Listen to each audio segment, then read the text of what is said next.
Jeg vil at vi skal se noe. Hei, Blackie.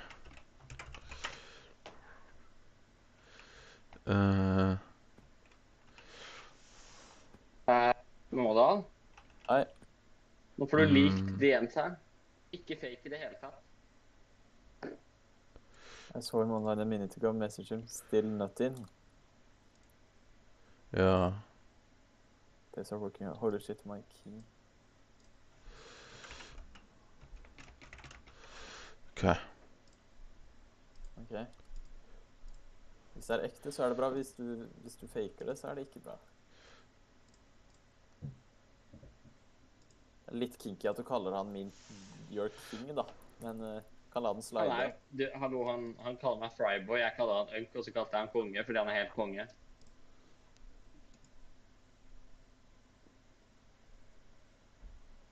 Let's go! Nå er vi live. Let's go. Nei. Det går faktisk ikke. Du kan ikke være her og være live. Det går vel ikke. Ja, faktisk det. Let's go.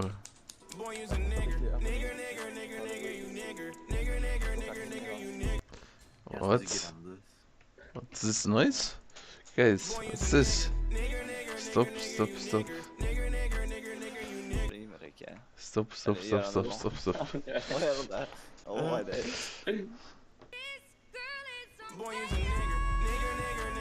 Takk for det, altså. Ingen som har rukket å komme inn på streamen enda, by the way. Så ads. Du, nå bare spammer ads. Ja, det er nesten sånn at YouTube i timen eller noe. Du bare får litt med ads i timen. Eller mer. Jeg tror han prøvde å skru på 20. Hvorfor er det Cypher PK-musikk?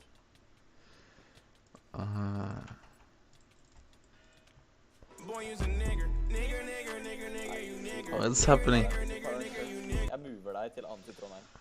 What's happening? Who is commenting? Oh, banger. Suspicious saint. Stained, bro. Hello, man. Let's... What just happened? Oh my, I got banned. GG's.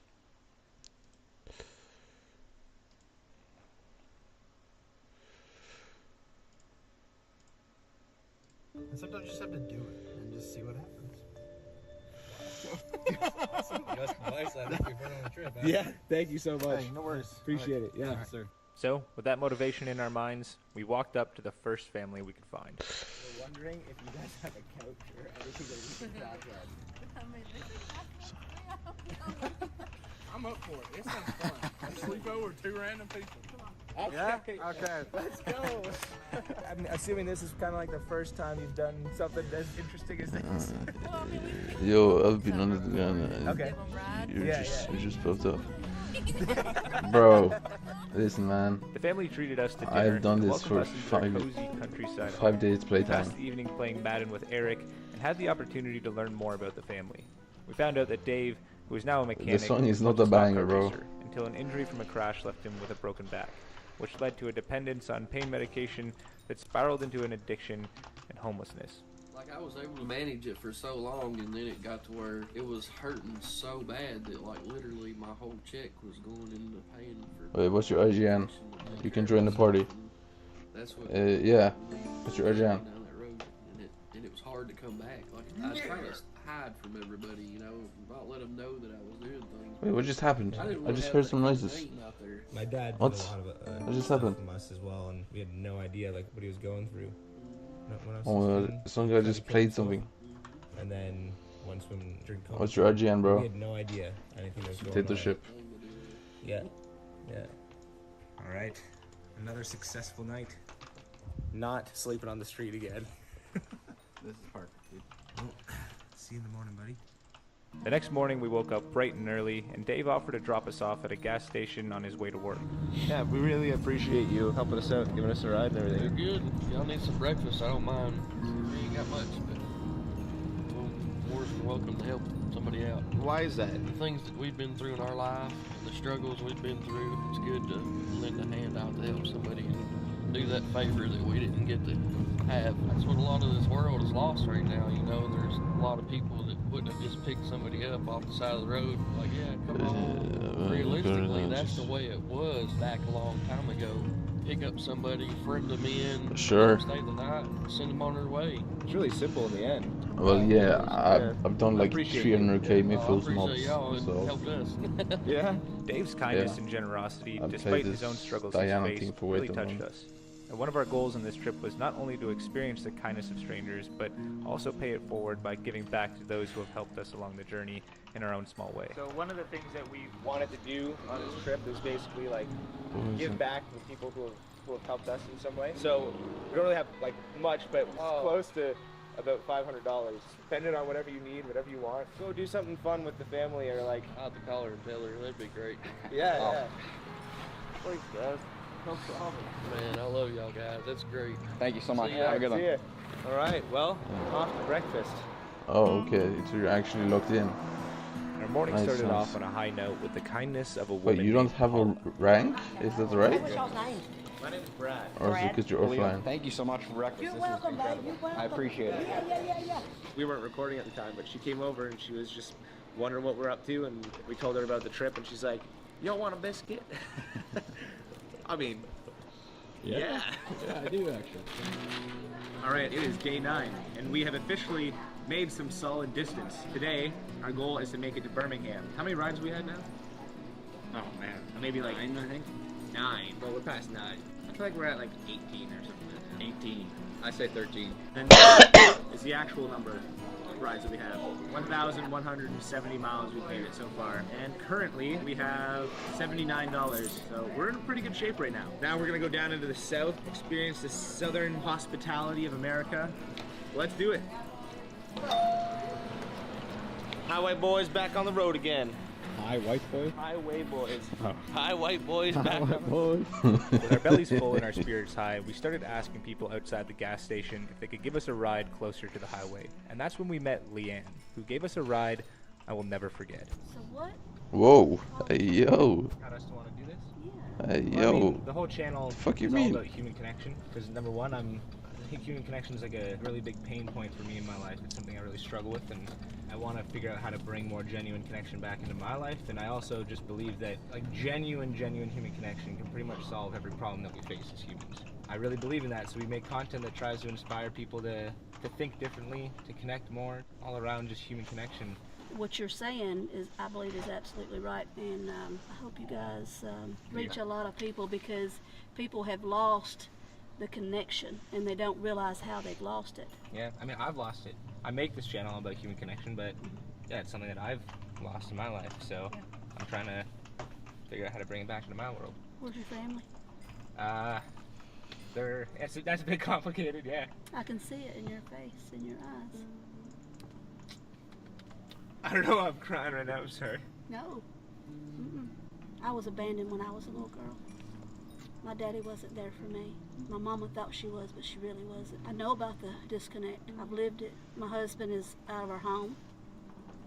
I feel abandoned. I feel rejected all over again. It's like that Band-Aid gets pulled off and I'm bleeding again. Yeah. And you're bleeding. Like, I don't know your story. But you've got a story. And right now it's coming out your eyes. You may or may not know it, but you're very powerful. Whatever happened to you when you were a kid was wrong. It was absolutely wrong.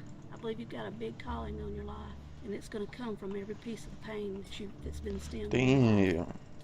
And a lot of people are going to be set free out of a prison that they're walking around in, day out, by hearing your story, because you don't realize how many people out there that are bound up with chains because somebody hadn't told their story yet. You know, you didn't just get in the truck with me.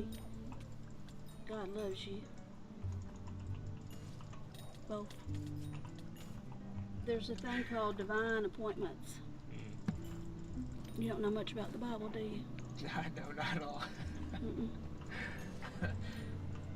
Wasn't expecting this. I thought we were just going to Walmart. Yeah, we're here. Can I give you a hug? Yeah, let's get out of the truck. Absolutely. Let's go.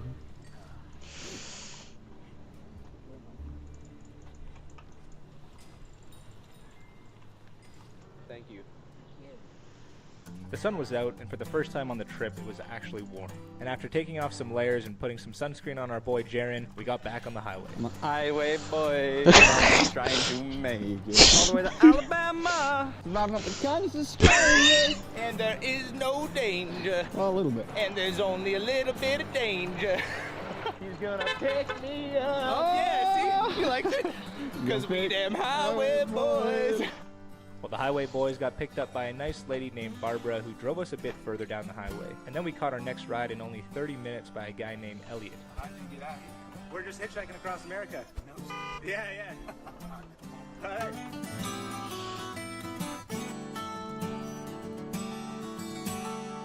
Yo, Amber.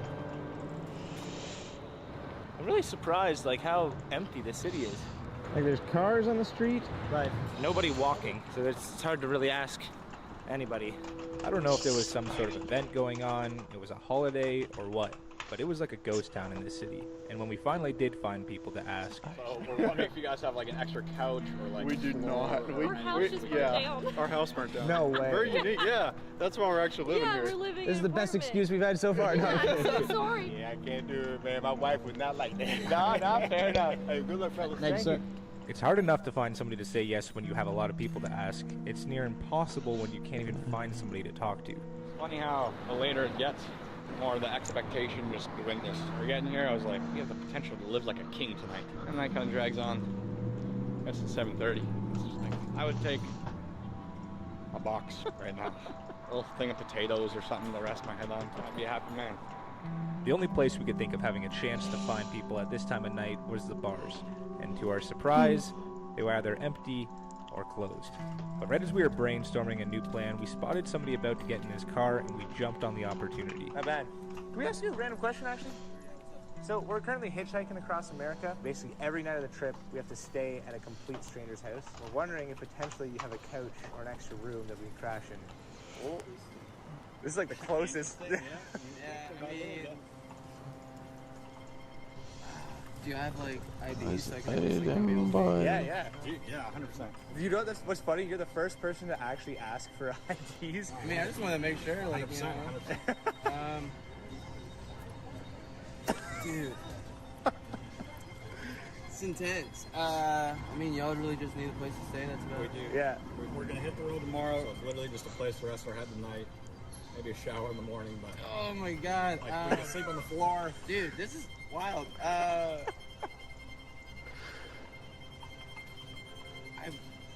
You're allowed to say no. But also, a pillow would be incredible right now. But also, I mean, like, take chances, I guess. Oh man, I don't want to Let's say yeah. I mean, let's say yeah. I don't really care. Yeah? Yeah. Yeah. Okay. All right. Sweet. You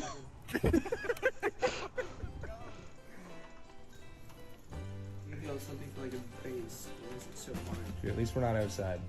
All right, well. Let's go. I think that was the first 8-hour sleep of the trip so far. We grabbed a quick coffee with Pete in the morning and then he had to go to work.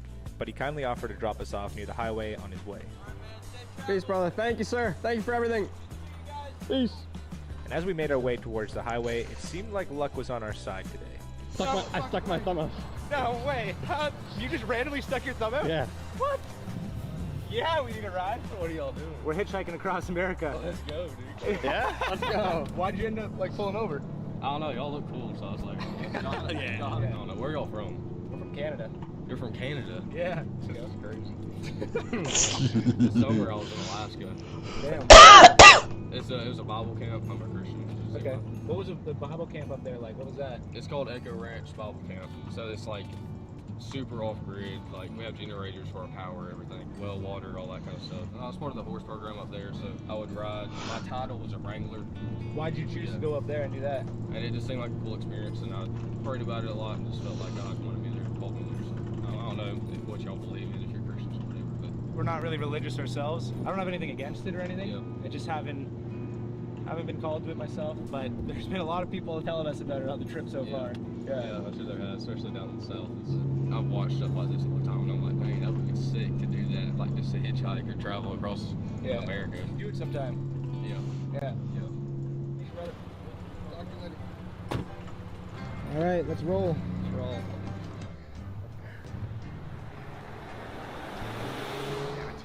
I thought this was lucky. I've never felt a better feeling than our last boy. He was kind of driving by, we were making eye contact, I went, pop. He went.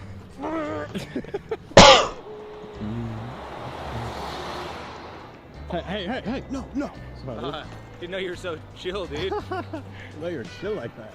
Chill, dude. After waiting for about half an hour, we got picked up by an older man who didn't want to be filmed. But he was incredibly nice, and he drove us an hour and a half further south, and even gave us $20 for food. Honestly, things were looking pretty good for us. We only had an hour's drive to our destination of Mobile, Alabama. We had a perfect spot on the highway, and if somebody picked us up soon, we'd have plenty of time to find somewhere to stay.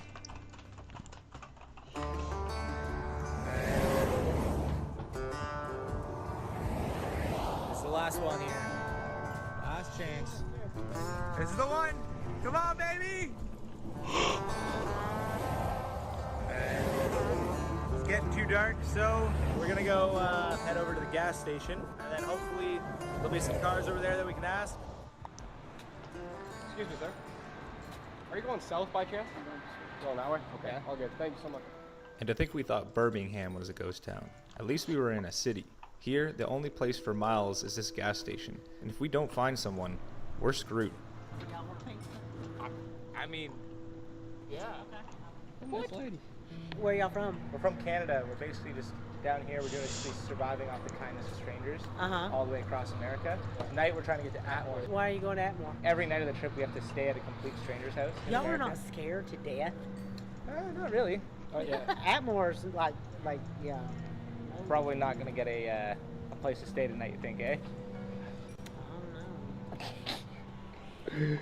I'm not giving up. I think that there's somebody that will show up.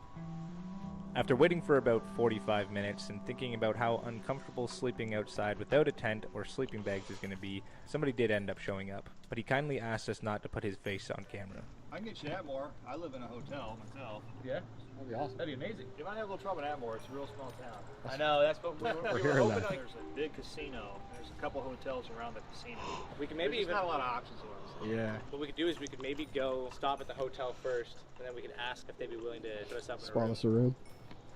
This man was a complete mystery to us, and it seemed like he wanted to keep it that way, as he didn't really seem to be in a chatty mood. Okay, I got a crazy request for you. We're hitchhiking across America. We have to survive solely on the kindness of strangers. We're wondering if there's any chance that you could put us in a room tonight. I can't do that. Damn it. All right, all good. Do you have any vacancies? Yes. Go ahead and hook them up with one, please. No way. No. Don't worry about it. It's all good. Dude, Yeah. what? It's all good. Thank you. Yeah, you're welcome. Can I give you a hug? Yeah. Yeah. Pleasure. This guy met us for 5 minutes and spent almost $200 on complete strangers, gave us a pack of beer, and then just disappeared into the night. No. We met him picked us up at the 5 gas minutes station. ago at a gas station. Yeah. Look at these beds. We're gonna have some pizza, beers, the boys. Let's go. We will never see that man ever again in our lives. He was just a mysterious man who came in for 10 minutes. Dude, you called it. You were like, there's gonna be someone who comes by. I'm like, no, dude, we're sleeping in the hobo hut across the street. Look at us now. I'm the king of the costume. I am the king. Cheers, buddy. Cheers. Basically, anytime, any place, beer, let go, surrender to the moment, and be figured out. Wow. Yes. That's kidding. So let go, surrender to the moment. That's you, bro. Today is day 11, and our goal is to make it a short distance to a city in Alabama called Mobile. But before we get back on the road, we treated ourselves to a nice breakfast and a hot coffee. That's stupid. Goodbye, incredible bed. Goodbye, personal desk. Goodbye, nice view. Goodbye, awesome bathroom. Goodbye, Hampton Inn. I don't want to leave. I don't want to leave. As sad as we were to leave, it was time to get back on the road. And as we got to the highway, it looked like our luck hadn't run out just yet. Oh yeah, baby! Keep driving away! Keep driving. Where's he going? He's driving away.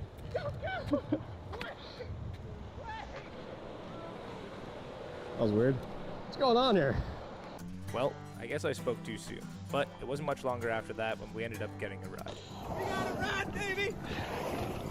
We got a ride! Thank you. Have you ever picked up a hitchhiker before? No? ¿Hablas español? Yes. Poco. Yo poco. ¿Cómo te llamas? Fernando? José. Y me llamo Brad. Mucho gusto. ¿Por cuánto tiempo vives aquí en... ¿Te gusta vives aquí? ¿También? Now, I haven't been practicing my Spanish much, and we tried to chat with them as much as we could, but the next 50 minutes of the ride pretty much went like this.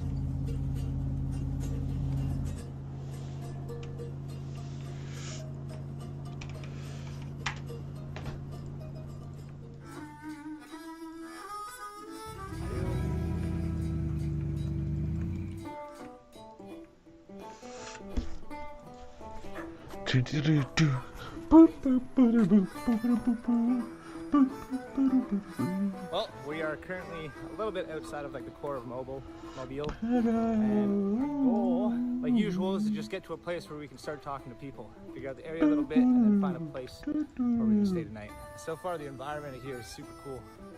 I love it. Dude, imagine knocking on the door of that. Hey, could I date your home? It looks like it's from a movie. Should we go knock on the door? Want to? That's scary as hell. God damn it, I hate this. I hate this so much. Knocking on a door and offering to cook them dinner in their home is one thing, if we're actually offering something of value. But this, we're just like, hey, can we stay at your house? Hi there. Hey, how you doing? We're basically hitchhiking across America, and we're surviving solely on the kindness of strangers. And every night of the trip, we basically have to find somebody who'd be willing to let us stay at their house. My husband would never allow that was Fair enough. But good luck to you. Thank you so much. Okay. Yeah, have a good one. I feel like this gives us like a pretty good challenge. Knocking on a stranger's door, asking to sleep in their home. If somebody says yes to that, that would be crazy. I got a really random question for you. We're basically hitchhiking across America. We're wondering if there's any chance. Not a chance. Fair enough. I'm gonna have to say I'm probably not. I have two small kids. Yeah, it'd be tough for us with the newborn. We have a kid, and if I didn't have a kid, maybe, you know. Do you think we'll find somebody in Alabama for that?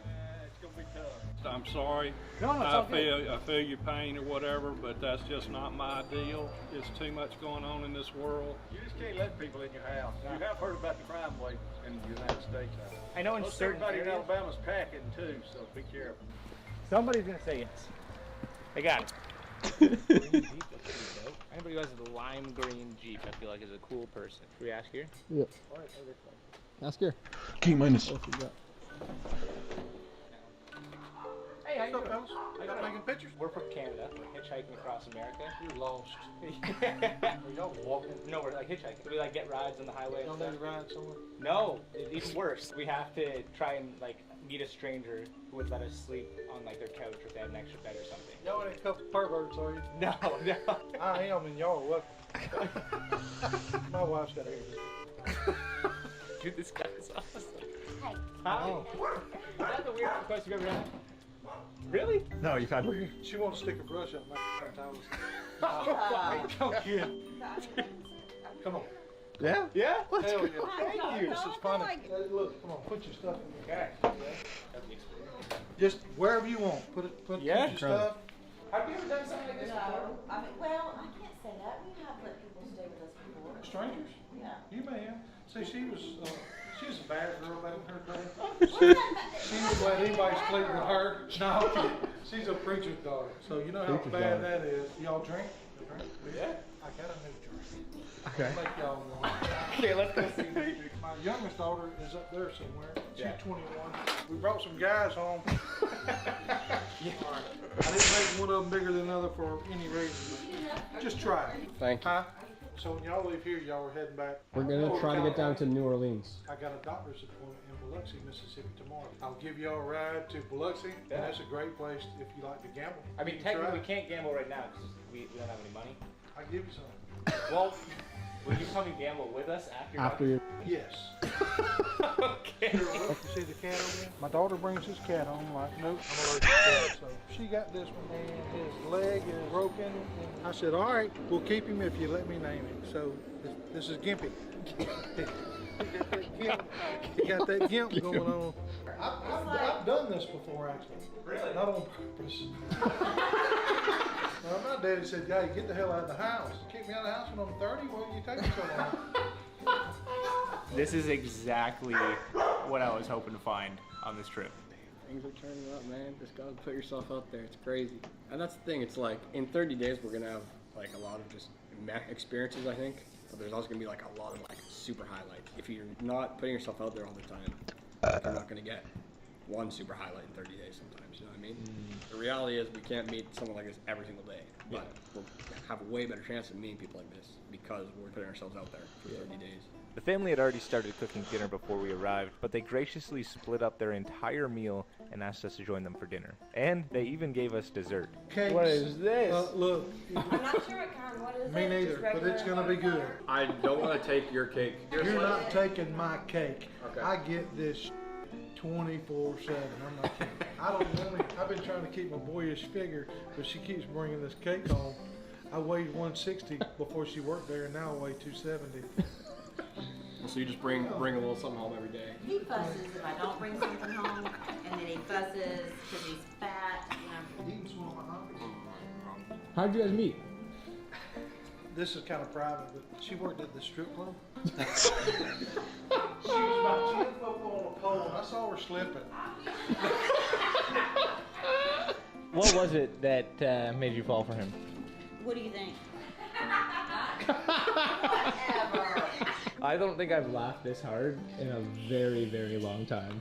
Stick around. After dinner, we spent some more time getting to know Wade. He told us stories about his time in the military, and it seemed like in every part of his life, his personality shined. But here's the one. The one. I love that.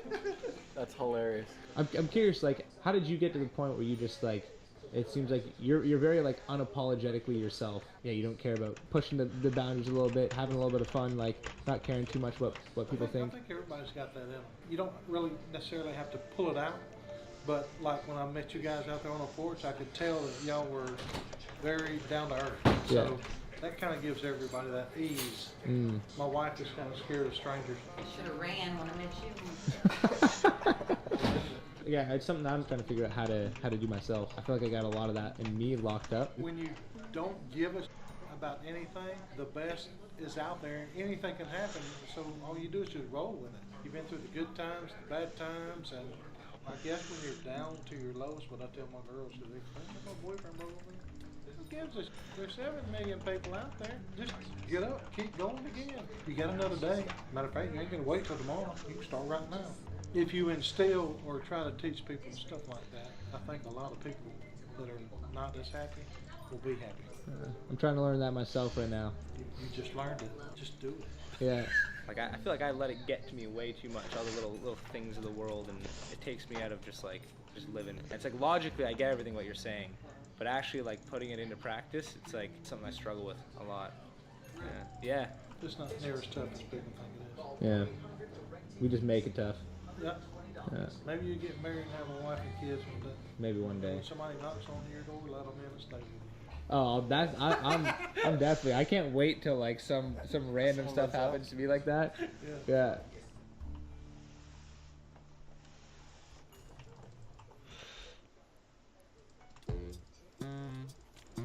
All right. We're going gambling, baby. Big money. Come on, big money. Big money. Wait, you're giving us $100? All right, boys, here we go. Only winning. That's right. Here we go. 27, 33. Here we go. 26. Oh, baby, I won $18. You won $18? Yeah. Oh, yeah. 0-0. This is the one. Come on, Black. Bingo! Oh, you got it. Let's go. I do. 23. Let's go. How are you guys picking these, man? What are you doing? I gotta start throwing some Hail Marys here. I'm going all in on black, dude. That's it. That's it for him? This is all of it. Go. Oh, no. Let's get it. I'm gonna play blackjack. I'm up to $91 yet. 18? Nah. 19? Damn it. It hit 15? Oh, No. what do we got? 4? Oh. It goes up so quickly and then it goes down so quickly. 17? You just lost all of it, didn't you? All 40? Yeah. No, you didn't. How much money we got in cash? We only have $5 left. No way. Yeah. I got $0 left. This is all or nothing here. 3, 27, 33. Come on, 27. 27. Here we go. Oh my! I just got $36, baby. Back in it, baby. I'm back in it. It ain't over yet. We're going 5 on 3. 5 on 3. I'm walking away. Good man. Come on, Tori. Come on. Tori, no way! No way! Come on, bro. $100 on black right now. Yes. No, man, no!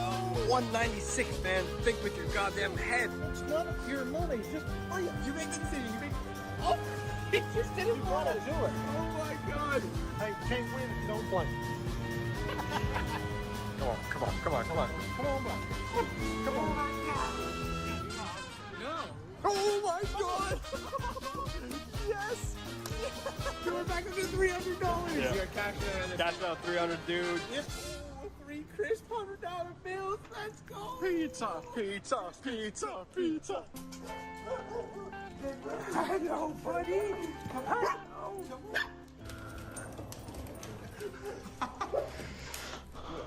I feel like we're home right now. This is a strawberry trifle. That's, oh my. It is good. And cupcakes. Oh, and a cookie? Oh, yeah. Oh yeah, give me a little piece of that. Alright, we're eating good tonight.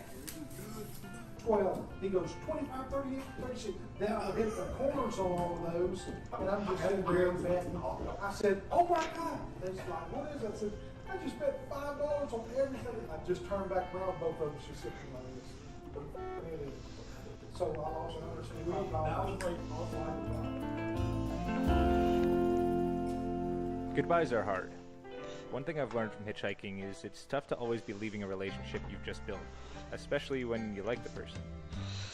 Knowing you'll have to say goodbye soon adds some extra weight to every moment you get to spend together, and some extra emotion when the time comes. Fellas, it has been one awesome couple of days. It has. It really has. And if by any chance y'all run into anything you can't handle, I'm a phone call away, brother. Appreciate that. Thank you for everything. Yeah, you're welcome anytime too. I feel like in a way, you've almost been like an uncle to me. Like I don't really have any family in my life, like extended family. Like you got a new uncle, Ray. Yeah. No, I genuinely appreciate that. All right, brother. Thank y'all for the lunch today. Yeah. That's your money still. That's your money. Thank yourself. That's fun. Damn, dude, I'm gonna miss him. He's awesome. Now we're back on the road. On the road again. We got another 17 days left of the trip. Wait, so how much money do we have left now? $163. Plus 11. Today was the most exciting day for us to get back on the road, because we were trying to make it to the #1 place that we wanted to visit on this trip, New Orleans.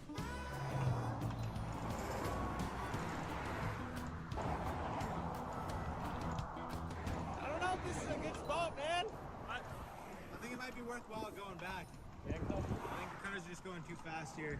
So we made the long walk back to the gas station and started asking everyone we could find for a ride. It took us about 45 minutes, but we ended up picking up a ride from a friendly couple with a camper van.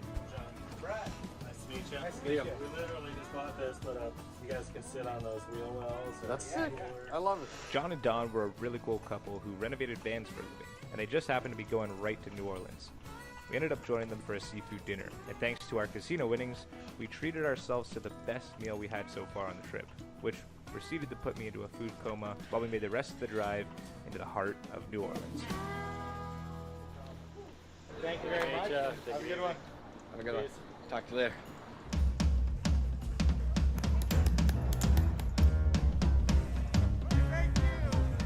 As much as we wanted to crack a beer and listen to some live music, we had some work to do first. A really random question. Sure. We're hitchhiking across America.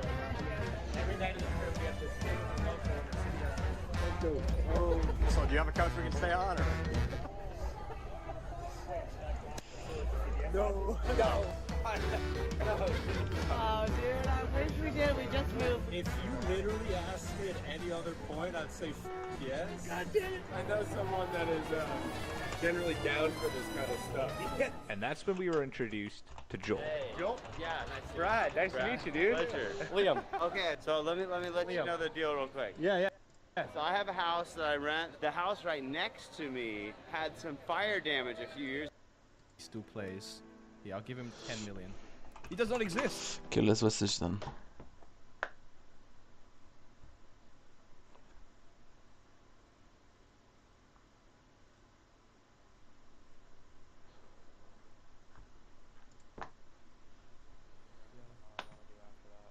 Yes, Rain, all the other rooms are just off my I'm gonna figure out what I want to do on my own. Versus market, we should be home free. Can you secret this or no? No. No. So Yeah, you, don't mind. you can wait till the ice cream.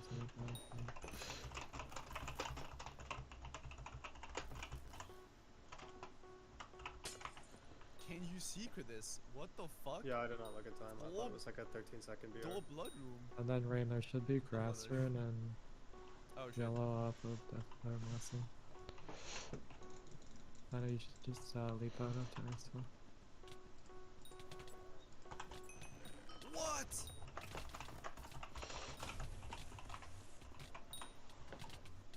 Always done. Mostly.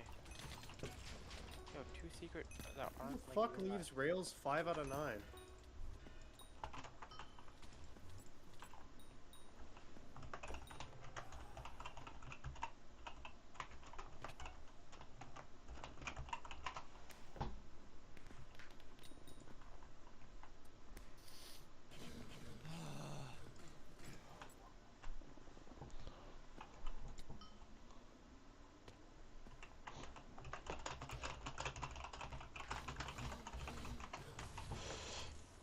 That's really good power.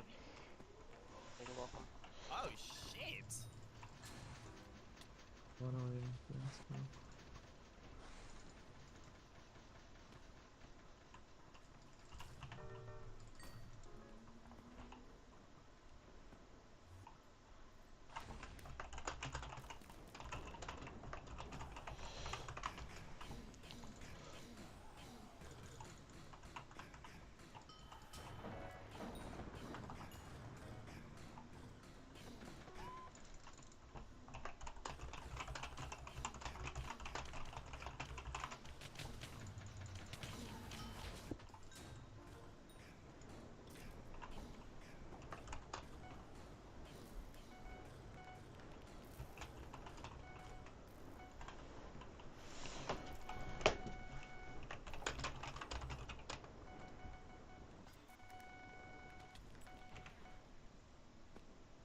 Got both.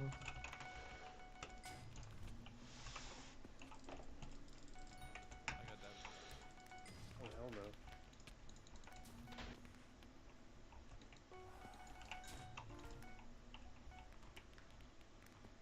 Oh no.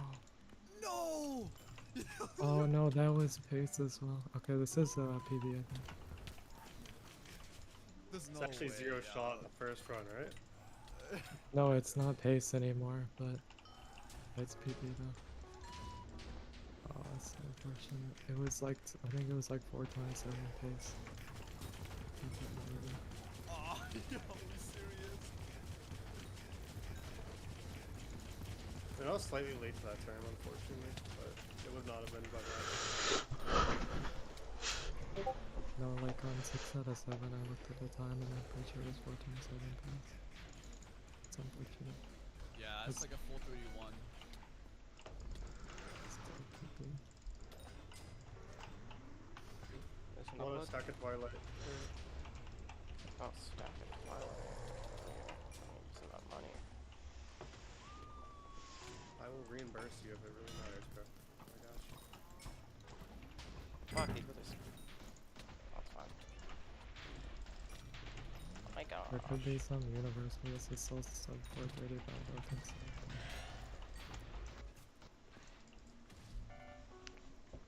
Just with these micro lags, I don't think so. Oh, well, this This is will be crazy. record. Nice.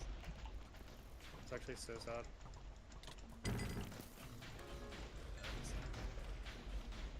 Oh no.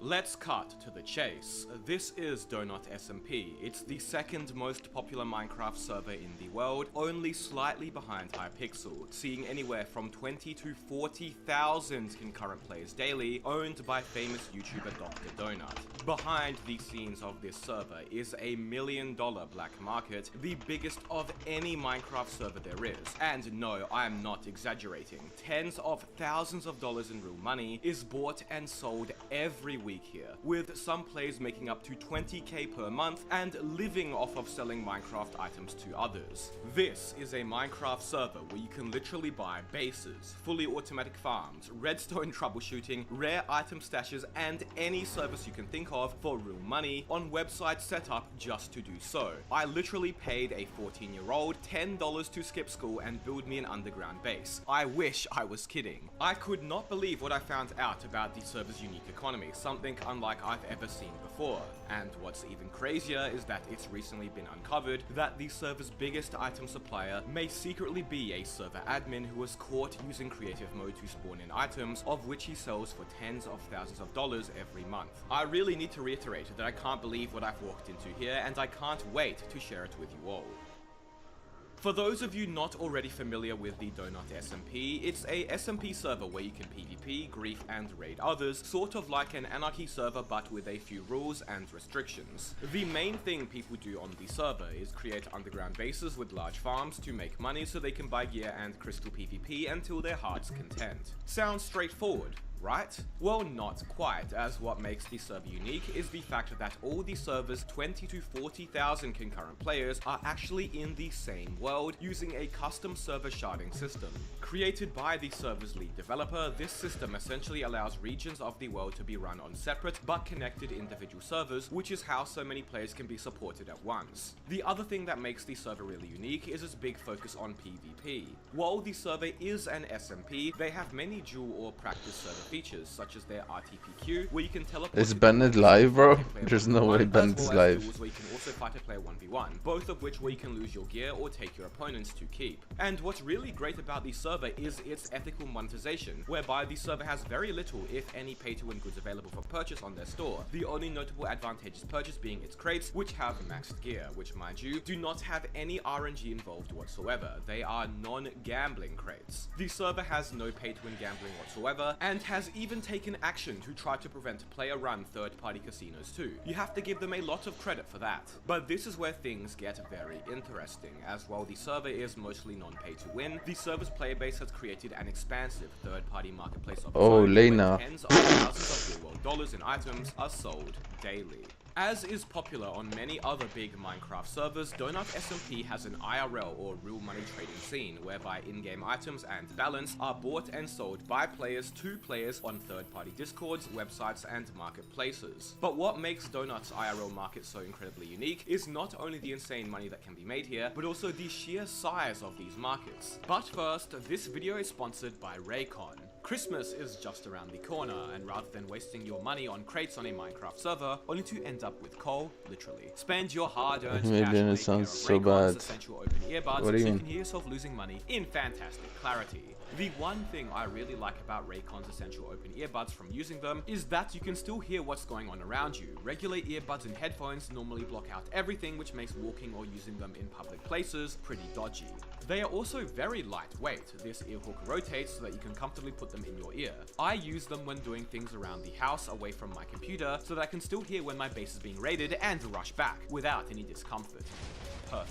The essential open earbuds are here for the holiday season, and they are selling fast. Raycon audio products are up to 20% off this holiday season. Just click the link in the description or go to buyraycon.com/themrEpicOpen to save on Raycon audio products site-wide. Order by December 15th to guarantee delivery by Christmas, because great gifts shouldn't shop late. You see, IRL trading is against Minecraft's guidelines, and as such, basically all servers I'll check it when he ends stream. have rules against it and strictly disallow it, as well as banning players caught doing so. But at the end of the day, there is only so much they can do, especially when these IRL trades take place behind closed doors or on third-party platforms anonymously, which the server has no control over. So for better or for worse, alongside Donut's huge growth, a huge black market has formed as well. Items like elytras sell for anywhere from $5 to $30 per, and dragon heads anywhere from $2 to $3. The best spawners on the server are skeleton spawners and iron golem spawners, with skeleton spawners being the most frequently used. Individual skeleton spawners go for a few cents each, with a full shulker worth as high as $80, and iron golem spawners go for similar. A stack of netherite blocks can sell for anywhere from $60 to $120, and maxed netherite tools or gear can individually sell for a few dollars per piece.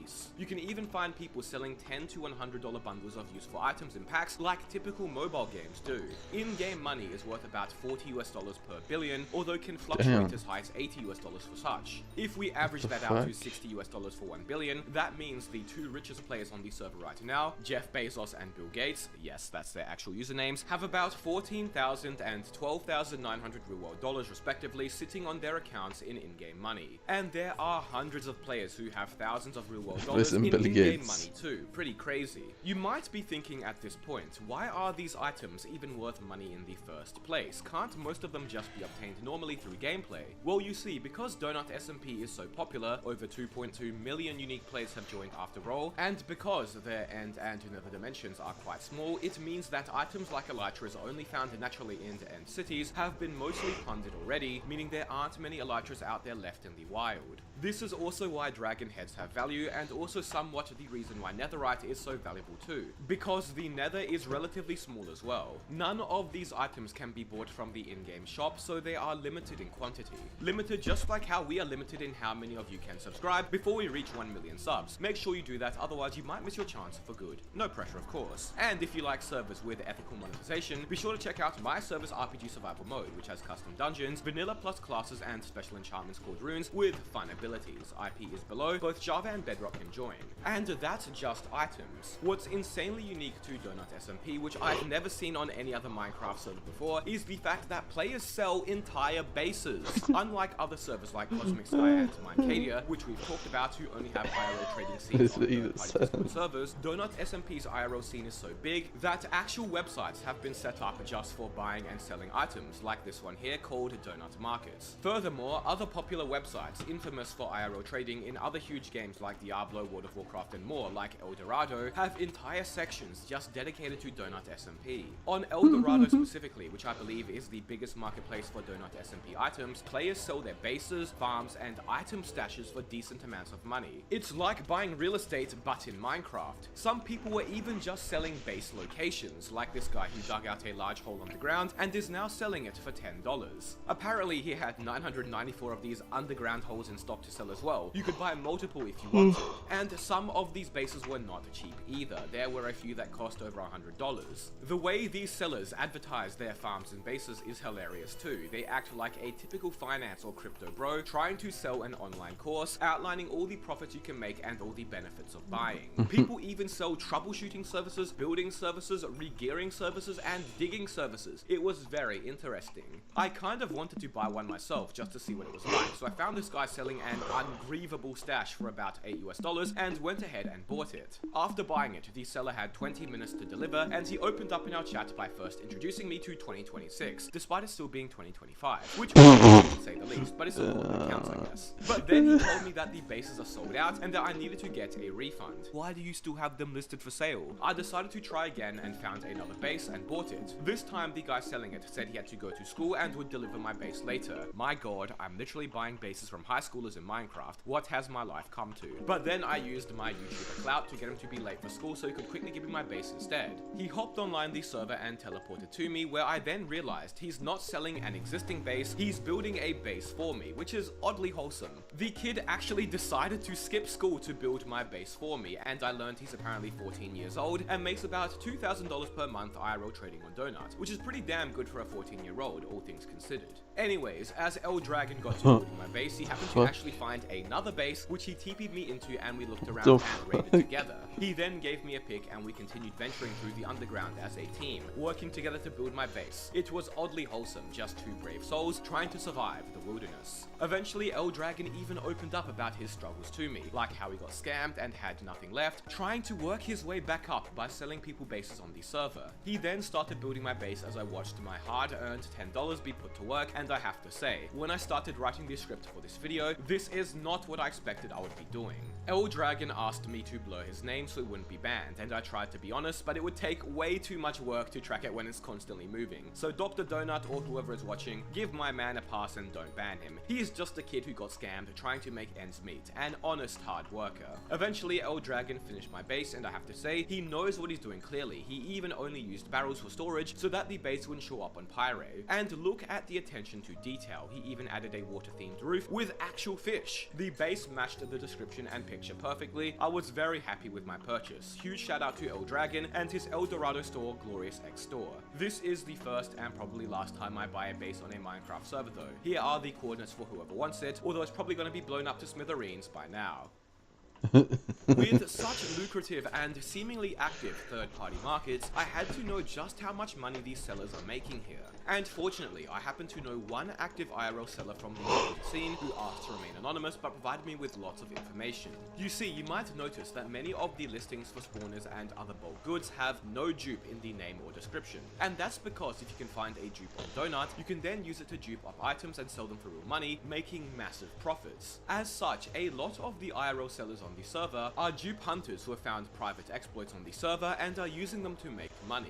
Anywho, the individual I know who does Donut IRL trading, mostly using El Dorado, tells me he makes anywhere from $8,000 to $15,000 per month, his best month being about 20k, and this most recent month, November, being almost 14k.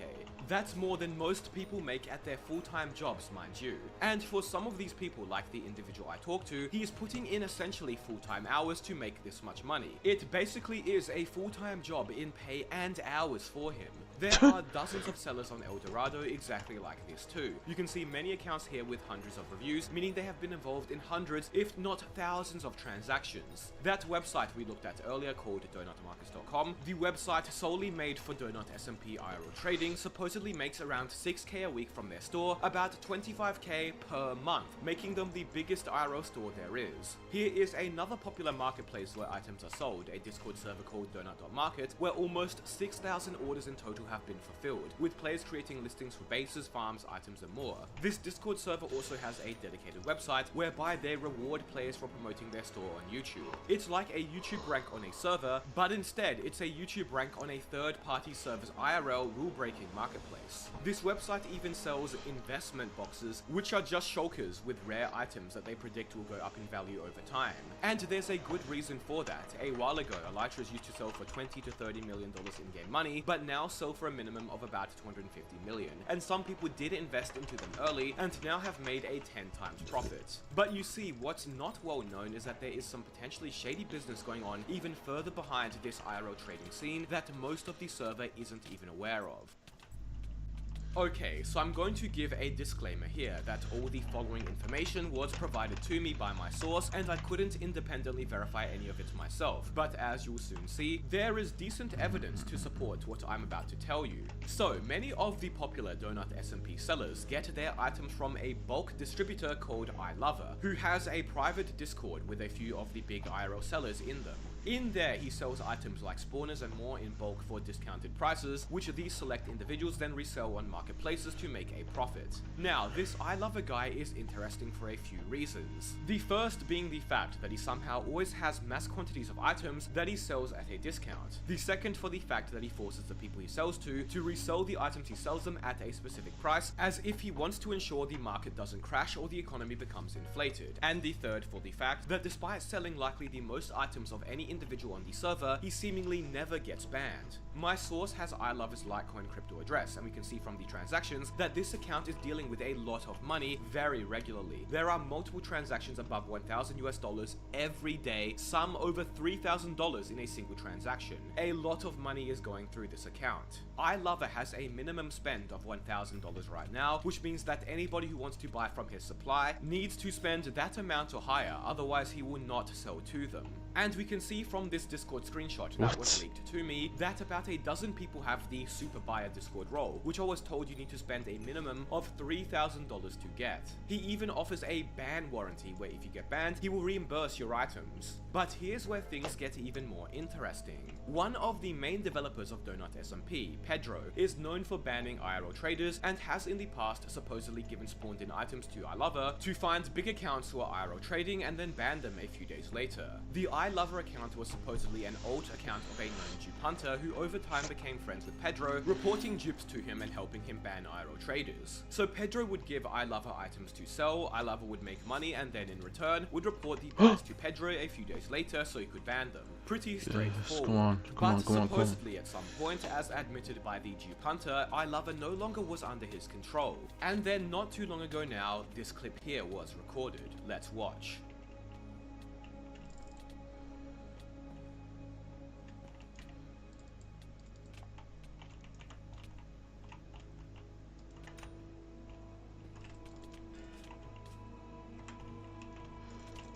In this clip, we have a player buying shulkers of items from iLover who mentions he would like to deliver the items. For some reason, the buyer happens to be dead at his base while this is happening, but has not clicked respawn, meaning he can still see around him, but to other players in the same area, he isn't visible.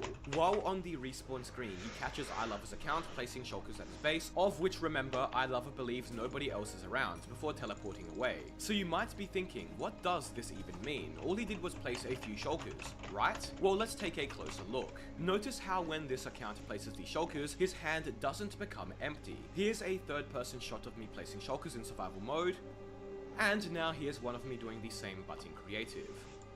Notice how in survival, once I place the shulker, it disappears from my hand and I have to switch to the next one in my hotbar, whereas in creative, the shulker in my hotbar remains. What this clip is showing is that this account placing the shulkers, which seems to be the iLover account, is seemingly in creative mode and isn't placing multiple individual shulkers, but one of the same one, which was likely spawned in over and over. And remember, this account iLover doesn't know that somebody else here is watching, because that player is dead and thus wouldn't be visible to him. He thinks he's alone.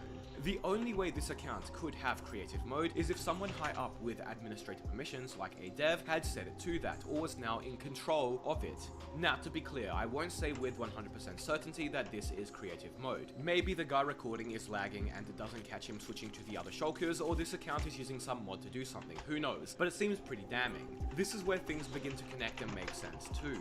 The iLover account having so many items to sell in bulk, him wanting to ensure the market doesn't crash by enforcing his customers not to sell too low, and the supposed ties between the account and one of the service developers, as well as iLover never getting banned despite selling colossal quantities of items. The ban warranty is also quite damning evidence too, potentially done to keep buyers trusting of iLover and continuing to buy from him on new accounts even when banned.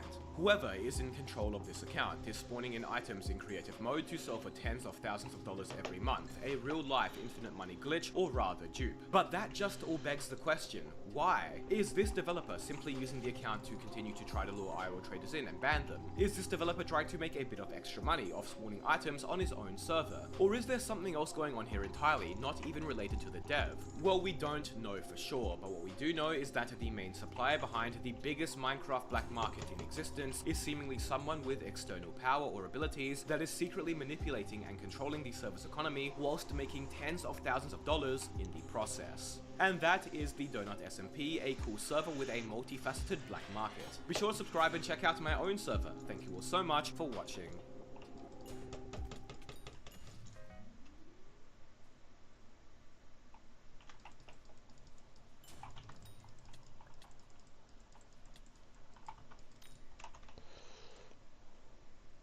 I grew up with Minecraft, but I played the game just like everyone else. I had never heard of things like Anarchy servers or 2b2t until I stumbled across the infamous server on YouTube. What would you imagine for a Minecraft server that has no stated rules? The oldest anarchy server in Minecraft. So you've got this place where people can say and do whatever they want. With that power and freedom, what do people do? How do players act when there's no restraint on their behavior? People are their most authentic selves on this server. But there's a dark side to it. This power will go to people's heads. People take things far, too far. People would ruin your life. People putting each other in actually serious danger, like swatting and doxing. 2B2T is the only Minecraft server that's been under investigation by multiple government agencies in the United States. You've played 2B2T for 13 years. What are some of the craziest things you've seen? Oh boy. So, I spent hundreds of hours researching Minecraft's darkest experiment, interviewing players, going through archives, and these are the most disturbing true stories, starting with 2B2T's first federal investigation. The year is 2012, and 2B2T is in turmoil. Launched about a year and a half earlier in December 2010, the owner, Housemaster, advertised the Anarchy server on forums like 4chan, which attracted a toxic, politically incorrect player base. From the get-go, 2B2T was filled with drama and wars, with players and groups attacking one another, profanely flaming each other in chat, and destroying each other's bases. To give some context as to how the federal investigation even started, we have to understand what players were willing to do to one another. For example, a player named Chris Lighton obsessively griefed and destroyed other people's builds and constantly harassed new players at spawn. Chris went to the small area in the center of the map where new players would spawn in and filled it with lava. This made it nearly impossible for anyone new to escape, and may have actually started the 2B2T tradition of spawn killing new players. During all this, Chris declared himself the king of 2B2T in a message that contained many profane words. Tired of this, one player realized that Chris Lighton was actually Chris's legal name, so Chris doxed himself. The player got a hold of Chris's mobile phone number and called him. This scared Chris so much that he quit the server forever. To mock Chris, the notorious griefer PopBob created an account called Chris_Lighton. The case of Chris Lighton may have been the first where the server's drama bled into the real world, but it certainly wouldn't be the last. No, it's In not. fact, that's how the United States Secret Service got involved with Bro, you don't know Pitfall, this man? happened with a player I'll call Piper the Parakeet. Like Chris, Piper was known as a nuisance in the community. He was actually one of PopBob's associates who was involved in the server's first backdoor. PopBob had given a plugin to the server owner Housemaster that was laced with malicious code. The plugin gave him and his friends, including Piper, admin access on 2B2T. PopBob, Piper, Police Mike 55, and others spawned in items. Yeah, I know, but this is one of the many things. To build whatever he wanted at Plugin Town, he used that same liberty to say whatever he wanted in the server's chat. The chat is constantly filled with offensive language, but Piper took things a step too far. He jokingly threatened to attack then President of the United States, Barack Obama. While you won't get punished on 2B2T for saying such things, you may get punished in real life. One of Piper's enemies on the server reported him to the Secret Service, which is the government agency in charge of protecting the president's life. Since the threats happened on 2B2T, the Secret Service investigated the server and Piper. After that happened, Piper was never seen again. There's so many cases where these players have taken things way too far. It's a serious thing to cross the line from in-game toxicity to real life, and people have acted in ways that are absolutely insane. For instance, the OG player Spartan512 describes something that happened to a friend of his, who I'll call Jason. Jason got into the crosshairs of another 2B2T player who doxed him and found all his information.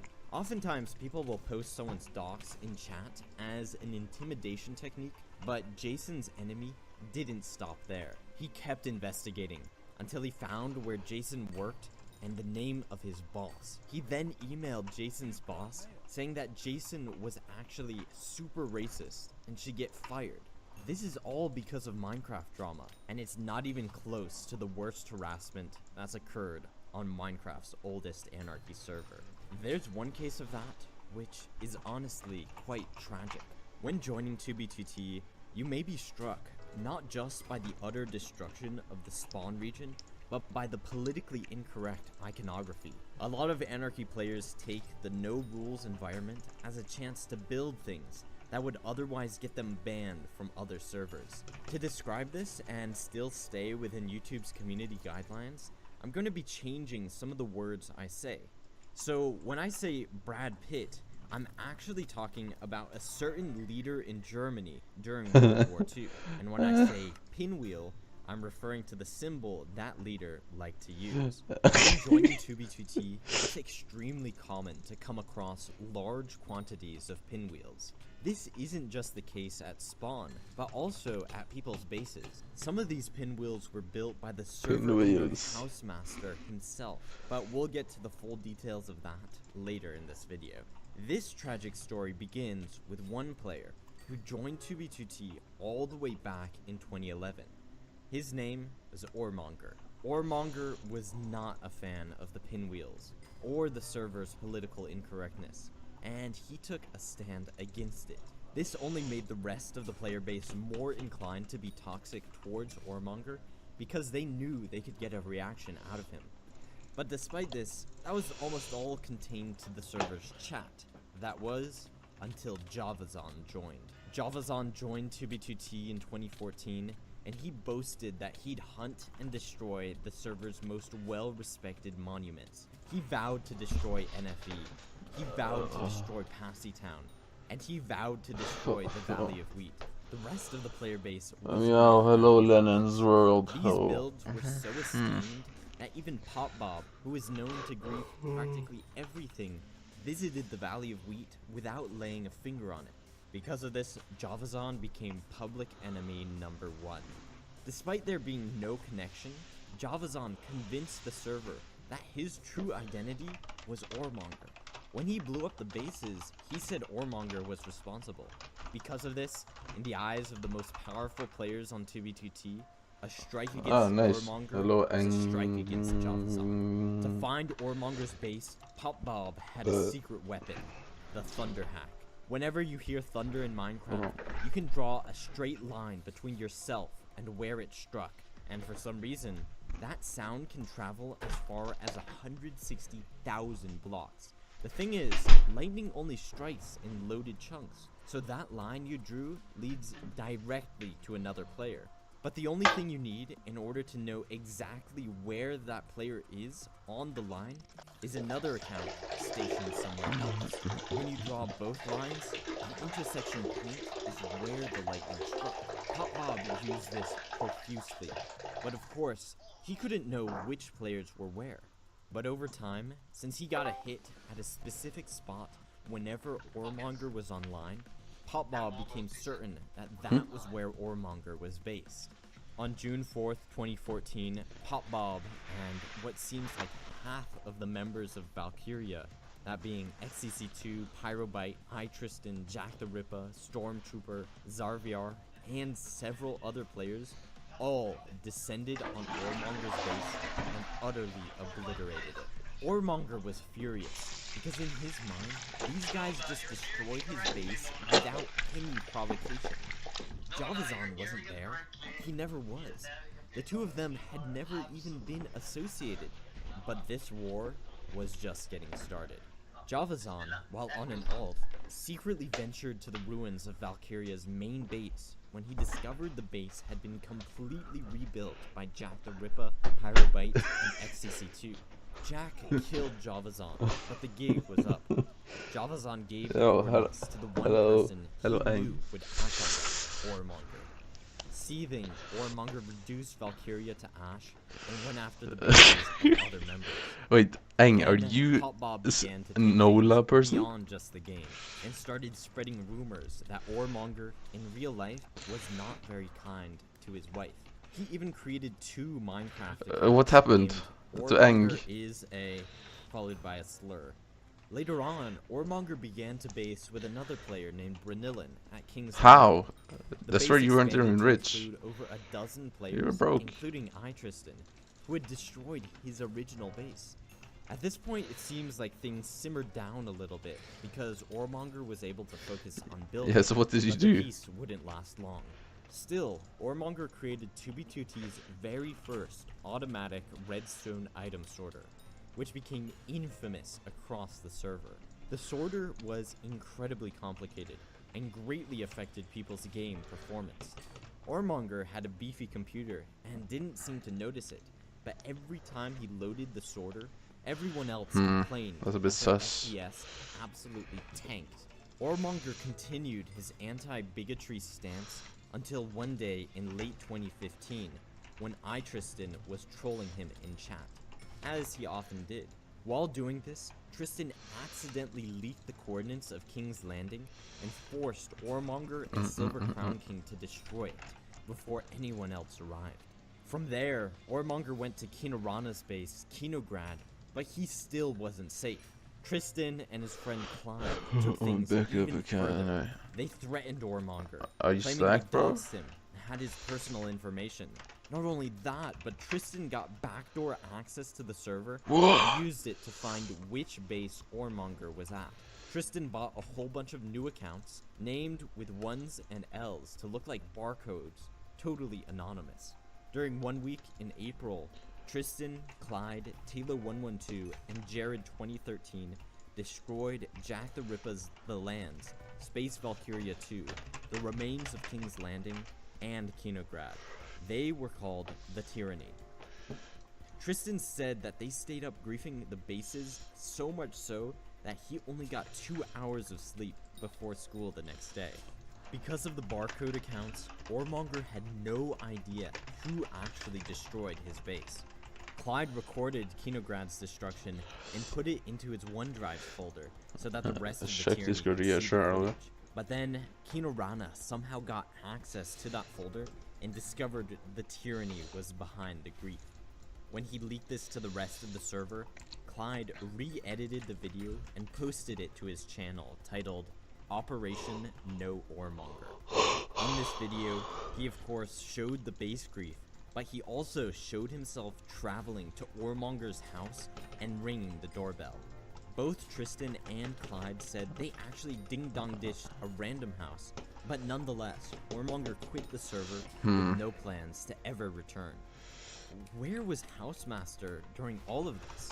Was he asleep while his server imploded from the inside?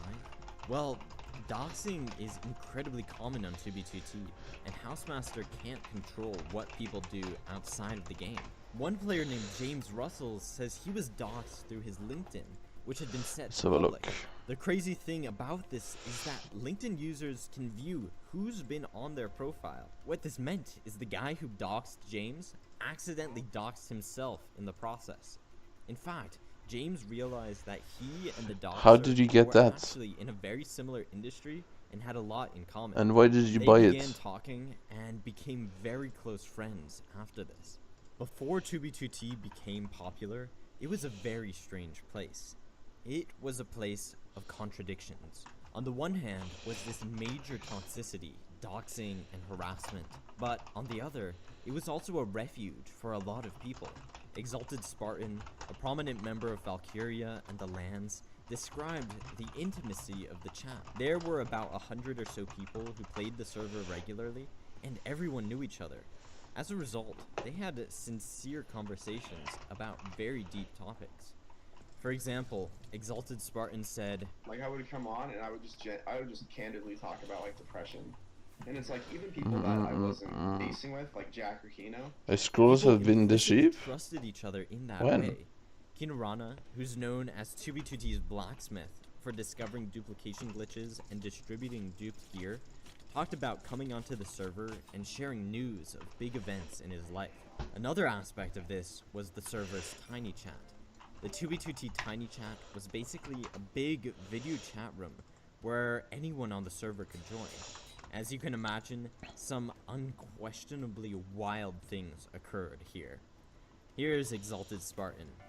I feel like I need to put this out there because I tell this story a lot to people that I meet in real life because it's just so funny. He describes one player who was very loud and extreme. And at one point, he took like a big bottle of sriracha. He's like, watch this. And he just took the cap off and just chugged the entire thing. Within like 30 minutes, he passed out on screen. Like he was asleep at his desk on camera. We thought he died. I'm so worried. We're like, holy. These are the kind of things that occurred on Tiny Chat.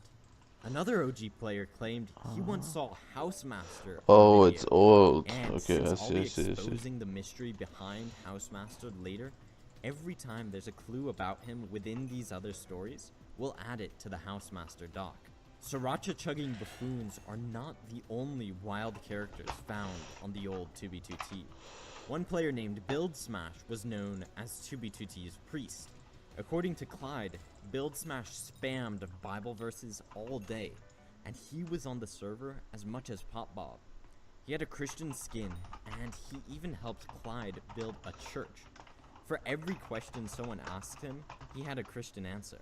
2b2t is often jokingly referred to as a family-friendly Christian Minecraft server, and this player is the actual origin of that meme. But then, one day, Build Smash told Clyde, like me specifically, he's like, yeah, I'm going to Africa to like volunteer to help Ebola children. But it's like, okay, and I haven't heard from him since. He's just gone. 2b2t's culture and history was completely altered on June 1st, 2016, when the Camping Rusher joined the server, recorded a video, and posted it to hundreds of thousands of fans. This changed everything. 2b2t went from maybe 100 active players to thousands trying to join. Rusher portrayed the server as a toxic, dangerous place, and gave a certain mystique to 2b2t players. I spoke to Jack the Ripper, who's played 2b2t since 2012. If people join the server trying to act like a caricature of what a 2b2t player is, then this creates a vicious cycle. There are probably hundreds of kids who've joined over the years and have all attempted to be that ideal 2b2t older player. And then if that notion is, I have to be like Pop Bob, I have to be like Jared, then that just creates more mini Pop Bobs and mini Jareds. Yeah, absolutely, that's the case. How this manifests is, if I find a base, I have to destroy it. It's the belief that anarchy is synonymous with destruction, when in reality, anarchy means you can do whatever you want.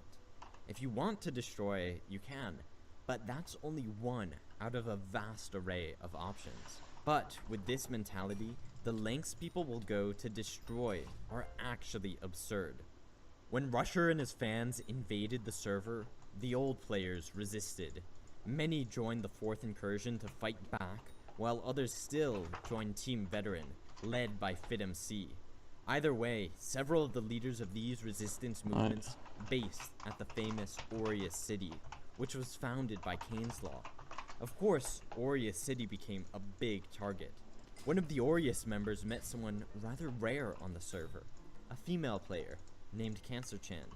She and the Aureus member began talking, and after a couple of months, he trusted her enough to give the rough coordinates of the base. Well, he shouldn't have trusted her at all, because Cancer Chan turned out to be a dude who was acting like a girl to get ahead on the server.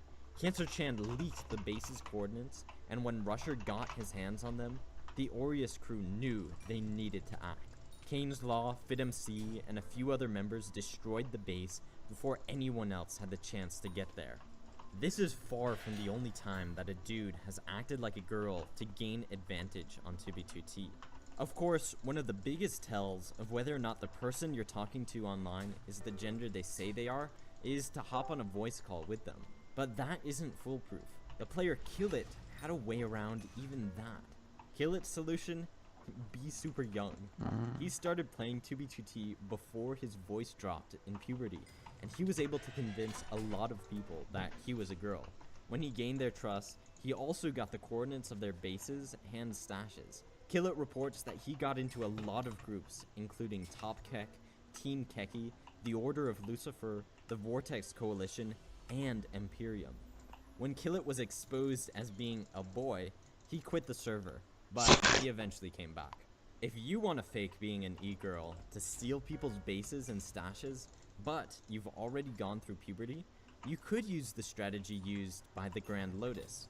The Grand Lotus, being a grown man, bought a new Minecraft account, gave it a girl's skin, created a new Discord account and identity, and then started playing. He realized he had to change the way he was typing, but the real test was during the voice calls. During those, he bribed his 14-year-old sister with $20 to act like him. Whenever someone asked Lotus a question, he quickly muted his microphone, told his sister the answer, and then unmuted it for her to say what he told her. Lotus gained the trust of one player who shared all his coordinates, and Lotus went and stole everything. At one of his stashes, he looked at 2b2t's original seed to see what the area looked like before the player built there, and then manually reverted everything. When the player searched for his stash, it looked like it completely vanished, and he searched the whole area around there like crazy, thinking he'd written down the wrong coordinates or something. What's funny is that Lotus, who led the group Highland, actually met up with a whole bunch of 2b2t players in real life, including Bezo Pazan, who is the host of many of these podcasts I'm referencing.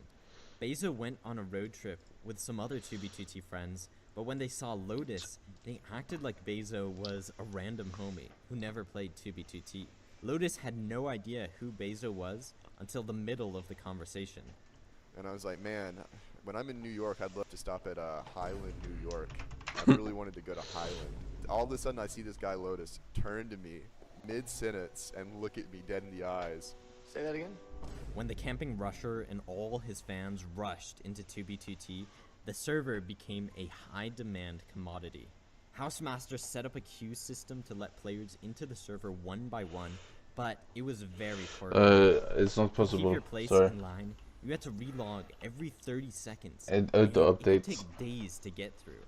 Rusher and his friend Curtis, who was a developer at Rusher's server, the Archon, built a new queue system for House.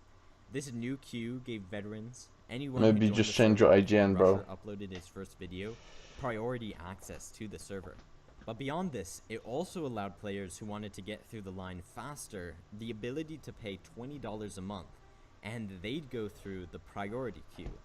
We'll add this whole queue saga to the Housemaster document, but just know that after June 1st, 2016, a lot of people were suddenly willing to pay real money for 2b2t.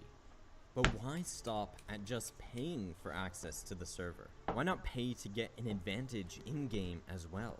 A lot of players began to do exactly that.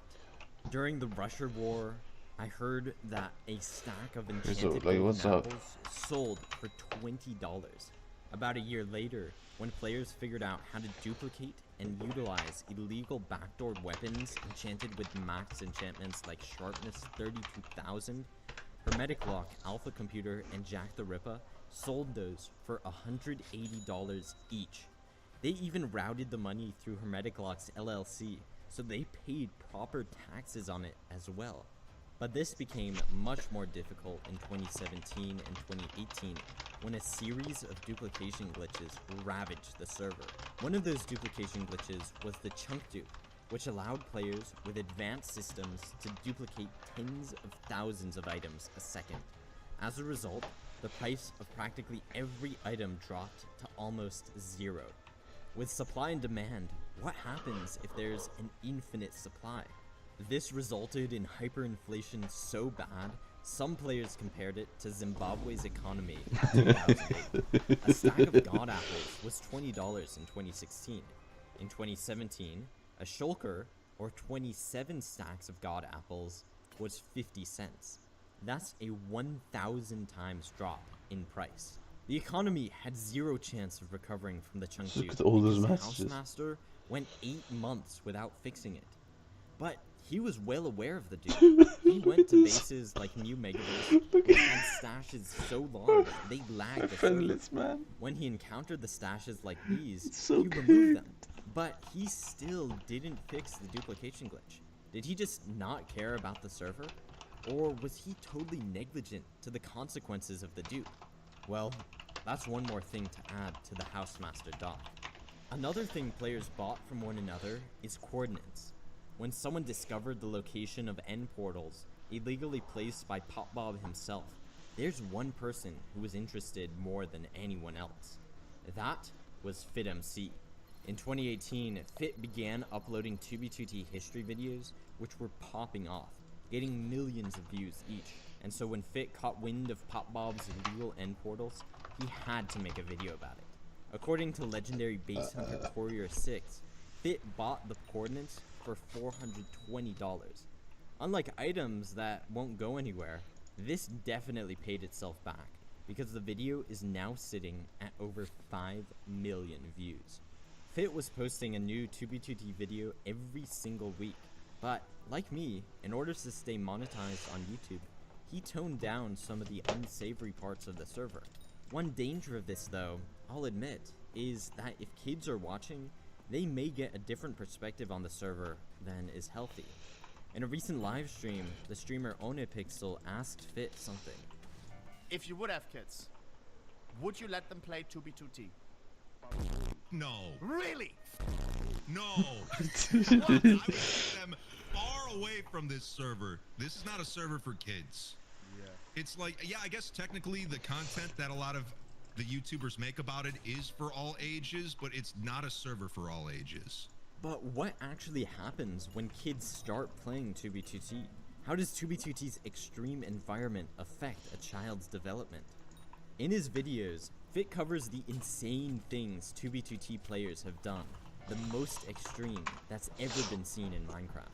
Whether that be starting an incursion and going to war at spawn, or placing tens of millions of obsidian to put your group's logo in the sky, or even destroying integral parts of the server system. Unemployment. So now, we have this phenomenon where people join 2b2t with the express intention of getting into a Fit video, and doing whatever they can to get attention. But when people are growing on the server and are influenced by its toxic culture, they learn to contribute to that toxic culture as well. And this can turn very dark very quickly, with people doing things that got the server investigated by another 3-letter agency. During the pandemic, the player Baki Bak Bak was the leader of the Infinity Incursion, a group which took on incredibly large projects. They placed 589,000 obsidian to completely cover 2b2t's spawn, built why? a lava curtain at the radius of 2,000 blocks, and bombed out the entire nether spawn, so players would be forced to go on the highways. Baki said that during COVID, he and many other people were playing 2b2t 16 hours a day. They were barely eating, barely drinking, and barely sleeping. No way that's healthy. Dude, I was playing Minecraft 16 hours a day, right? Like, I had all the fucking time.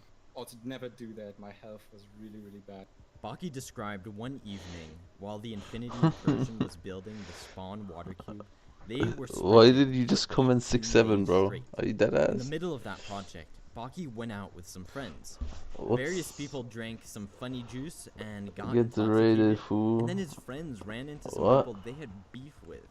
Well, For this what? resulted in a Oh, physical no. altercation, and Baki himself ended up in the hospital. At 8 a.m. the next morning, I his got doctors I deemed got him raided. stable enough to Wow. go, so his parents picked him up from the hospital. I'm good, man. As soon as he I'm got doing home, he so was much back to Diana for building no the reason, man. And retrospectively, that was such a bad decision because I felt after we were done, I felt I've been so doing bad. the same Baki thing. is not the only player who's been incredibly addicted to 2b2t. Uh, Another player named Super I need said to he drop was so addicted that the he had wool. to come up with a reason to tell people The why shimmering he was wool, and then So he went around telling people yeah, he I'm had just to not quit getting it. because he was diagnosed with leukemia. I am like, Super was back on the server. I am 2 weeks later. super bored. These players do insane things. You know, Wildgain was trying I've to been meet up doing with a this friend for of his who built a I don't base know. way off the No, beaten it's path, Iron so Man. no one would accidentally stumble. I've been doing this But this for made it incredibly difficult to travel. almost 3 weeks now. Wildgain had to dig a tunnel tens of thousands I'm of going on blocks to to week the 3. nether, but he totally Just to underestimated drop how one far item. the base actually was. I While he had am enough currently food to 4 survive the journey, times below he the did not odds. have enough pickaxes. And When they broke, I don't know. Raugain had to mine through 5,000 It's not blocks great. of netherrack with his fists. In 2021, the spawn I've been bored masons of went doing this public for with like a their week, biggest but project I have to do it because Sky if I don't do it, I miss This out was on one of the XP. largest bases the So server yeah, had it's ever it's seen. all over, A man. 1,000 by 1,000 block area, bombed out from sky to bedrock. The spawn masons wanted to show screenshots and videos of the base, So they cooked. took steps to protect it. Because dedicated players How are you, can man? reverse engineer coordinates by using natural terrain with 2b2t's world seed, the masons removed all of it. Tens of millions of blocks. But they still needed to be careful about bedrock. If you were to leak a screenshot of just the normal terrain, or even worse, a screenshot of the bedrock pattern, you can reverse engineer Oh, man. coordinates by doing a brute force search. That's People nice, are that's more nice. than willing to leave their The- computer running for a couple months. Oh, in it's order close to crack Christmas, their and In order to protect that, it's they not gonna covered be up nice. the entire bedrock It's gonna be area, boring. which only took Because it's a a lot of million downtime, blocks. and I need shimmering And with that, wool. You Sky know. Masons was safe to show. Well, one day, the Mason Mothra was live streaming at the base when he accidentally used FreeCam and revealed the bedrock below. It the is. covering. That split second was enough for people to reverse engineer the coordinates, and a group of Russian griefers got to work. I mean, it took a while for the if I don't coordinates to get the come wool back, but when they by did, like it tomorrow, revealed a I might just location give up. 20 million blocks out. Because I'm just Time not to having get fun at all. moving. With the travel hacks at the time, At it all. took hundreds of This hours is to get there absolute through the nether. agony. This took them weeks, but finally they arrived, built the portal, My and rates- appeared to nothing. My rates has There gone wasn't down a so single much, trace of Sky Masons and everything, bro. anywhere to be seen. It's all fell off. Was there a mistake with their reverse? Because the thing is, I maxed Did it they all mess up anyway. the I bedrock already pattern? maxed it. Checking the bedrock below the location revealed the exact same from So the live there's stream. no real But reason. where was Sky Masons? Well, Apart from this XP was all part of an and the elaborate XP. troll conducted by Leisure and Yeah, the Spawn I'm Masons. I have a code, but They he quit the created a game. proxy system that allowed players to log into a separate IP, get connected to an account at Sky Masons, and every single action they took was mirrored on 2b2t. If they pressed F3, the coordinates were offset by tens of millions of blocks. Yeah, They even it's fucking replaced the 500 bedrock hours in with there. the offset location. When Mothra showed the bedrock in the live stream, it was no accident. He knew what he was doing, and that it would waste weeks of the griefers' lives. I don't know who's crazier, the griefers who wasted hundreds of hours to destroy a base that wasn't there, or the Masons who spent all this time creating the elaborate system to troll them. In speaking about Fit, the YouTuber and podcaster DigMC said, I mean, my biggest gripe against him is how he portrays the server as family friendly to an audience of, kids who are going to join and can get, pulled into all this like neo-Nazi edgy bullshit. the reality of humans is their thoughts. Okay, and why our is this thoughts guy on my cannot be kick segregated from our spam environment. advertising And this? if we're in one environment for 16 hours a day, Why is there's this- no way that Hold doesn't on. affect our thoughts or behavior. He's done this The 3 player times, IMM this started fucking bot. playing 2b2t when he was Oh 12, my god. and its addictive I- nature essentially took away his childhood. And of course this was going to affect him. IMM said he was constantly playing with a bunch of racist 25-year-olds, and that influenced him a lot. As a result, he said he fell down the alt-right pipeline. Yeah, I think at one point I was so deeply online that I was even really radicalized by 2B. IMMs fortunately grew out of that, but when I talked to Jack the Ripper, he said political radicalization is not the only dark path he's seen players go down. He Ooh. outlined another, particularly for those drawn to competition. There are a lot of people who are competitive, and inevitably, there is a subsection of people who will learn about the PvP meta, right? And they really enjoy PvP, and they want to PvP so badly. They'll go out there, they'll learn the tricks of the trade, and they'll start trying to get good at it. But inevitably, they will encounter someone better than them, as is the nature of any online PvP. And if you can't beat someone in PvP, what can you do? Well, you go after them. And there's nothing stopping players from figuring out who this person is, finding out where they live, harassing them and their family and friends. You know, they'll just go crazy on people if it comes down to that. There are a lot of groups that make it their job to just absolutely ruin other people's lives if they do or say things they don't like.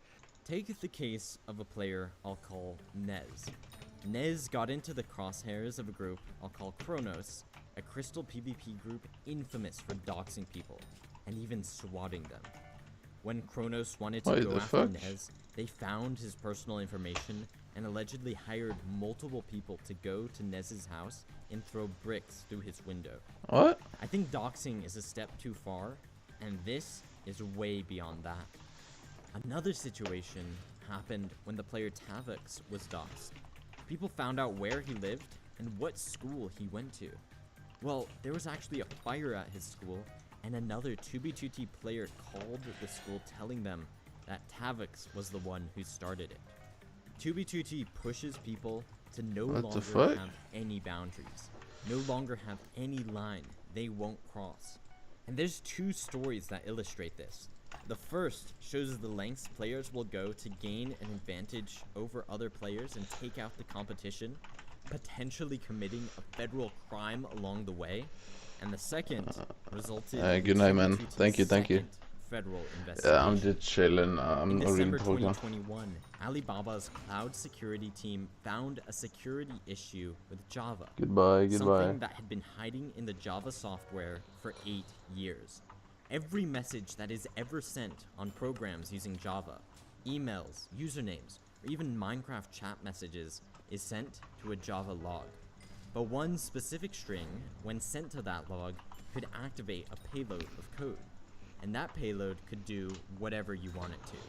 Archive every private message that's ever been sent, steal someone's bank login, take total control of their computer. Hello, Patty. From a Patty, single a string boy. of text. And that string could be sent in Minecraft chat. Because of the Java log, this exploit is called log4j. Despite how dangerous this is, when Alibaba's security team quietly reported the bug, the Java team I'm doing didn't this take it too Hypixel seriously. Skyblock, man. That was until the bug leaked. And then Hi, it how was are you everywhere, guys? including 2b2t. What? With less than 48 hours before the exploit was sure to be patched, Is a that group known as hacking? the Brown Men Yeah, I'm hacking. How did you know? with 2b2t Wait, programmers please don't create report me though. Ones that steal coordinates, of I course. But they don't didn't have cheat hard. experience with I don't hard operating cheat. system coding. They'd never developed anything like this. They had Bro, to get I'm not grinding. jacking it, bro. The Brown What Men is weren't this? the only 2b2t players writing payloads though. So What is is the this? programmer Ox22, as well as another group. Log4j is used on 2b2t for the first time. No one had developed a payload for it, but they just sent the message. Should I do some As hacking? a result, people's computers tried to I run have a way to payload, hack. but there was no payload You wanna to see run. this? Either way, it took processing power to do this, so spamming the message lagged people's computers. And you can guess what 2b2t players did. Okay, I'm hacking. Housemaster Can you didn't put know on what to hentai, do. please? He couldn't patch the exploit. That had to come from What? Java themselves. So he shut down 2b2t. I love People hentai. can no longer log Damn, in. bro. That's Seeing kind this, of fire. The Brown Men almost completely gave up, assuming the exploit would be patched by the time 2b2t You came gotta back stop online. this, though. This is a Many bit hours weird, man. passed, and Housemaster had an idea. What if he made it impossible for players to send the JNDI and LDAP I'll send and the you, other symbols the log4j this- string uses? Let's do Housemaster muted any something. messages Bro, with what these is this, characters, man? and 2b2t was back So online. gay. Players It's are so safe, gay, bro. right? Wrong. You man, gay Ox22 cat. types a different string into What chat, is this? and many 2b2t players' calculator app opens, and a Aquamonster. message is sent on their What is computer. this? Hello from Minecraft RCE. Send some news. Are you a girl? Ox22 Bro, wasn't what done. is this? He saw an opportunity to save people from the exploit, so Stop. he got back to work. The Brown Men got back to I'm a coding straight as well. male, man. After a few hours of work and figuring out a way to secure their own computers against the exploit, the Brown Men finally finished their payload. With one chat message, bro. they got access to the coordinates, IP, Discord tokens, What is this, waypoints, man? and Minecraft tokens of half of the Bro. people online at the time. Bro, This was over stop. 100 players, and Redstoner Stop. started to have some fun. Imagine you're at an item stash when suddenly you see your alt account Stop. moving around, Making mom. and you're the only one with Dude, the I love login us to it. for trying to fuck. This is exactly what happened with Bro, one item y'all shop gonna owner have some fun, who man. saw Redstoner on his alt, I'll placing it I'll in be there TNT. watching. The shop owner logged into his account, kicking Redstoner off, but Redstoner logged into the guy's main. Suddenly, the roles are reversed. Now you're on your alt, seeing your main placing TNT. The shop owner logged into his main, so Redstoner went back to the alt. Every switch, Redstoner placed a little more TNT, and he Versus just described free this now, as Johnny. musical chairs. He said they What went is back and this? forth like this for an hour, until he was finally able to destroy the base. Ox22 finished coding a protection against other Log4j attacks, but he needed a way to get people really, to man? run it on their computers. How And awesome. what better way to run that code than by using the Log4j exploit itself? Ox22 forcefully ran the patch for every person on 2b2t, using the exploit to destroy the exploit. Yeah, the only thing that stopped the exploit from causing a lot more damage was time, because from personal experience, watching the payload being developed, it took many hours, like 16 plus hours, and by the Bro, time it was enormous. fully What is developed, going ready on, to man? go, it was most people had it patched, and that kind of stopped people from doing crazy stuff, from like getting operator on 2B or getting creative mode or whatever. Apart from the time factor Redstoner mentioned, Log4j had limited fallout in Minecraft because to abuse it, you needed to have a good understanding of Java development and cybersecurity. Rebane said the scariest part of this is that the exploit was in the code for 8 years, and it's very likely an intelligence agency stumbled upon it and used it to attack certain targets without telling I'm not the anyone deeper. about it.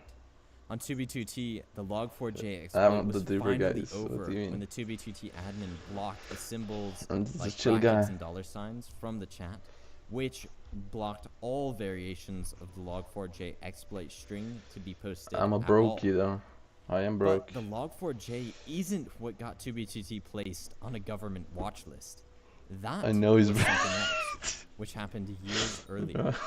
Using the Freedom of Information Act, someone got the Department of Homeland Security, the United States' counterterrorism agency, to release the information they have on 2b2t. This is from the Department of Homeland Security's official government website. Dude, I'm gonna Records roll high pertaining class to and I'm gonna ICE lose everything I Homeland own. Security investigations I'm losing incident everything I that own. occurred in November of 2016. The video game Minecraft server 2 Builders 2 Tools I'm gonna run out of money right now. was investigated by the Department of Homeland Security I'm due not- to I 2 just want Builders under 2 $30 bill. Tools having a bot account that would search on google.com any message that users What do you mean? requested Donate via what? in-game chat. Someone created an account called 2b2t Google, Yeah, which same. was logged into 2b2t and did something That's very my simple. network too. Whenever someone sent a message to the account, 2b2t Google searched that message up on Google. Back to the report.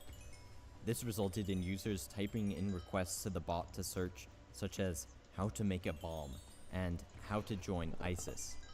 After the investigation, the government determined that's not 2b2t billion, players that's million. were not actually intending to commit terrorist acts, so they let the server be. But maybe there's things that they really That's should million, have paid not much billion. more attention to. In FitMC's video, how an actual crime destroyed this 2b2t base, he tells the story of Avalicium and how its coordinates were found when a griefer, who was friends with one Yes, of I the do. members, went to his house Why? and stuck his laptop with a USB stick. He used this to get the coordinates to the base, which is a federal crime. But is that really what happened? The true story is a bit more complicated. Avalicium was a great base that was home to dozens of people. Bro, what is including this a shit? player named Bard, who was real I life don't friends care, with another though. player, Oddpay. Wait. Oddpay and Bard Do you wanna talked join my about co-op? 2b2t and hung out together. They even went to each other's houses to play. Bard went to Oddpay's house one time, and Oddpay let him use his laptop. But eventually their friendship lost its strength. Join my co-op, man. We kind of drifted apart IRL, or just in general. Like, leading up to the whole Elysium event. One day, Oddpay took that very same laptop I with him support on all of vacation. them. It was then I hope that all he of them saw die. that Bard was logged into his Discord account, and right in the Discord, Oddpay saw the coordinates to Avalisium, -7 million, 3 million. Since at this point he and Bard weren't close, he made a rash decision without thinking it through. He took the coordinates to the griefing group, the Backstreet Boys. He talked to them and came to a deal. He Oh, gave they the all die. coordinates in exchange for getting promoted in their group. On top of that, the Backstreet Boys would find a scapegoat. I'm to from blame Norway, for the man. grief, so Oddpay would get away with it completely. The I Backstreet don't Boys wanna didn't date you, know though, how right now. Oddpay got the coordinates, but a week later they saw him screen Bro, sharing the chat shut logs up, of man. Avalisium's Discord server and realized that he had gotten access to Bard's Discord account. They could only think of two ways that he could have done this. One, he token logged Bard, I can add you, stealing what's his your name? Discord token to log in with, or he stuck a USB stick into Bard's computer What's your IGN? that stole Bard's Discord account. Either way, they were ready to grief the base. They chose a date, Sunday, It's not April right. 18th. But then, Oddpay had a chilling conversation with Tectonic, a member of the Spawn Masons. And he was like, oh, nothing much, just gonna head to my stash. I was like, where's your stash at? He was like, 7 mil, -3 mil. It's a little far out, and I was like, bro, what the This is I was not you, like, bro. this guy has Elysium. Tectonic used the no-com coordinate exploit This to is know not the you. exact location of Avalisium, and Oddpay realized they had to grief the base sooner, so they destroyed it 2 days earlier than planned. Even when the Backstreet Boys found out how Oddpay actually got the coordinates, they still spread the USB stick story because they thought it was funny and could get a cool FitMC video out of it. Bard was furious about this breach of trust, and he live streamed himself going to Oddpay's house, yelling out his family's name and address. That's pretty messed up. What both Oddpay and Bard did was wrong, but we also have to remember that when this happened, Oddpay was 14. After this, the two of them apologized to one another, and Oddpay redeemed his reputation in the eyes of the 2B2T community. But do you remember the dark path Jack the Ripper described for those who were very competitive, who went down the PvP rabbit hole? Hey, can you give me a Well, load? Those PvPers are the most dedicated, the most combative, and potentially the most dangerous people out of anyone on the server. For example, the group Imperium. They had several rivals, including Highland and the group Infrared. Highland, which was run by the Grand Lotus, was the biggest group on the server for a while, but the Imperium wanted to take them down. So what they did is they created what the Dark Emperor, the leader of Imperium, called a 4D chess move. Once we start to get into the history of Imperium, it's just like a long list of power plays. In early 2018, they launched what they called the United Group Embassy, which was, on its surface, a project made to increase group cooperation. Its stated goal was to create a United Nations for 2B2T. About 15 groups joined, but what they didn't realize is that uniting 2B2T groups was not the Imperium's intention at all. Imperium's intention was to take them over, or destroy them. Highland and Infrared joined the United Group Embassy to see what it was about. But when they did, the Dark Emperor and the Imperium members bullied and harassed the Grand Lotus until Lotus got mad enough to leak the group's embassy base. When the base was destroyed, who did people blame? Emperor or It's Lotus? actually real. Why is Everyone this your got actual mad name? at Lotus. The other factions of the United Group Embassy declared war on Highland, but the Imperium was the only one that had the forces to fight Highland at spawn. So, to go after Highland, the other embassy factions joined Imperium. They pulled the same move with their enemy Infrared, and as a result, in a 6-month period, the Imperium's membership doubled twice. In doing Yeah, so, that's they not bad. cemented themselves as the biggest group on the server, and the only thing that could stop them was an actual federal crime. Let me explain.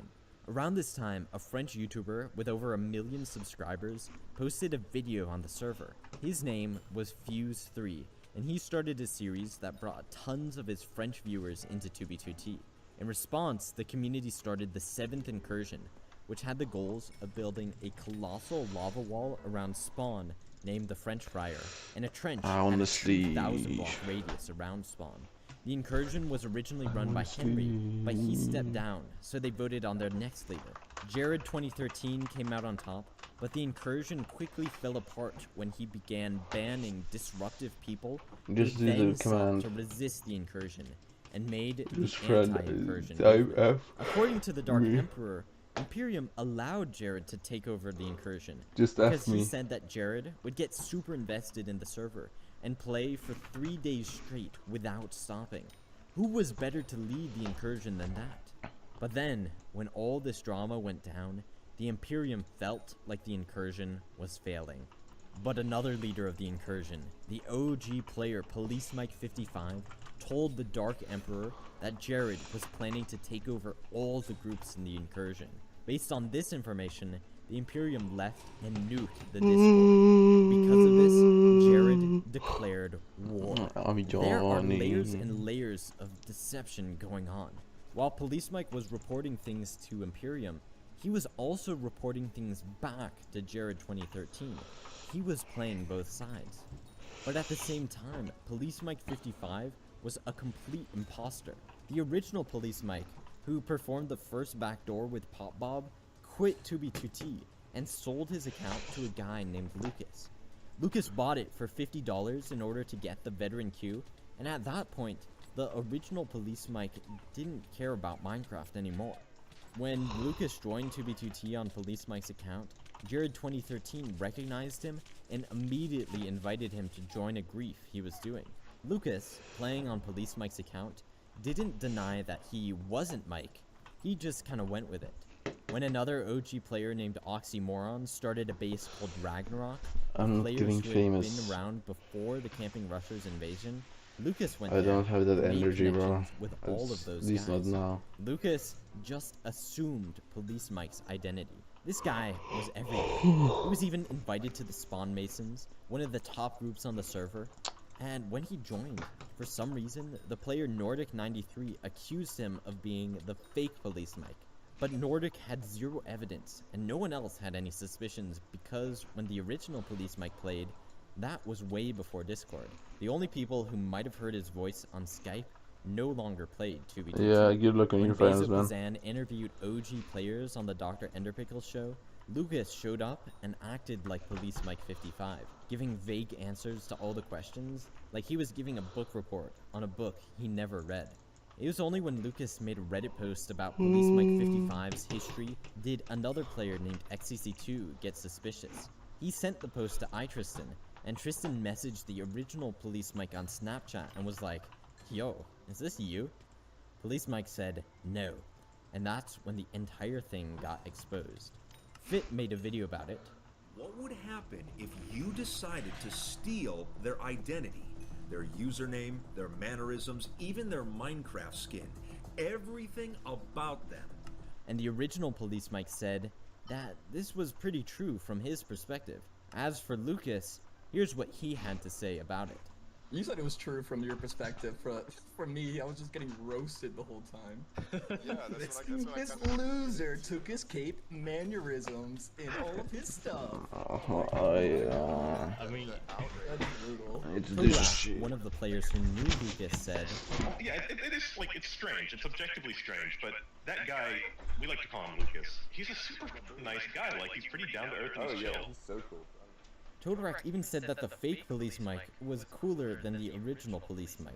And after Lucas quit the server after getting exposed, Bazopazan interviewed both Police Mikes at the same time. Hermeticlot commented, "Much love to you, Lucas. Miss interacting with you, bro. I was never upset with you over the whole thing. We all like you for you, not for any special old player status." Another viewer said, "As an Imperium member at the time it all happened, I can say that we were all just kinda sad that he left, because he was a cool guy." When Police Mike gave information to the Imperium about what Jared was planning to do, and then the Imperium nuked the Incursion Discord, Jared declared war on them. And what was Jared's main weapon? Doxing and harassment. Jared created a group called Huggy Town, which consisted of players like Halt Account, Police Mike, and Boo Boy. Boo Boy was sent on a mission to infiltrate Imperium from the inside and act as a spy. Meanwhile, Jared targeted Imperium members, found their personal information, which included one player I'll call Epsilon. They found his name, his address, and even ordered pizzas to his house, forcing him to pay for them. Some people allegedly threatened to swat him. When looking at Epsilon's address on Google Street View, it showed his home had a gas tank outside of it, which somebody joked about hiring a homeless man to go explode. At some point, one of the members of Huggy Town, who I haven't mentioned, himself suffering from certain mental health issues, turned his ire toward Jared. He found an address he thought was Jared's, went through the mailbox of that home, and tried to confirm whether or not it was his. During all this, Boo was infiltrating Imperium. He joined the group at their lowest rank, but he was such a cool guy that he quickly climbed up and got promoted. Eventually, he reached one of their highest ranks, Delta. As a result, he had access to many of Imperium's bases and stashes. One day, he went to a stash which had over 200 double chests of shulkers. That meant thousands upon thousands of items. To steal it, Boo moved the stash a couple 100,000 blocks away, but Imperium somehow found out where the new location was. Though they didn't know Boo was the one who had stolen it. The Imperium sent an operation to steal the stuff back, so they joined a big voice call, which Boo joined in as well. While they were trying to retrieve the items, Boo, listening in to their conversations, logged into one of Jared's accounts and blew up the stash. For 8 months, Boo acted like a friend of Imperium's and helped them, just to sabotage them from the inside. He was eventually outed when screenshots leaked from Jared's group showing he had been scheming with Jared the entire time. After this, Imperium wanted Jared off the server by any means necessary. They called the FBI to report him as a criminal. The Dark Emperor himself was on that call, and at the end, the officer he spoke with said, "Thanks for the report. Please let us know if you want to add anything else." About a week after that happened, Jared disappeared from the server. At the same time, a guy who was the same age and in the same area as Jared was arrested by the FBI for the crimes Imperium reported him for. Across the server, players spread the news that Jared had been arrested. Someone even made an account called Jailed 2013 to mock him. In reality, Jared had just taken a break from 2B2T without telling anyone. When he returned weeks later, it proved he hadn't been arrested, since he obviously couldn't have played 2B2T from jail. With all this stuff about doxing, dude, keep your personal information safe. I'd transition to a privacy service sponsorship if I had one, but unfortunately I don't. Crazy stuff can happen when people have your info. Jared had the coordinates to Totorak's base Turim, and he didn't tell anyone he had them until he griefed the base on Totorak's real-life birthday. Jared claimed it was a coincidence, but that seems highly unlikely. At some point, even the Dark Emperor's face was leaked into the 2B2T community, and someone built his likeness as a map art. These guys fight dirty. Jared got access to the Dark Emperor's account using the authentication exploit and went on NameMC, linking it with another account that sounds like PDF file.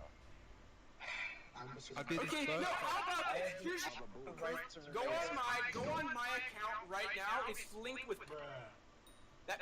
Jared did that because he got access to my account. But despite all the doxing and harassment, the only thing that could truly take down the Imperium was a federal crime, and the crime wasn't even directed at them. 2B2T's meta is crystal PvP, placing end crystals on top of your enemies and exploding them.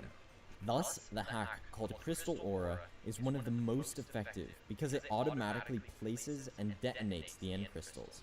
Because of this, groups like Imperium are always looking for a better version of Crystal Aura to gain a PvP advantage. That's when they heard rumor of a new client that had a version of Crystal Aura far superior to anything that had been developed before. The developers Earthquake, Crystal Link, Megan, and O'Hare had spent months coding a client called Phobos. When word spread about Phobos' capabilities, other client developers realized how much of a threat it would be.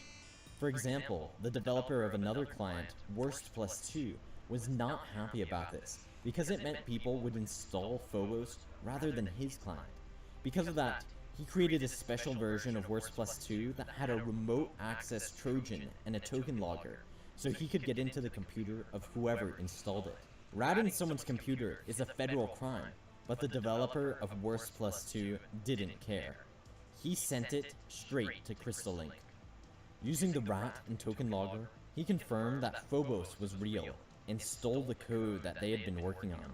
When Crystal Link and the others realized what had happened, they rushed to finish developing Phobos before the other dev could use it. 2 weeks before Phobos was set to release, they dropped it. Word quickly spread about it, and Imperium members downloaded it in droves. But it wasn't just Imperium. At launch, Phobos reached 100 downloads an hour, and after just a single day, the total downloads exceeded 4,000. But then, people's bases began to get destroyed. That's when one of the friends of the developer announced that Phobos had a token logger. He sent a message on Discord saying, "Good luck finding it." Ox22 searched through the code and didn't only find the token logger, but found much, much more. Phobos was designed to search through people's files for hacked clients, take screenshots of their desktops, steal Minecraft coordinates, Discord tokens, Minecraft accounts, and even Chrome passwords, which could include credit cards and banking info. This was the plan from the beginning. The Phobos developers wanted to use the client to democratize the client space, since many private clients were locked to certain groups. As a result, they included code that searched through people's files for other hacked clients, so they can copy them and release them for free. This was successful, since they were able to leak the private clients of Zulu and Oive. Because Phobos stole people's coordinates, almost every single Imperium base was compromised. But that was nothing compared to the personal information gathered. Since so many Imperium members installed the client directly, over 70% of the group quit. This practically killed Imperium and ended the war. The Phobos developers committed a federal crime, and many people reported them to the FBI, but to my knowledge, nothing came of that. My one question throughout all of this is, who allowed this to happen? Who created this environment that spawned such toxicity, where players are harassing each other, committing crimes, just to get at one another? Who is Housemaster? I've spent dozens of hours researching to find every single clue det var bara en kollega, det var ju about någon the dealings of Housemaster. Men han förstår ju att det är faktiskt juryjobb så When he and George Bush 420 created 2B2T. Ja, jag var på telefonen så 5 timmar var det. This stuff is wild. Jag kämpar dig. After 2B2T began, Housemaster appeared on the server ever so often. Det var bara gå in, and was vänta semi-involved och så in the gå ut. community, messing with different players. For example, on multiple occasions, he used commands to create lightning storms at spawn, which definitely frightened others. But there was another account called server_operator who was seen online from time to time. While this section is about the full timeline of Housemaster, it also involves some insane stories from the community. Housemaster was on the server doing his best to patch various exploits. For example, in 2012, if you logged out at certain parts of the map, you could get teleported to the nether roof with no way to get down. As a result, House had to constantly help players down, and this was a big headache. That's when Pop Bob and his friends had an idea. They could help Housemaster fix the glitch, but at the same time get backdoor access to the server. So what Pop Bob and his friends did is they created a plugin that allowed anyone who was stuck on the nether roof to type the command /stuck, and this would teleport them down. But the plugin also gave Pop Bob and his friends access to the Too Many Items mod, which let them spawn in anything they wanted, as well as other server permissions. With this, they built the base called Plugin Town, using all of these insane items. Then, when Housemaster received reports that Pop Bob was teleporting to people's bases and destroying them, he set up a fake base with other people. When Pop Bob showed up there, he had proof with his own eyes that the server had been backdoored. Already, even in the days of 2012, we see this antagonistic relationship between the player base and Housemaster, where the players are trying to deceive him into installing plugins that give them an unfair advantage on the server. In fact, this happened multiple times. In mid-2012, PopBob and X0XP had an exploit that allowed minecarts to travel super fast without rails. If they did this, they could generate tons of chunks super quickly, which lagged the server a lot. PopBob and X0XP wrote a plugin that fixed this exploit, but it also had a backdoor in it. So they brought this to Housemaster. Housemaster, who doesn't have much coding experience, was wary about the previous time he had installed a plugin recommended by players. So instead, he gave it to a developer friend of his named Ben Jojo. Ben Jojo examined the plugin and saw that it had an auto updater, which meant that PopBob could add any code he wanted to the plugin. If he wanted to spawn in any item, he could. At this point in mid-2012, there are 3 known operators of the server: Housemaster, George Bush 420, and Ben Jojo.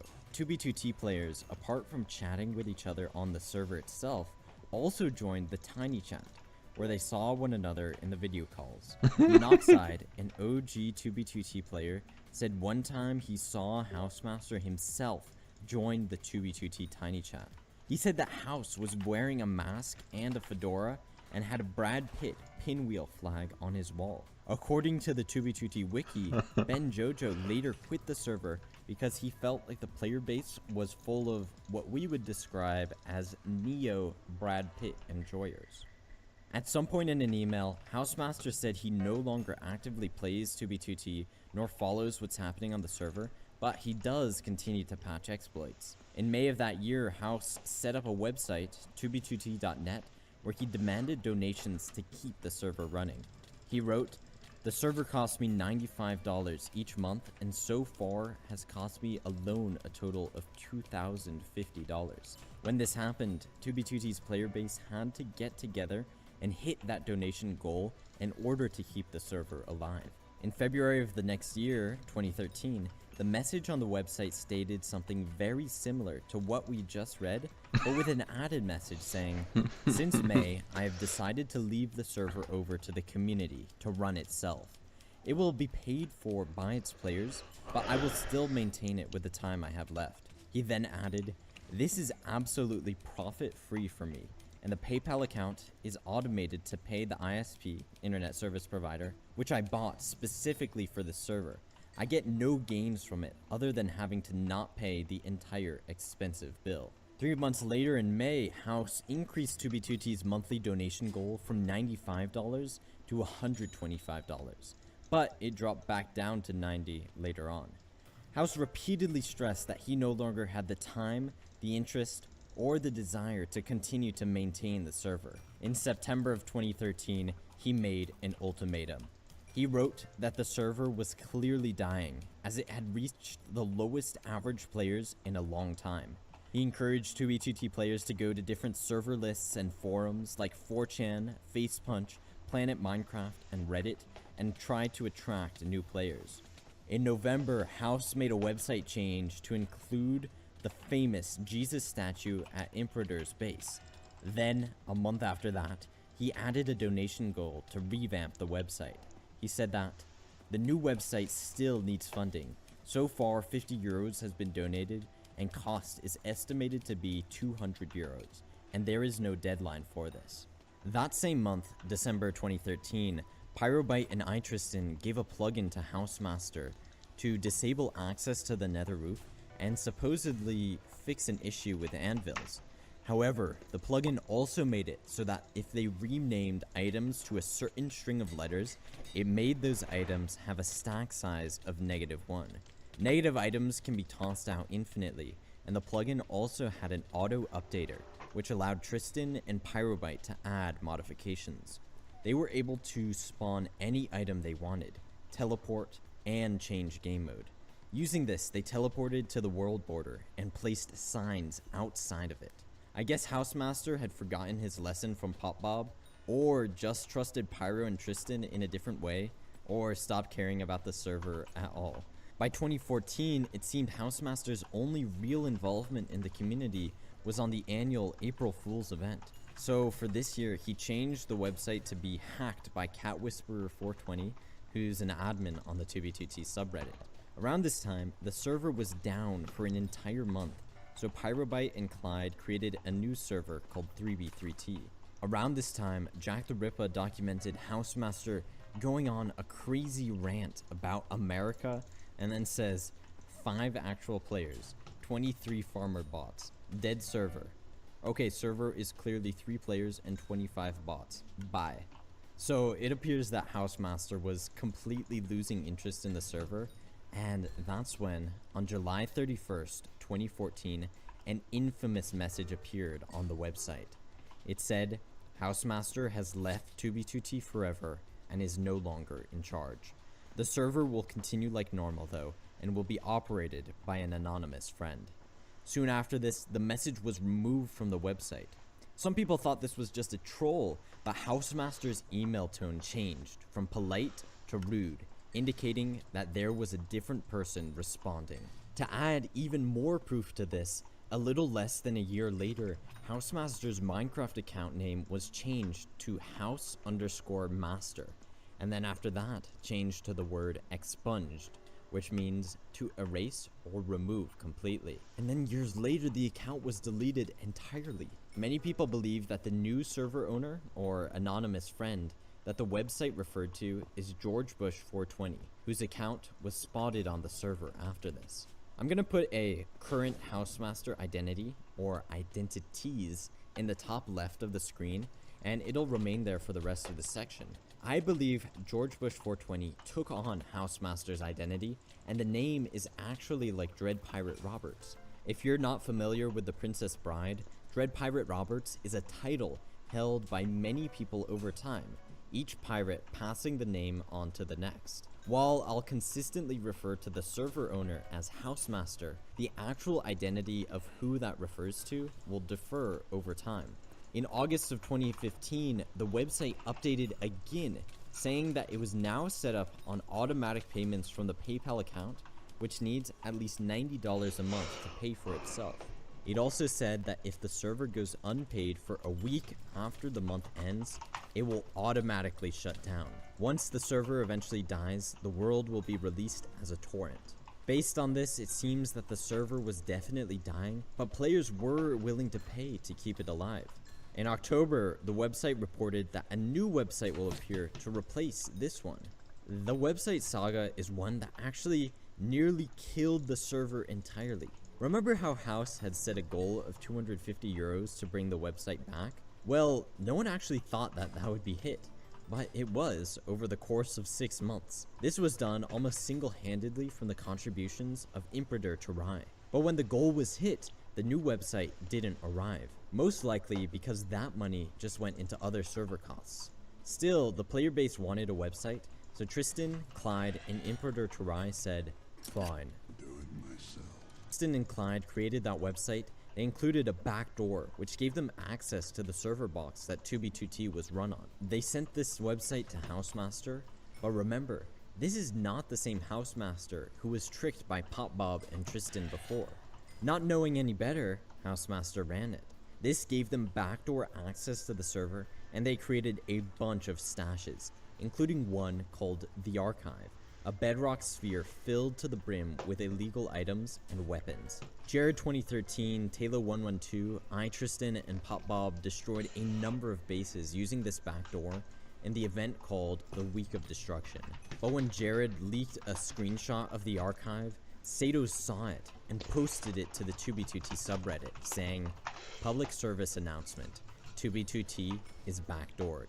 He called the group the Tyranny. The craziest part about this, though, is a screenshot taken by Jared. It shows George Bush 420 building with bedrock right next to Taylor112. How could this happen? Did they hack into his account? Could they impersonate players? Well, Jared told me that George Bush was actually friends with Tristan and Clyde, and he didn't care that they had backdoored 2b2t. Speaking about this, the OG player Frickin' remarked that Housemaster did an April Fool's event every single year. He'd do these April Fool's maps every, April 1st of every year, but he didn't do one on 2016. But literally the only thing he did was upgrade the server to 1.9, which was like really laggy. He just didn't care about the server anymore, and I'm pretty sure he wanted to sell the server too. In fact, I think he almost did. Frickin' claims that Housemaster even almost sold the server to another 2b2t player. But then, the server was saved by the most unlikely person. On June 1st, 2016, when the Camping Rusher uploaded his video, thousands of players were suddenly trying to join 2b2t. Housemaster didn't know what to do. Then, he had an idea. A queue system. House created a queue which let people join 2b2t one at a time. Unfortunately, this was not very effective, partly because you needed to reconnect every 30 seconds in order to keep your position in line. On top of this, the old players were furious because suddenly the server they called home for years was impossible for them to join. The Camping Rusher, who had been running his own server, the Archon, for years, knew how to deal with servers with large amounts of players, and offered to help. He and his friend Curtis, one of the Archon's developers, set up a new queue system which was much smoother. To solve the issue of OG players not being able to get in, Rusher suggested adding a veteran queue so that they could skip to the front of the line. On top of this, there would also be a priority queue where those willing to pay $20 a month could skip the line as well. But since the veteran and priority members went straight to the front of the line, regular players in the queue would often see their position and estimated time to join the server increase. In response to this, the server reserved a certain number of player slots for priority members and a certain number for regular, effectively making 2 lines. All of this made 2b2t actually playable again, but people were suspicious about the sudden influence Rusher and Curtis had over the server.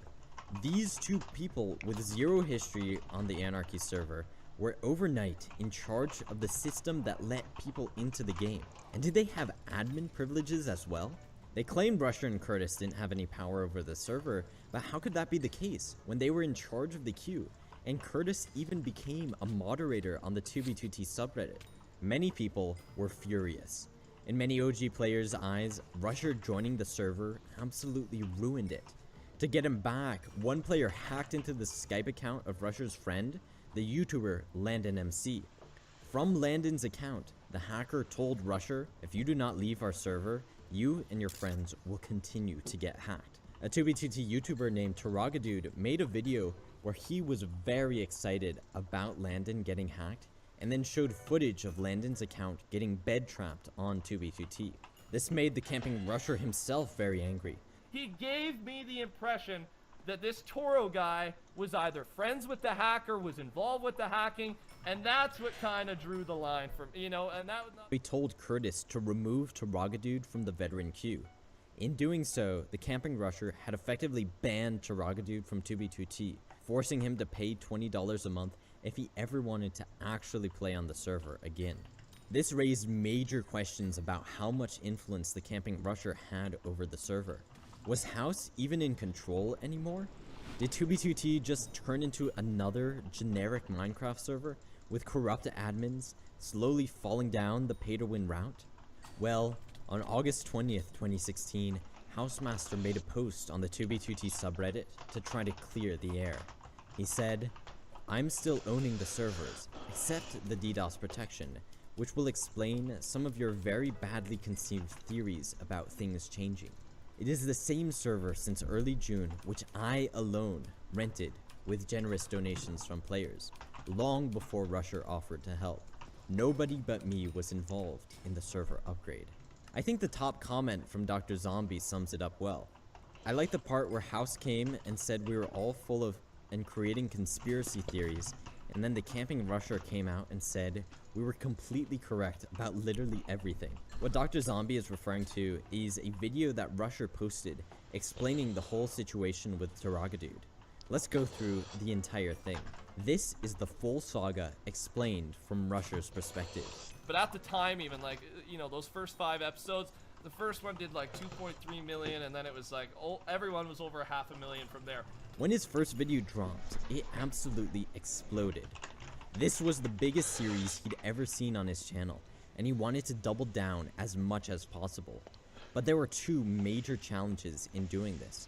First, Rusher and his friend Mitch were having an incredibly difficult time recording the next ones in the series. Just to get onto 2B2T, they had to stay up late into the night and wait 4 to 5 hours in the queue. To have a much better chance of actually being able to record these videos and get that ad revenue, Rusher emailed Housemaster asking for a waitlist. Like I asked, what do I have to offer you in order to get a whitelist? And he basically responded, hey man, that's not fair. We're not going to do that. The second challenge to continuing the series was 2B2T's instability. The server was getting DDoSed and could go down entirely. Rusher wanted the security of knowing 2B2T wouldn't disappear, and given his own experience with hosting big servers, he asked Housemaster if he could buy it. Housemaster denied this offer, but then came up with the queue idea, where there would be a veteran queue for OG players. Rusher was on board with this, and also suggested a priority queue system where players could pay to skip the queue, and he and Housemaster could partner up to do this. Rusher said that, of course, part of the motivation for doing this was profit, but it wasn't as if they were trying to exploit the server for money. Housemaster himself had gotten over 200 emails from players asking if they could pay to skip the queue. So Rusher and Curtis created the priority queue. They also bought DDoS protection, created the queue plugin, and covered the cost of the server machines. They also planned to have one of their developers come on and make the server less laggy. This would cost anywhere in the range of $1,000 to $2,000. Now, there's already contradictions between what Rusher said and Housemaster's Reddit post. For example, the line, "Nobody but me was involved in the server upgrade." As Rusher said, we bought DDoS protection, we obviously created the queue plugin, we covered the cost of the server machines. That was all coming out of my pocket. I mean, Rogadude drama went down. Rusher told Curtis to take Rogadude out of the veteran queue. They could do this since they built the queue. Players were furious, but this wasn't even their first accusation saying Rusher When you was join abusing his censored power. back. When Landon was hacked, What? messages between him and Rusher revealed that Rusher gave him free access to priority queue. In Rusher's mind, making a video promoting the server was sufficient payment, but people were not happy about this. After restoring Roggadude's veteran queue status, Rusher said that he and Curtis would never remove anyone from the veteran queue again. He also revealed that he gets less than half of the cut from priority queue, and in that video, he offered to put the money somewhere else, a charity or organization if people wanted it, but that didn't end up happening. Hacking Landon MC was not the only thing 2B2T players did to try spook Rusher off the server. Someone figured out who Rusher's mother is, leaked her picture and Twitter handle, hoping that someone would get her to convince Rusher to quit the server. Yikes. Over the next couple of months, the drama settled down and 2B2T went into a state of equilibrium. A little over a year later, in July of 2017, FitMC actually met Rusher at VidCon, and Fit confirmed that Rusher and his associates were still getting a cut of priority queue. So while Rusher may have had a great influence on the server, it's likely that Housemaster, at this point in time, was still the main owner. Housemaster, of course, being George Bush 420. We still don't know much about who that is, but we can get some Yes, I'm clues from the Lena. game with an incredibly strange event that occurred I am in Lena. August I am of Lena. 2016. A user on Reddit named Grey Sage made a post saying that he Bro, had found you fell off, Housemaster's man. base, Look at you. and then it had totally disappeared. What? As he described, one of his friends was out exploring. Bro, you were about hard stuck 4,000 Cala 70. blocks from spawn when she found a strange Hard base stuck. owned by a player named George Bush 420. She told Sage about this, and Sage went there as well. When he arrived, he saw George Bush digging out a giant diamond pinwheel. Sage said that George was friendly to him and said that he was free to take anything he wanted from the chests, and he'd also let his friends know not to What? attack Sage. But what happened next is incredibly bizarre. Here's how Sage described You have 100k guild XP. I logged in the next day, only to find the base gone. When I say gone, I don't mean it was torn down. It was as if there were no traces 100K. of anyone ever being there.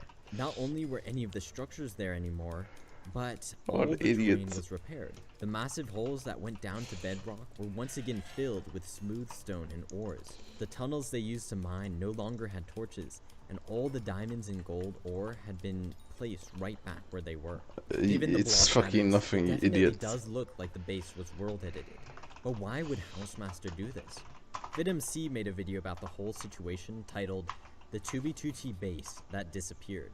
Seeing that Like video, this. a player named Hey It's Azerbaijan informed Sage that That's he me in one day. believes the base didn't disappear because Sage found it, but because he and his friends had griefed it.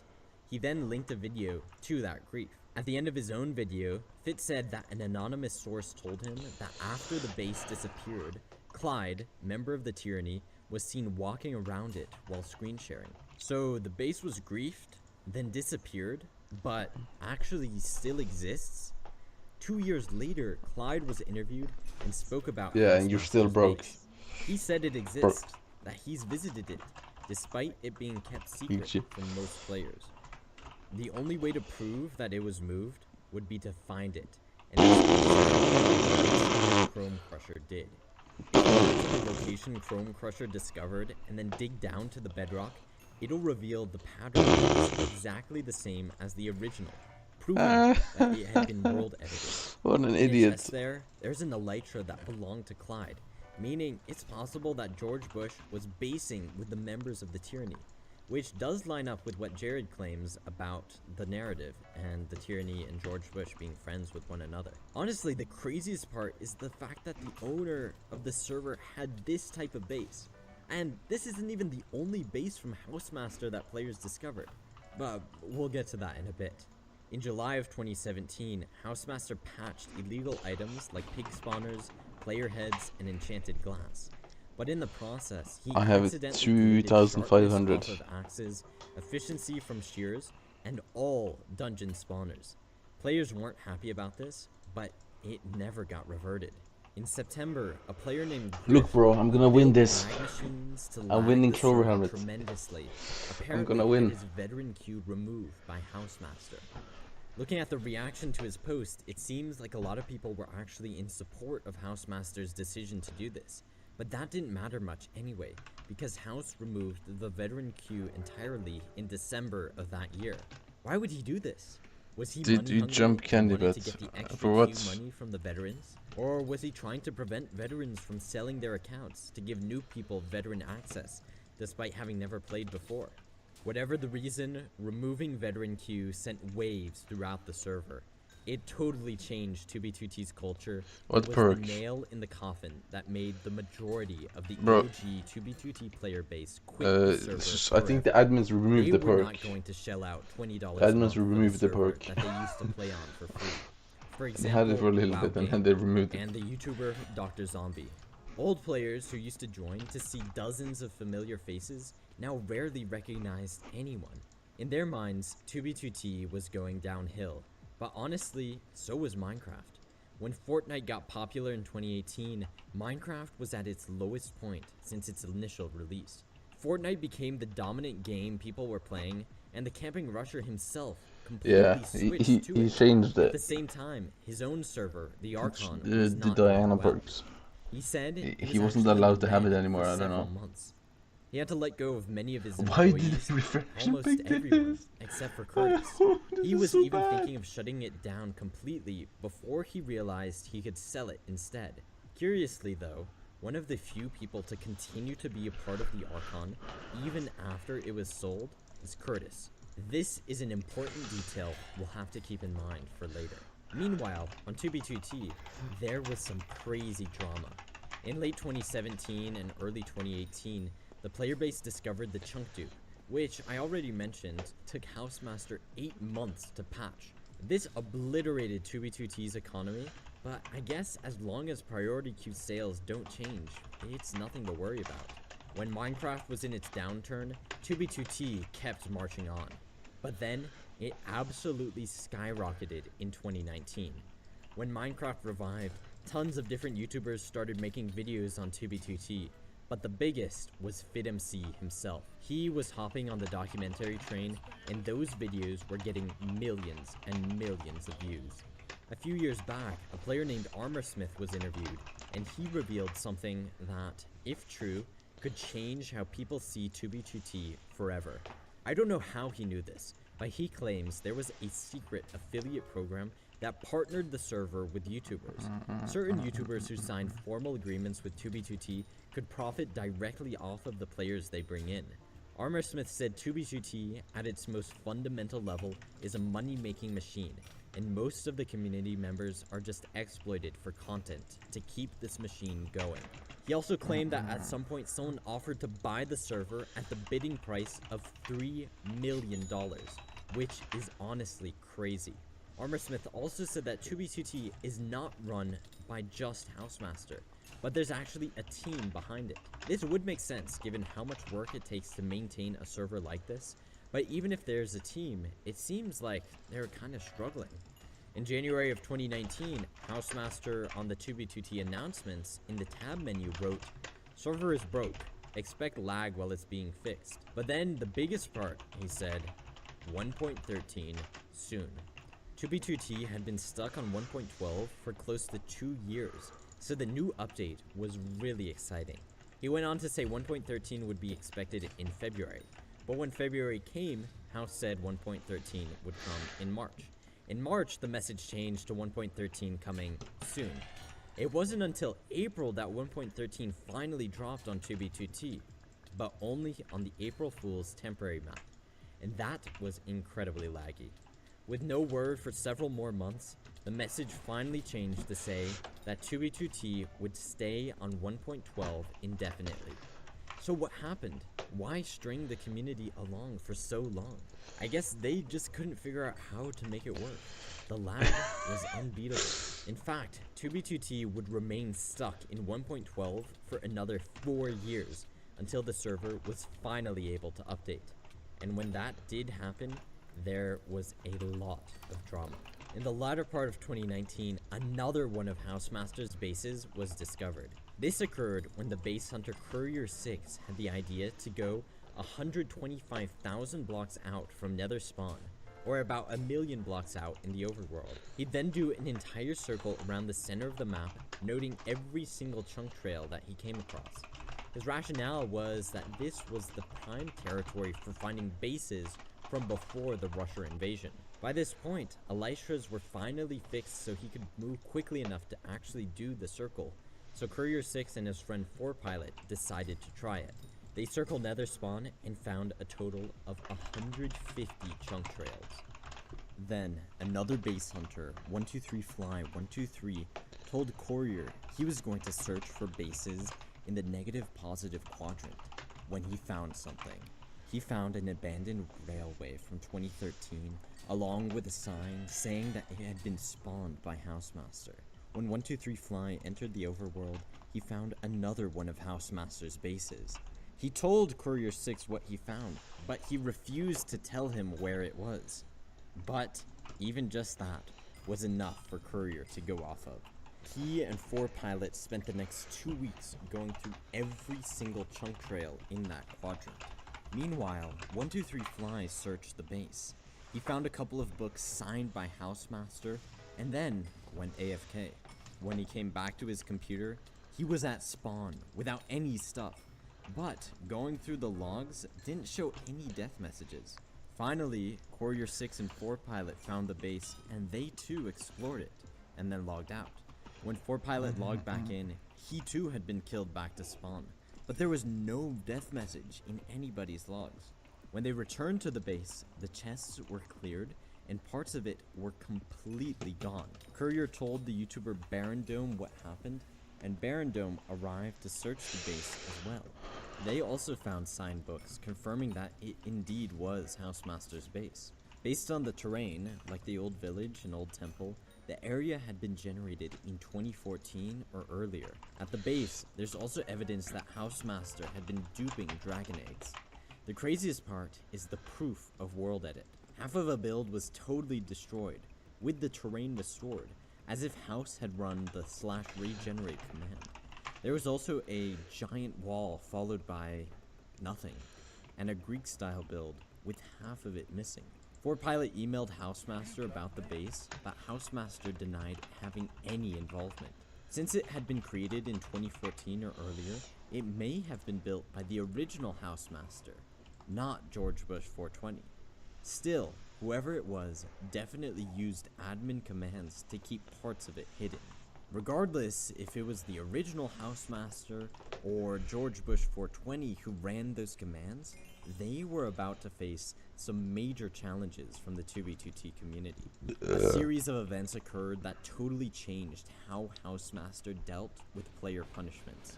Of course, 2b2t is anarchy, so you can't get punished, right? But actually, there are some exceptions to this. At the end of October, the players Carl, 2b2t, Linky, and Redstoner wrote the entire Bible on the server. They used written books and put them into shulkers. Those shulkers they put into a chest. When they opened and closed the chest, the server's TPS absolutely tanked. Housemaster had to fix this because all it took to totally destroy the server was to open and close a chest a few times. So he fixed it, but when he did, he accidentally re-enabled book banning. If you have too much data in your inventory, like from shulkers filled with books containing junk data, you'd get kicked from the server. Every time you attempt to rejoin, you'd get kicked again, effectively banning you. But this can be weaponized if you take those shulkers and toss them to someone else. Because of the Bible situation, book banning was back. A group formed to abuse this called the Book Club.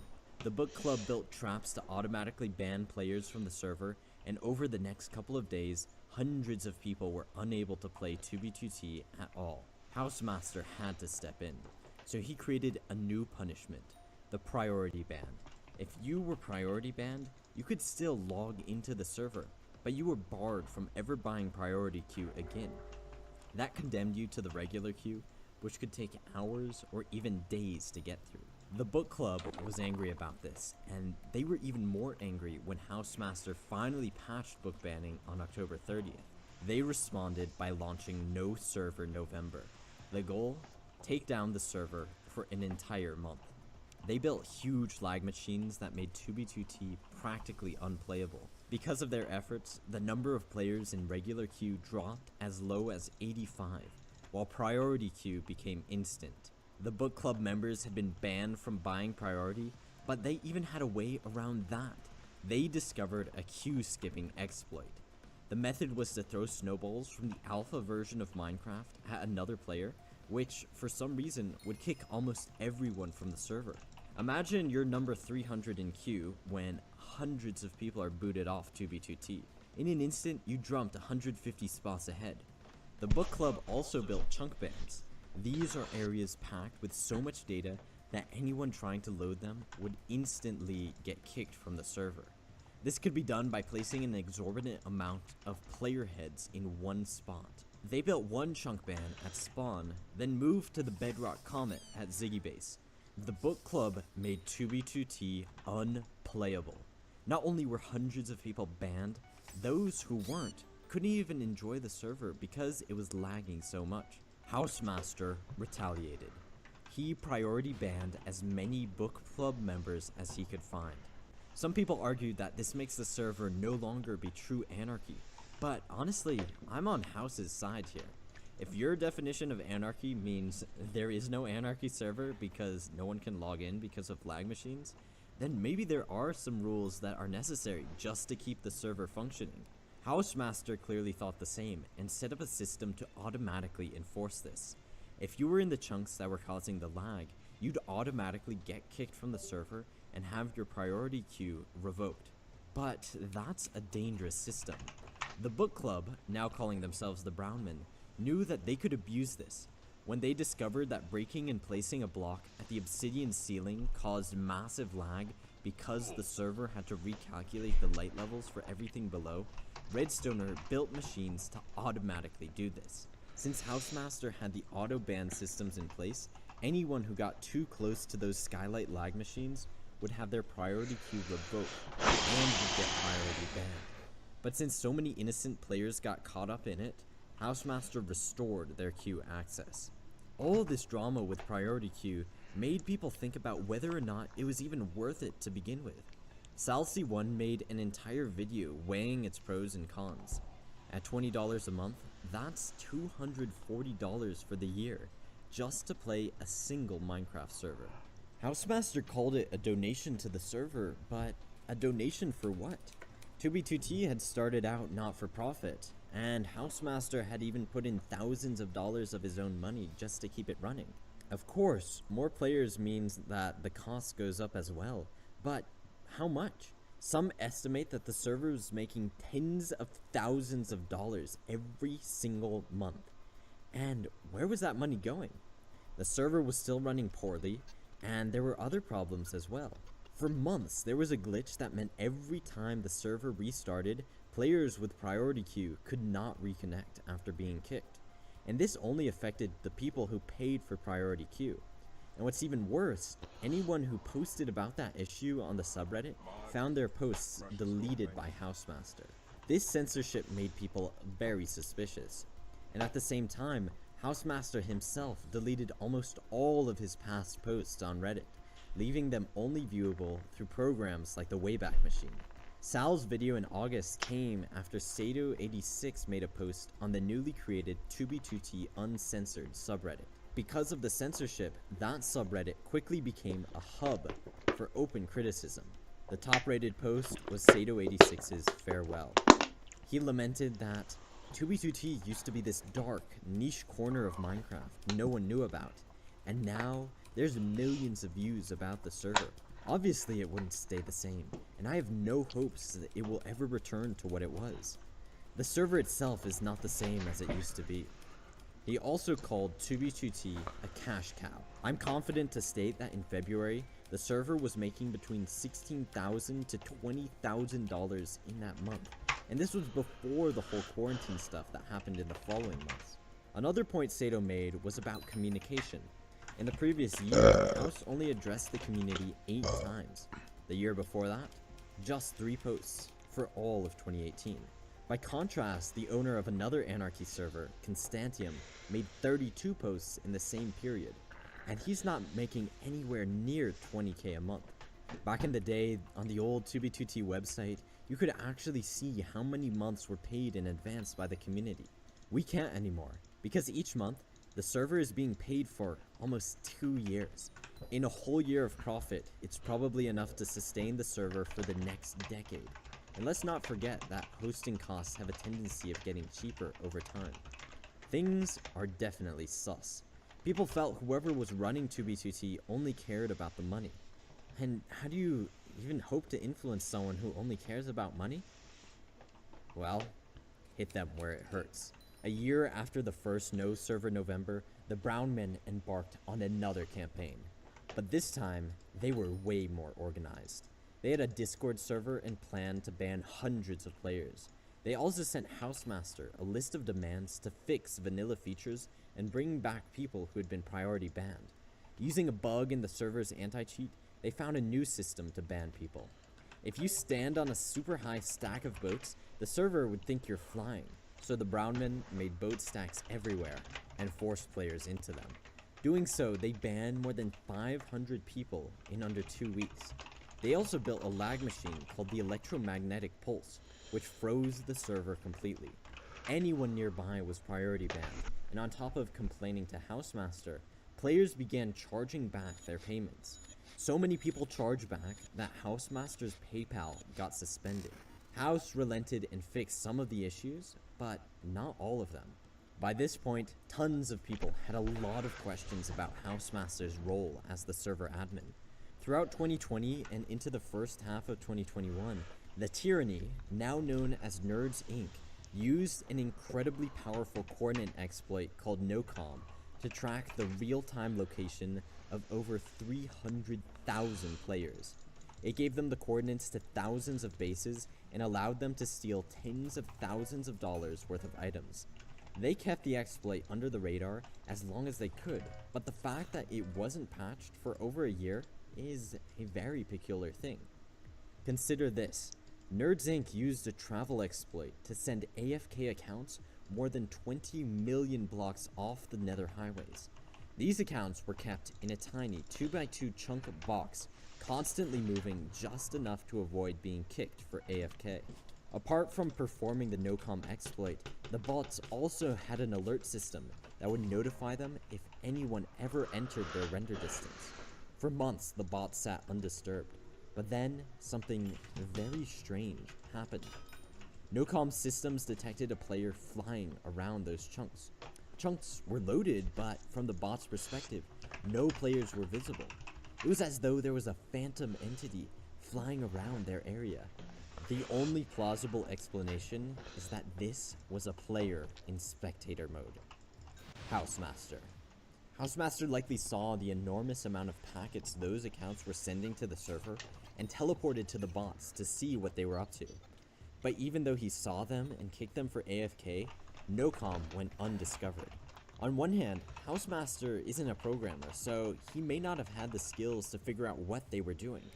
House supposedly outsources plugin development to others, but on the other hand, the lead developer of NOCOM, Leecherv, said this. House probably has a deal with his hosting provider to get cheaper bandwidth at bulk, but if he didn't, they cost him tens of thousands of dollars just from spamming this packet so much, so often. How could the exploit cost the server so much and not get fixed? Some believe that House was turning a blind eye to the nerds, but it seems much more likely that NOCOM lasting so long was just due to negligence. Right around when NOCOM was finally patched, Housemaster relaunched test.2b2t.org on Minecraft version 1.16. He also made his first Reddit post in over a year, announcing that they're preparing for a new update. But it wouldn't arrive for a long time. In November, a new shop website for 2b2t went live. Payments for priority queues switched from PayPal to Tebex, which is an important change given the issues with PayPal chargebacks in the past. But the biggest detail is the wording on the site. We are currently working on making it possible to update the server to 1.17. Thank you for your support. The word "we" implies that, by this point, a team rather than a single person is running 2b2t. At the same time, 2b2t's logo changed. Just a month earlier, in October 2021, FitMC had released 2b2t merchandise on his channel. These designs included the infamous spawn region, his own base, Fitlantis, and Space Valkyria 3, which was built by Jack the Ripper. But when the new shop launched, the terms of service for buying priority queue included new legal language forbidding the creation of merchandise based on builds from 2b2t. With this, the new payment website, and the message from the team, some players believe this strongly indicates that Housemaster sold the server. But it's going to take a while until we have any information on who that actually may be. In February 2022, the 2b2t Times, a map art newspaper published inside the game, was disbanded. Its leader, Forcecan, had written an article called 10 Rules. Contrary to popular belief, he stated, 2b2t does have rules. These rules were never publicly stated, but were instead cobbled together based on the experience of different players when they get punished for different things after acting out in particular ways. Ken listed them out. Advertising in chat, talking about Walden, using lag exploits, talking about doxing, speaking unkindly about Housemaster in chat, duping items, spamming chat, using exploits to ban large amounts of players, refunding your priority queue, talking about the rules and punishments in chat. The 10th rule about not being allowed to talk about the rules and punishment in chat also applies to maps, because the day after publishing the article, Forcecan logged in to find all his accounts priority banned, and every map on the server wiped. These rules are strictly enforced. For example, DigMC posted these rules in chat and was muted as a result. Courier6 claimed that he himself was priority banned after joking about selling somebody's docs for $15.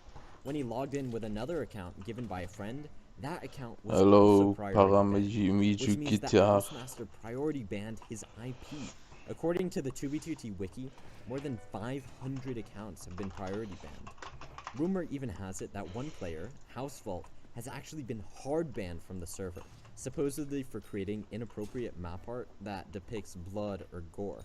In early 2022, Salcy1 made a video called 2b2t is not full, where he exposed strange behavior in the server's queue system. He argued that for several months, the server actually hadn't been maxed out, since player counts were nowhere near the cap of 250, and priority queue players could join instantly. Dr. Crocus, another player, theorized that 2b2t reserves a certain number of player slots for regular players and saves the rest for priority members. He tested this by watching the queue after the server restarts. Dr. Crocus found that every restart reduced the standard queue by an average of just 75 players, meaning only 75 standard queue slots exist at a time. A more conspiratorial take is that he wanted to frustrate free players into buying queue, but that doesn't seem super likely. If new players couldn't get on at all, then they probably wouldn't be likely to pay for a queue later on. Finally, in August of 2022, the years-long wait for a new 2b2t update seems like it would finally be coming to an end. On the 12th of that month, the message of the day and tab screen announced updating to 1.19 on Monday. The server was hyped. When Monday, August 14th rolled around, the server went offline. And then it stayed offline for much longer than people were expecting. Thank you, Zubra. Hey, 5 months. You'll love to see it. Now, let me tell you something, Stream Chat. I'm pissed off. You know why? I woke up at the ass crack of dawn today. 4 a.m. because 2b2t was finally updating, right? Got my coffee, ready to go. 4 a.m., nothing. 5 a.m., nothing. 6 a.m., nothing. 7 a.m., nothing. 8 a.m., nothing. 11 a.m., nothing. I wasted my whole f***ing morning waiting for this update. Housemaster. Son of a... Then finally, the server came back online on Minecraft version 1.19, and with it, a new 2b2t website.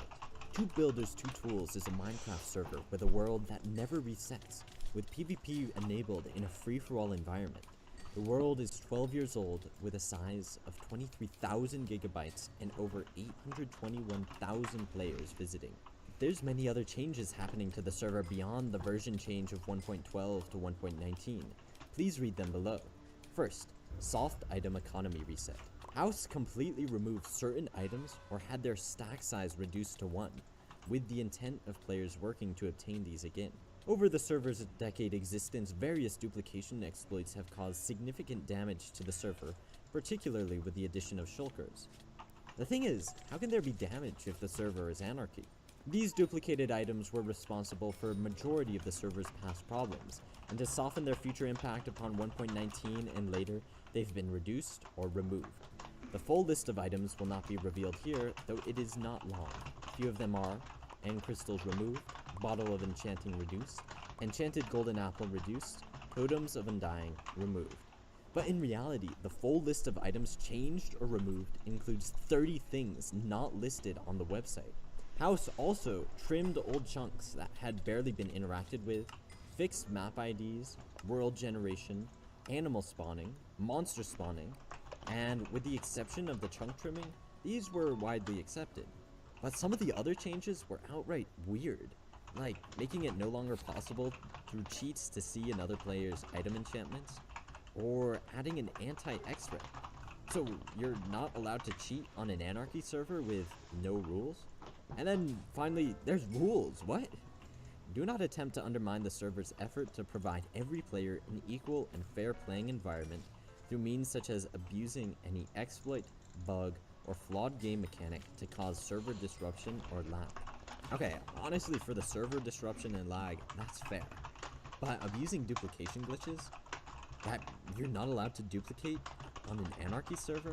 And then also, Salcy1 revealed a couple of changes that weren't mentioned. 2b2t's classic green text, a staple of the server, was removed. All illegally placed bedrock was reverted, which is also something 2b2t is famous for. When this happened, players were absolutely livid.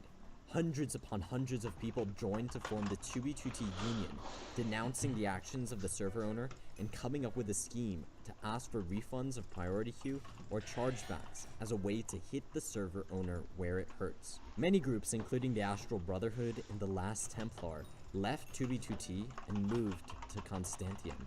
Sal said after his video about the update was posted, he'd request a refund of his own priority queue and encourage everyone else to do the same. The video was watched by over 1 million people, and you can bet it had a huge impact. A couple of days later, Sal made a follow-up video where he exposed Housemaster's very strange response to him. Hello Sal, this is the same owner as always. It's very childish to direct your viewers and communities to commit forced chargebacks. If you do not like a game or a game server, it's more than reasonable to quit with a loud opinion. But throwing a tantrum and telling your players to attempt a chargeback for your cause is not. But here's the thing, Sal did not tell people to ask for chargebacks. He told people to ask for refunds. Players did get refunds for priority queue, but at some point the server owners stopped accepting refund emails. The working theory for that is that Tebex, the payment system, stepped in and was like, yo, what is going on here? But with everything that happened, the server was no longer anarchy. Fit started creating a video criticizing the update. I have about 20 DMs from 2B2T mutuals right now. House must have really done something to piss people off that I'm not yet aware of. Oh boy, when this stream is over, I'm gonna have a lot of homework to do. But then on August 24th, House made a post on the 2B2T website titled Update on the 1.19 Situation, Apology, and Explanation. The creator of the post claimed to be Housemaster, founder and owner of 2B2T, spelled H-O-U-S-E. They apologized to the player base and gave their own rationale for the different changes. Nonetheless, Housemaster created a poll on the 2B2T subreddit to determine if the player base wanted a rollback. Options included rollback without item economy reset, rollback without item economy reset and without chunk trimming, or no rollback. Players overwhelmingly voted for the rollback without the item economy reset, without the chunk trimming. According to Fit, Oh my god, I'm so happy. I'm so happy. I thought you would be. I thought you would be. Housemaster caught wind of the nuke that I was about to drop, and he's like, oh, we gotta revert these changes. so 2B2T is an anarchy server. Why did House ever think he could totally change the entire essence of the server? Well, it's likely that this is not the same Housemaster as before, and the clues lie within the website itself. The website that released with the 1.19 update was not the first version people saw. Over a year earlier, the player Inf Israel discovered a website which looked like it was commissioned by Housemaster himself, and that's now been verified. Nowhere on the website did it say who created it, but the source code revealed the signature of a web designer named Nikolov DZN. Nico has made websites for many other Minecraft servers, including the Archon. When Rusher sold the Archon, he sold it to a company called Voldex Games, who also worked with Nico on other sites. This website circumstantially links 2B2T and the Archon once more, under the umbrella of Voldex Games. Is it possible that Voldex bought 2B2T when they purchased the Archon? Well, the most damning piece of evidence, however, comes from Curtis, the developer of the 2B2T queue himself. As late as November 2022, Curtis was still involved in the server's money system. In a Discord message, he asked, anyone have these little promotions on Tebex checkout? Tebex, of course, being the money system that 2B2T began to use. The screenshot he posted showed those promotions, but right above that was a note. If you have any questions, please contact 2B2T Testing and provide the reference number. That confirmed Curtis was still working on and making money from the 2B2T queue and payments. But what's even crazier is someone got into that Tebex Discord with a special Discord client that reveals who is able to access locked channels. Who do you guess has access to the 2B2T channel? Two people, Curtis and the Camping Rusher. So who is Housemaster? Well, here is a series of events potentially laying out the full timeline of ownership and control. I'll lay this out first with the established facts, and then with conjecture afterwards. So 2010, 2B2T is created by Housemaster and George Bush 420. Both were server operators, with Ben Jojo also helping until 2012. In 2014, Housemaster handed ownership to an anonymous friend, George Bush 420, who took on the title of Housemaster. 2016, When the Russia invasion occurred, Russia tried to buy the server. It doesn't seem like he succeeded, but we know he, Curtis, and George Bush entered into a partnership. 2017-2019, when the Camping Russia quit Minecraft, went to Fortnite, and sold the Archon, it's possible that that deal involved 2B2T. Maybe the new owners didn't fully control 2B2T, but Russia and Curtis's equity in the server transferred. Since Curtis maintained his position in the Archon, he also maintained it at 2B2T. Or the Camping Russia sold the Archon, but he and Curtis kept 2B2T going. Either way, in 2021, the official 2B2T payments moved from PayPal to Tebex, and the owner began using first-person plural pronouns like we and our. Some believe this is when Housemaster, or George Bush 420, sold his stake in the server to the team who owns the Archon. But why would he give up his money printing machine at the height of its popularity? One reason may be that he was tired of dealing with all the player chaos. Organized groups trying to take down the server, chargebacks, and harassment. It's confirmed that after this, a team worked on the server, and Curtis was still involved with the Q payments. That team was responsible for the 1.19 update as well. Another clue that suggests Housemaster stepped away from the server is how the update was handled. Because Curtis was never truly a 2B2T player, only the Q developer, it's possible he didn't understand Anarchy's essence. That's why the 1.19 reset was such a massive blunder. But whoever owns 2B2T, Housemaster, Russia, Curtis, Voldex Games, why would they stay so secretive? There's two big reasons. The first is self-preservation. They know full well what 2B2T players have done to people whose personal info is exposed. And that's just to normal players. Running the server paints a much bigger target on your back. And there are definitely people who've attempted to dox 2B2T's owner, find out who he is and where he is. The second reason to keep things secret is this. Who wants to be publicly known as the owner of 2B2T? There would be a lot of questions about the people behind the server that contain so much toxicity, doxing, harassment, and illegal activity. Do you really want to be known as the guy who owns the world's worst Minecraft server? You'd be held responsible for everything players do on there. Because of that, it's likely we'll never know for certain who the real Housemaster is. Hey Fit, just wanted to give you a quick update. I made it to 2B2T, and it's by far the sketchiest server I've ever been on. Fights breaking out everywhere, looks...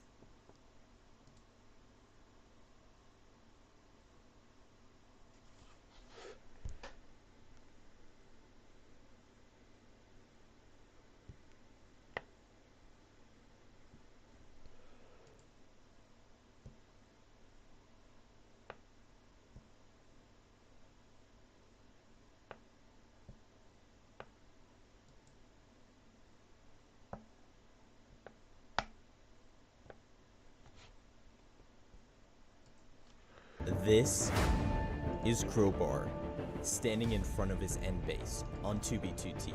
He built this block by block for 2 years, but as we speak, he's being hunted.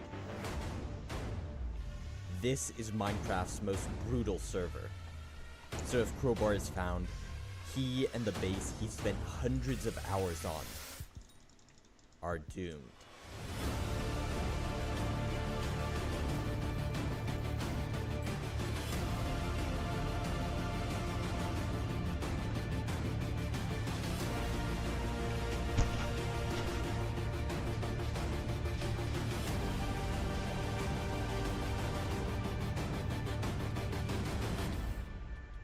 This bridge is just one of Crowbar's magnificent creations, but if these builds are destined to fall from the beginning, why would Crowbar spend thousands of hours creating them? What drives him to do this? Why would anyone put so much effort into builds that could get destroyed in an instant?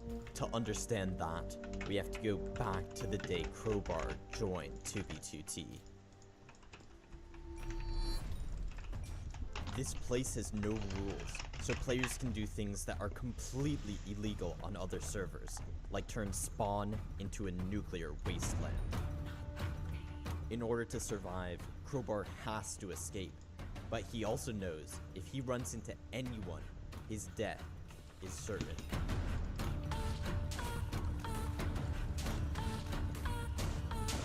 Crowbar collects what meager resources he can and arrives at the edge of a canal that will take him to the ocean and thousands of blocks away from spawn.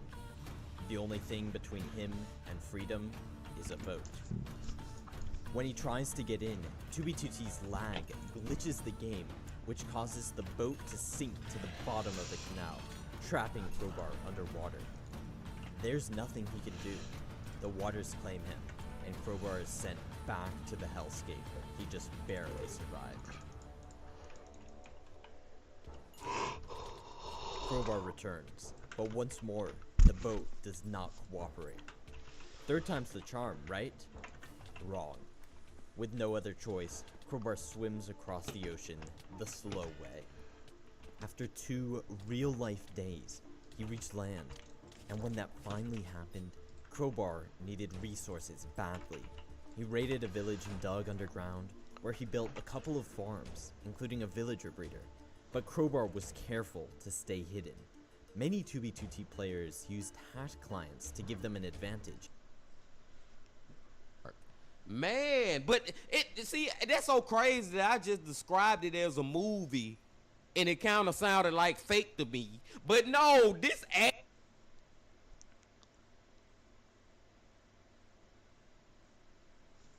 like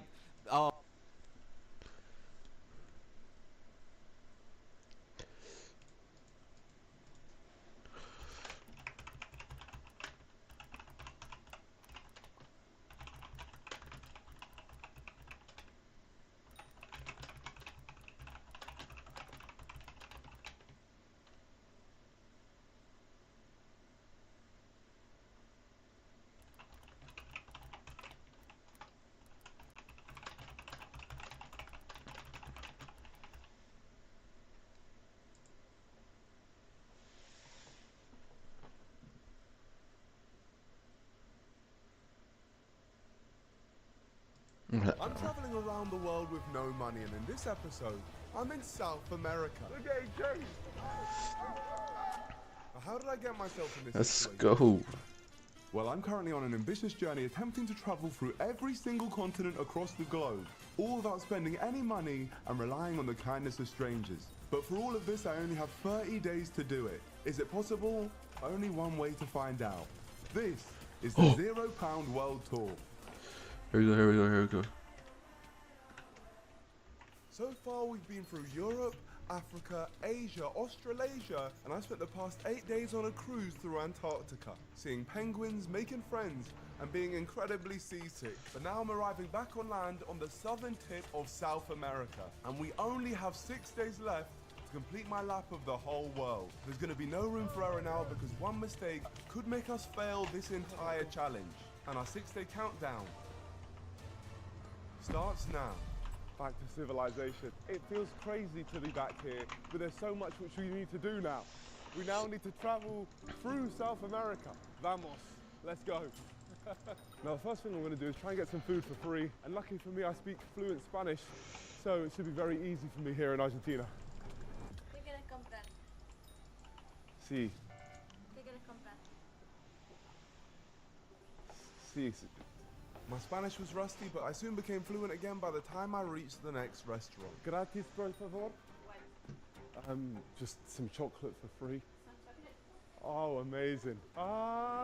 Thank you so much. After securing a nutritious breakfast, my new priority was getting out of here. The toughest rule I've had to follow in this series is I've had to depart each continent in a different country than the one I started in. Meaning I've had to visit 2 countries per continent. And it was no different here in South America. But luckily, I had a plan.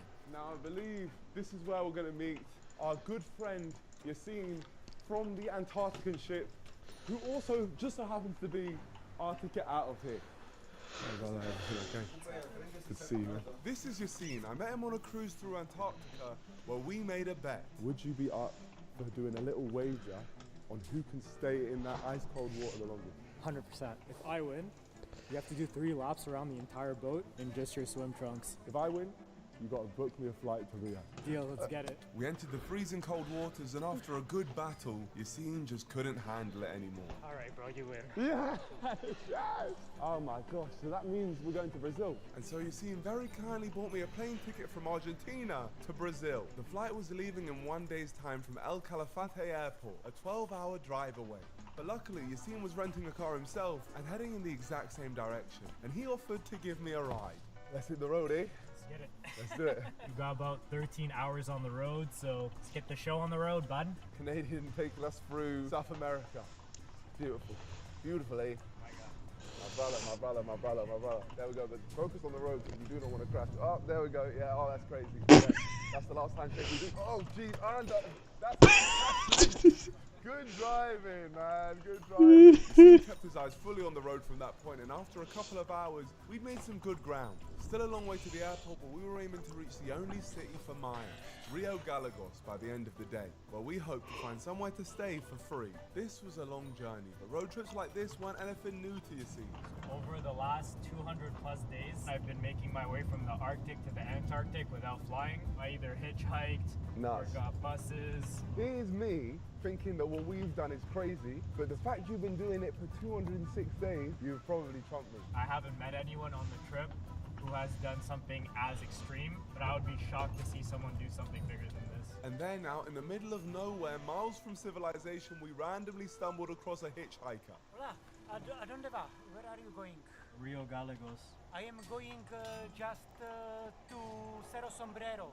It must have been fate, as we'd be passing his destination en route. What's your name, brother? Roman. And considering I'd been benefiting off the kindness of strangers this whole series, we decided to give him a ride. Yeah, I just come back also from Antarctica. I found also free way to visit Antarctica. So wait, you're doing this whole thing for free? I spent in South America together maybe 4 or 5 years, and I didn't spend any single penny. Oh my gosh, we just met the final boss. I just want to show it's possible. It's possible to travel in all continents with very low budget. I love that, Roman. I absolutely love that. I feel the same. I really want to show people that through interacting with people and the kindness of people, you can go anywhere. We've been absolutely dunked on. Roman has been doing what we've been doing for a much longer time. I went from the Arctic to the Antarctic without flying. Huh? He thinks that's breakfast. He thinks that's absolute breakfast. Have you been to the Arctic? Only in Greenland. How did you get to Greenland? By sailing boat. So that sounds like he's done it without flying. So he literally has done your challenge. I feel like a hobbit who's just met Gandalf. I think I need a little bit of motivation right now. Well, it depends how much you want. Then you can do it. If you want something really seriously very much, the whole universe will connect, and you can do it. Thank you. That's very good advice. As Roman once said, if you want something bad enough, the universe will make it happen. And I really wanted to make it to this penguin park in Chile before it closed to complete one of my challenges, taking a picture of a native animal. This park is the home of a very special group of 40 king penguins, the only king penguin colony to have settled on mainland South America. The park closed in 1 hour and we were a 50-minute drive away. And thanks to this unexpected stop in border control, this was going to be really tight. We are now in Chile. Let's go! Come on! Yep. Yep. Are we going to make it, Roman? To be honest, I think not. 4:49. We're arriving at 4:50. There's 10 minutes till it closes. We hope and pray. Here we are. Oh, it's closed. Uno minuto, penguin. Big. King penguin. Devastated. No más, por favor. Por favor.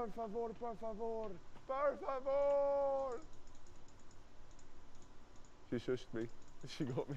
Shush is the same in every language in the world. But the good thing is I do have a good backup. I've got a drone. Oh my gosh. Oh my gosh. Oh, that's incredible.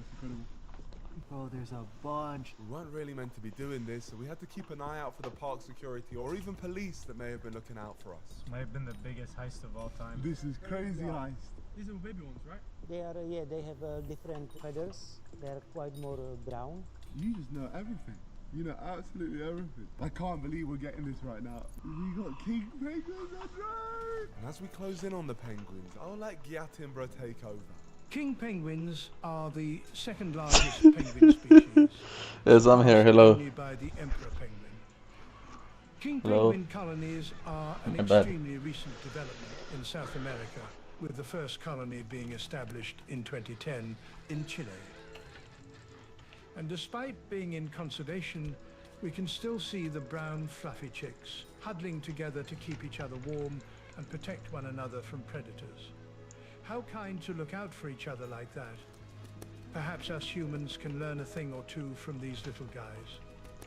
George the goat. George, CIA agent #1. I'll get my lips here after this. We may not have got a picture of the penguins, but we got better. We got close-up drone footage. That's mental. But just as we were packing up and getting ready to leave, Yassine spotted a suspicious car speeding towards us. Oh my god, there's a car. There's a car. They are driving away. Maybe we should just leave. Let's get. Yeah, we gotta go. Oh my gosh! Oh my gosh! Oh my gosh! Hello, Param. Quick! If they're actually following us, then this is crazy. Oh my gosh, they are going the same way. Oh my gosh, we're getting followed. Oh my gosh, they're actually quite close. They full on just started chasing us. I couldn't believe it. I would get rid of your camera right now. Oh my god. How did they call? No, we get away. Well, while this chase is going on, let me tell you guys about Odoo. Odoo is a management software that helps entrepreneurs streamline their business, leaving their competition in the dust. Just like, speed up. Just like hopefully we will be leaving these guys in the dust. Left. And if you want to utilize one of the apps they offer, it's completely free. I hope we are now free from them. No, we're not. Dude, that's like a Ranger car, no? Oh my gosh. I swear that's a truck. Yeah, hell yeah, bro. They are looking for us. This is nuts. One of the apps that I've recently been using a lot is the website builder. This is a powerful app allowing you to create a website in 4 easy steps. Select the type of website, industry and goal, select the color palette or upload your logo, add pages and features, then select your theme. With simple drag and drop features, you can customize templates, add content, and design your site to match your brand style. Keep going, keep driving. It's perfect for businesses of any size and helps you create a great online presence without needing the technical skills. And you also have full control over a custom domain, which is free for the first year. Are they closed? They failed. They failed! Hey, we got out! We did it! Poor Roman. You didn't ask for any of this nonsense. Ah, no, it was quite exciting. We are now completely free. There we go, free. Amazing. One thing which we still have to do is take a picture of... Oh, look! I'll take a picture of this. Almost as if it was meant to be, we'd stumbled across a herd of guanacos, an animal native to South America, and I could finally complete my challenge. You know what would be perfect for these pictures? Odoo's website, of course, where I could post my lovely guanaco pictures. You yourself can get free instant access to one of Odoo's 45 apps by clicking the link in the description. Alright, that's another challenge ticked off for me, and after that action movie sequence, it was time to say goodbye to a dear friend. Has anyone called you the GOAT before, Roman? Genuinely think we met the... I can't believe it. Can you imagine if Roman just wasn't real? How is that possible? He's been with us for a few hours. Yeah, exactly. But it's just a very mysterious story. He's a traveller who just so happens to be doing what both of us have done. Like, we could just be going crazy right now. Oh, imagine. Real or not, we had arrived at Roman's destination, and it was now time to say our goodbyes. Good luck on your mission. Thank you so much. Crap. Good luck on yours, but I mean, yours has obviously been going on for a very, very long time. You've inspired me, brother. Thank you. Thank you also. Take care of yourself. Goodbye.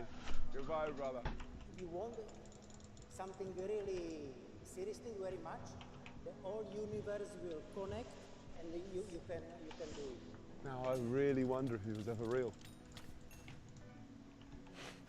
Roman, the guy we just drove all the way here. I think you need some food in your system. We didn't have time to properly mourn the loss of our mythical mentor, as we had a ferry to catch to get to the city of Rio Gallegos, and we pushed the hire car to its limits in order to make it on time. We have arrived. I see the boat. We are now here. But maybe we pushed it a bit too hard. What the hell? Plot twist? Mi carro no funciona. Muchas gracias, hermano. With the car back up and running, we headed into Rio Gallegos to spend the night. But before finding a place to stay, we were looking for something to eat. Hola, uno, gratis, pizza. No. Por favor, por favor, por favor, por favor, por favor, por favor. Despite using excellent manners and revealing my hidden identity too. Mi Instagram. Sí, es el Instagram de Drake. No one was willing to give us any freebies, and after exhausting every avenue, there was only one option left. Enjoy on my behalf. Thank you, thank you. Really appreciate you giving me this single slice of pizza while you enjoy that feast. Yeah. Yassine had bailed me out, but after a long day of driving, I needed some more leftovers. Amigo, alguna pizza de sobra? De sobra. ¿A mí? Oh, amigo. Mi amigo tienes zero dinero. Sí. Muchas gracias. I'm just receiving so much kindness, but the kindness I'm receiving will be going to a much bigger cause than just me. We're totaling up all acts of kindness we receive throughout this series, doubling it, then splitting it equally between a charity from each continent. Our current total is £32,319. So, I'd managed to get some free food, however, we still didn't have a place to stay. We found a nearby hotel online that we hoped, with a little persuasion, would let us stay for free.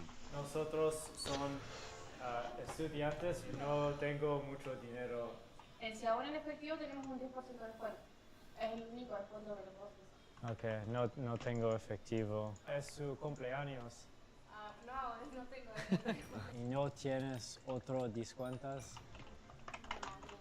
Let me take that one. Who's your favorite singer? We could get a free room for the days and nights, and that would make everything gonna be alright. Free room, free room, free room. For some reason that didn't work, so Yassine decided to just pay. Thanks to Yassine, we've been able to live today. Appreciate you, brother. Anything for you, man. You feel like I've added any value to your trip? Or? Absolutely not. Fair enough. Fair enough. Yeah, that makes sense. Well, unfortunately for Yassine, he'd have to put up with me for a little while longer as we had another road trip the next day. I had a good night's sleep. Thank you for that. Otherwise, I probably would have been here sleeping in the car or worse. It's all good, man. This is what friends are for. So, you're friends, yeah? Kinda. My new kind of friend Yassine and I were heading to the airport 4 hours away, where my flight was leaving from later that day. We hit the road armed with our free breakfast that we took from the hotel and pulled over somewhere scenic to tuck in. So I wanted to ask you, Yassine, why did you want to go to this area of the world so much? So I live in an area in Canada that's very mountainous, and so I kind of look out for places that have mountain areas that are hikeable, so this is something that I've been looking forward to for a very long time. And how long are you going to be staying in this place? I'd say minimum 2 to 3 weeks. 2 to 3 weeks here. And we're gone today. But we wouldn't be saying goodbye just yet. We still had a long way to go until the airport, and on the way I wanted to complete my challenge of getting a free experience. So we took a detour to the biggest attraction around, the Perito Moreno Glacier, and tried to sweet talk our way in for free. Hola amigos, is there any chance I can see this glacier for gratis?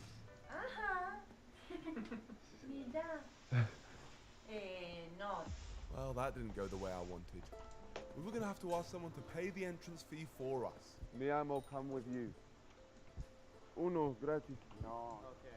Time was ticking until my flight, and the few people around here weren't up for helping me. Or maybe they just couldn't understand me. But conveniently, we spotted an Irish number plate. Oh, what's it from Ireland? From Irish. Hi, guys. Are you guys from Ireland? I explained my whole challenge and then popped the question. Would you be willing to contribute to me seeing the glacier? How much does it get in here? I think for students it's $7, so he will try to get in as a student. Yeah, right, come on. But it... No Yeah, way! Yeah, it's fine. You serious? Yeah, it's fine, yeah. Thank you so much. Shout out Ireland, man. Played like 2 hours, so if we didn't do it right now... Yeah, it would have been wrapped. Oh my gosh, you guys are the best. Made it work. Yeah, that was a close call. Thank you very much, guys. No Thank worries. you, honestly. Enjoy. Really appreciate it. Thank you so much. So, the company wouldn't let us in, but just after 5 minutes of asking strangers for help, we got a ticket inside. You can always trust people. Not always, but if you keep trying, eventually you'll find people who can help you. There we go. But it didn't matter because I was about to tick off another challenge. There it is. We're here at the glacier. I think it's cool. I don't really have much else to say other than it's objectively cool. It's not only cool, it's absolutely huge. It's the third largest reserve of fresh water on the planet. And whilst most glaciers are retreating due to global warming, the Perito Moreno Glacier is an exception and is growing by 2 meters every single day. But while it's objectively really cool, it wasn't much of an experience. Would you say it's an experience? I would say it is not. It's more of a seeing experience, and I don't know if that actually fits within our challenge. So we'll find something else. But in the meantime, we've got to go to the airport because we have a flight to catch. We're going to be short on time, so it's really going to be a game time decision. Exactly. Please, I really want to go to Brazil. We only got one flight there. The flight which you've seen had kindly paid for himself as part of our bet in Antarctica. If I missed this, then I'd be back at square one and would somehow have to find another way to secure a free flight. Think we can get there, you see? I'm about to drive like a madman. I don't know if we're gonna get there. I hope so though. And drive like a madman he did, shaving minutes off our journey. But as we were closing in on the airport, it was still really tight. Okay, we have about 4 minutes to get in there. My brother, it's gonna be good, yeah? Literally have I've got no time. You're right. Honestly, brother, absolute pleasure. Yeah, we definitely have to link up again soon, yeah? I appreciate you guys, man. Guys, I really want to say follow up Yassine's Instagram and TikTok accounts. He makes amazing travel content, so please go and support him because he's an amazing guy. Yeah, nice to meet you, bro. Travel content. Guys, I really want to say follow up Yassine's Instagram and TikTok accounts. He makes amazing travel content, so please go and support him because he's an amazing guy. Yeah, nice to meet you, bro. Oh my gosh, you know, I'm so sad that this is so rushed. Thank you, I really appreciate you, man. Thank you for the flight. Yeah, we'll do. Thank you.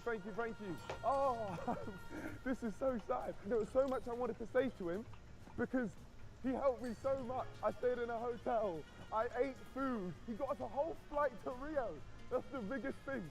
George, why have you stopped running? I am running. Thankfully, the running wasn't for nothing as we did manage to board our flight just in time. And on our layover, Yassine would help us once again by letting us use his Couchsurfer account, an app that connects you to locals who are willing to house travelers for free, so that I could find a place to stay once landing in Rio. And after tirelessly searching, I've actually got a response.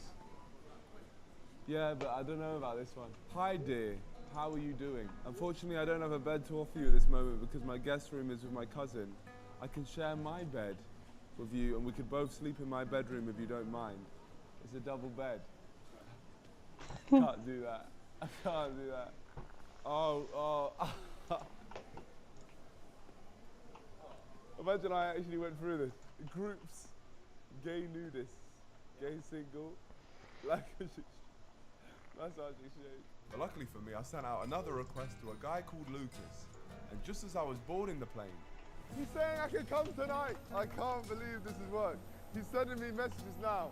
Calling me Yassine. We had found ourselves a host just in time. Okay, so basically when we get to Rio, we just have to find someone who's willing to drive us in their car 5 or 10 minutes. And then I got a place to stay on the first night. Why didn't I have this app earlier? I thought I'd done the hard part by finding a place to stay, but little did I know finding someone willing to give me a free 10-minute ride once I'd landed was about to be even harder. No tengo ni idea. No. Nothing. This is 10 minutes from here. Is it okay for us to join you? We are going to stay here. Oh, you're staying in the airport? Yeah.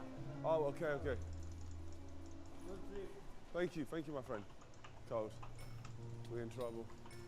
Big trouble indeed because there was hardly anybody at all in this airport. So I headed up to the car park. Oh, gosh. But that looked pretty empty too. Until I stumbled across this pair. You speak English? Yes. Hola. We're filming a documentary where we're traveling around the world without spending any money. This is our 6th continent. We have a place to stay 9 minutes away. Is there any chance I can join you in the Uber to come here? Okay, gracias. Gosh. I didn't want to walk an hour through a potentially dangerous area of Rio at night, so I headed out onto the main road and tried to hitchhike. That's taxi. A taxi pulled over for me, but this didn't mean a free ride. Hola, amigo. He was probably just trying to pick me up as a paying customer. But I went ahead anyway and used Google Translate to try and ask for a free lift. Olá, você se importaria de me dar uma carona de 10 minutos de graça, por favor? Huh? See? Oh my gosh, this man. He said yes, yeah. Oh my gosh, this man. A taxi has stopped for us to take us for free. Oh my God, I'm very grateful, man. What is your name? Man City goalkeeper. What a fitting name, as Edison had saved the day. Thanks to him, we pulled up to meet our host, Lucas. Amaro. Obrigado. Hola. Hello. Pleasure to meet you, my friend. We were hitchhiking on the side of the road, and he stopped for us. And I explained what was going on. Oh, you have good English. I'm going to USA for 6 months in this year to learn English. You speak English, I try to speak Portuguese. This way Lucas and I would be learning together, and he then showed me into his home, where I'd be staying for the night. Is this my bed? Oh, obrigado. Muito obrigado. Brazil, we are here in Brazil. Once I'd settled down, it was time to part ways with George and get some rest, as we had a big day ahead of us. Bem-vindo, Jorge. That means welcome, by the way. Good morning, man. I've learned fluent Portuguese while you've been gone. Lucas had kindly offered to share a traditional Brazilian breakfast with me. That was my first challenge ticked off, and then we headed out together as Lucas dropped us off at a football pitch. Obrigado. But what he didn't tell us was that it was abandoned.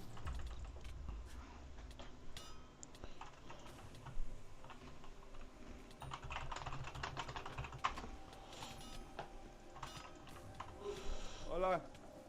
Documentario? Okay. Documentario. You know me?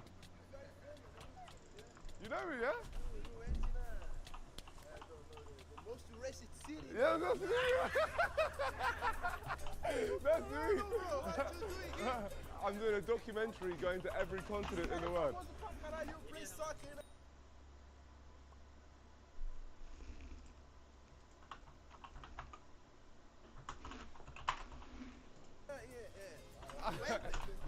Yes, I play football at Wembley. What's your name, brother? Mateusz. Mateusz. Okay.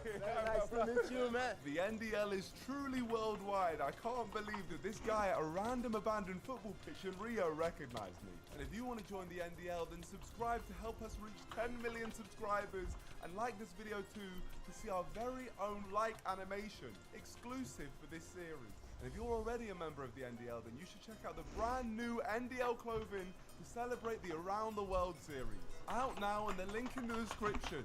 Anyway, let's get back to the video. But what you doing here?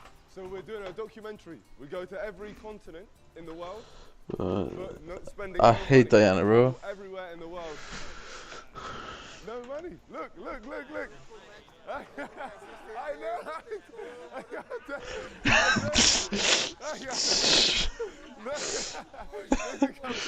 Turns out that one of these guys I was laughing with used to be the boss of the local favela. Favelas, you know, who really used to be.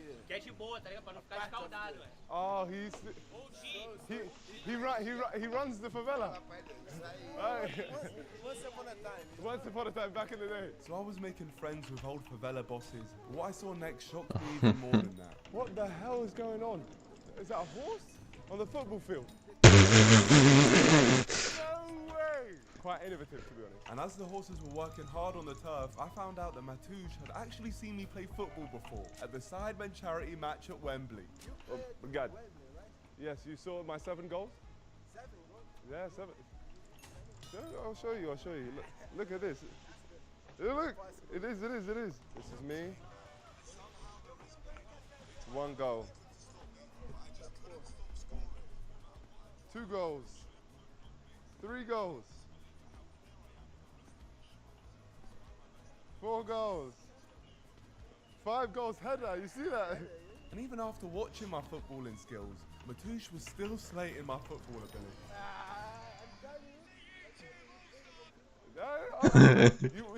You try save one of my shots now. You can't save my shot. You okay and go? Okay, we try. Mateus is saying that I paid the goalkeeper in the charity match when I scored 5 goals. I'll do much better than that one. Oh, 3 tries, yeah? That's 1. Yeah, you guys like that, yeah? See how I do it in Brazil? That's 2. Ah, you like that, yeah? Here we go, you ready? The last one. Come on! Right, you try score? Hey, rainbow! After that embarrassment, I wanted to save every single one of Matoush's pens. Oh! He tried to give me the eyes! Not doing nothing here. Oh, that was a good pen, fair. Well done, brother. Thanks, well done. I won that 3-2. Brazil is not the country of football anymore. No, now it's the UK. Now it's England. He rainbow flicked me though. Can't get over that. But unfortunately, as I'd already done a footballing challenge in a previous episode, this would not count as a challenge completed. I said farewell to this very cool bunch of guys, including Matoush, and really appreciate you lot, yeah? And like a proud father, Good night. Goodbye. up after my footballing victory. We headed out together to explore more of Rio, as it was time to tick off some more of my challenges. Now the reason we're able to go on this bus is our guy Lucas, he works for the government, and he's got a free bus pass +1. Only a short bus ride later, we had made it to our destination. Copacabana! Rain. Oh my gosh. Inside. The moment I've stepped foot onto this sand, the rain has started pouring. I cannot believe it. Despite the rain, I still had challenges to complete. If we're going to complete this in 30 days, we're going to have to really start speeding things up. I explored the Copacabana beach and got involved in anything I could. Yes, come on! But due to the weather, there wasn't much going on, which meant I'd spent 2 days in South America now and only completed 2 challenges. Things needed to drastically change if I wanted to unlock my intercontinental flight, which is a flight that's been paid for to take me from continent to continent once the continent that I'm in has been traveled through. And it was vital that I unlock this fast so I could complete this whole journey within 30 days, like I'd set out to do from the very beginning. But when my mood was low, I could count on some kind strangers to bring it back up again. Hola, amigo. I'm trying to travel around the world for free. If there's anything I can get for free for gratis, that'd be amazing. After a quick deliberation and a bit of convincing from this guy, they were up for it. Yes? Thank you, my brother. Thank you. This is my guy right here. Thank you, brother. I can't remember the last time I had a proper dinner. I've had it here in Rio de Janeiro, in my favorite place, Marchino Lunches. Spam their Instagram, please, guys, and if you ever come to Rio, visit them. I finished off my burger and headed back to Lucas's for the night. I really want to come out and say that this challenge is not easy. It's great seeing the best of humanity and how kind people can be, but I don't enjoy asking for things for free. Is New Diana fun? I haven't played for a while and that's that I played the game. Well, you're asking the wrong guy, because I've been doing this for 3 weeks, going for 1 item. I'm not having fun now. But, I mean, the concept is update is good, but it's too many kills required. Time to get serious. For the past couple of weeks, I'd had something lingering over me. And the prophet is kinda dead. We were meant to paraglide and survive. So if we did it now, we wouldn't survive. We won't take off. Damn, I wanted to do that, man. After failing to paraglide in Africa, I was desperate to try it at some point on this trip. So when I heard that there was paragliding in Rio de Janeiro, I had to find a way to make it work for free. Hi, you do hand Yeah, I'm dipping soon, anyways, that's fine. Can I give you my watch, which costs £300 for the flight? Oh, here's the watch, yeah? A couple of weeks ago in New Zealand, I received this £275 watch for free after making a deal with the watch company that I'd promote them in Antarctica. And now that I've fulfilled that I'm deal, leaving in I like was able to use it to my 10 advantage minutes. in trading. No, I don't want. Lucas stepped in to negotiate in Portuguese, but soon handed the phone back. Hello, my friend. Hello, it's very difficult to receive your reward for the flight. You need to pay by cash or by card. Lucas took back over to negotiate some more. This went on for some time to the point where I didn't even know what they could possibly be talking about anymore. I didn't know what Lucas was promising. He might have even been threatening him for all I knew. But eventually, a verdict was reached. He hung up? Yeah. He said yes? Yes. You are the man. There we go, you are the man. The watch has done it. Okay, no, you've done it, to be fair. I was not convincing him at all. Fingers crossed tomorrow is going to be an incredible day. We're going to have the ultimate Rio de Janeiro experience. Let's go. Oh my goodness me. Copacabana Beach. This is what it's meant to look like. We rocked up to the hang gliding place and Lucas relayed some great news to me. It's pretty cheap. Oh, my life. I paid like 1.5 bill for it, but now it's like it's 50 mil now. The Diana setup is like 70 mil, maybe, I don't know. Thank you, my friend. Thank you. I very much appreciate it. Thank you. And then you can use the Mythos armor, which is also cheap. I think you have The only expensive item now for Diana is You're doing very well. Magic Find and a good day axe. Eu realmente aprecio tudo o que você fez. Você anfitrião incrível. Do fundo de meu coração, obrigado. No worries, man. I mean, if you look at the profit, wait, does it show on the screen? And now that I'd said goodbye, I could swiftly move on to risking my life. I was really feeling the nerves at this point. How much could you trust? Here's the profit I made this month. Well, I was about to find out, and I hoped that talking to the instructor, who was about to have my life in his hands, would help calm me down. So what is your name, my friend? My name is Claudio. I am slightly afraid of heights. You scared? Yes. Yeah, I send you. You're not scared? Are you crazy? My first time free fly. Yesterday, I look tutorial YouTube. No. 6 billion. Yeah, he's got me. Hey, you got jokes, Claudio. At least 50 million an hour. The cliff and seeing the drop was sickening. It's not insane, but it's pretty chill. So. And I've been unlucky. Before I could think things over, Claudio was already prepping me for takeoff. Oh my gosh, this is scary, man. Mom take off. Just run. You big man, you sit mom take off. I bloop. Okay. Don't sit. That's Stand good to know. up. Yes, in the air. Yeah, but I'm not in the air. Run. Yes, I know how to run, yeah, I know how to run. This is pushing the limits of what I'm willing to do for YouTube.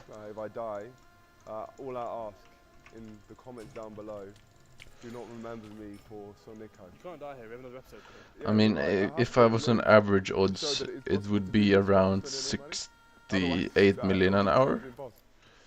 But I'm below odds, so. Over the safety of this whole operation had reached a critical level. How are you stood there with nothing on? You are a crazy man. And I was beginning to think that Claudio may have been telling the truth about not being qualified. Singing. This is a nightmare, living nightmare. Before I could even think things over, it was time to fly. Please. Okay. Just run, go. We run? Go, No, run, go. I'm running. Well, it's still terrible because I should have had 4 wounds by now, so. It's a 1 in 40 chance and I have 160 kills. That's excluding leechers, so yeah, I'm absolutely fucked.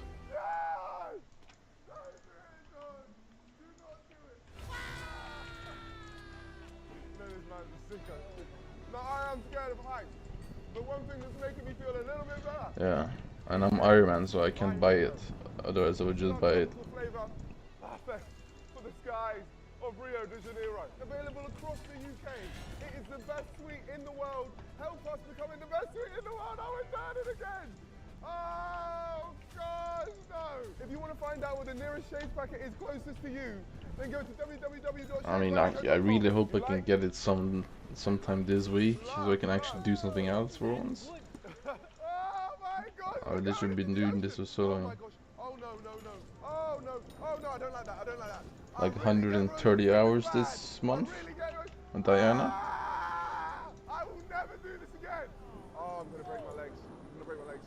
Okay, please, please, please, please, God, please help me, God. Well, it's because of the Aura Mayor, and the YouTubers keep picking it, so it just keeps coming back. I stand up. I stand up.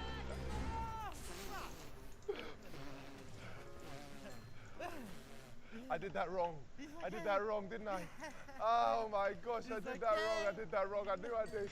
I knew I did. Oh my God, look at my legs. I'm X. Oh. I'm lucky to be here right now. My leg should be broken. I don't know if he's actually trained or not, because he said that was his first ever one. I believe him. You know, every time I bite now, I've got sand in my mouth. Your face hit the sand? I'm pretty sure every crevice of me hit the sand. We'd officially completed another challenge, and as promised, I paid Claudio with the watch. Yeah? My brother, that's great. Can you help me get to Copacabana? Yeah. You can help? Yes? I love Claudio now. Now you're not a little maniac up there. No, you are not. Yes. Thank you. Claudio kindly paid for my taxi to Copacabana Beach too. He must have been really chuffed with his new watch. Yeah, yeah. God. Very good now. Goodbye. That watch gave us so much value. Not only did it get me the flying experience, it's also getting us back to Copacabana, where I was aiming to complete my final challenge here in South America and unlock yeah, SBO 1.21. We are back. That's all you need. Let's see if anyone will let us play sport with them. Can I join you guys in a minute? English? No. And after a while, we found a willing group. Here, we got one. The only problem was they looked like high-level players, and I was a total novice at beach tennis. Here we go, we've been called up to the big leagues now. However, SBO is literally all you need, so. Woo! You like that, yeah? Bang! I bet you didn't think I had that in my locker. And it didn't take me long to adapt to beach tennis and show them all my level. Come on! Come on! Let's go! Vamos!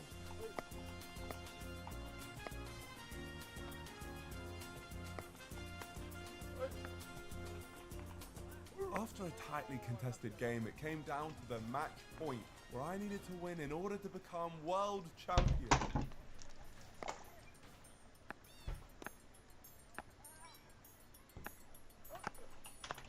Barber Garden.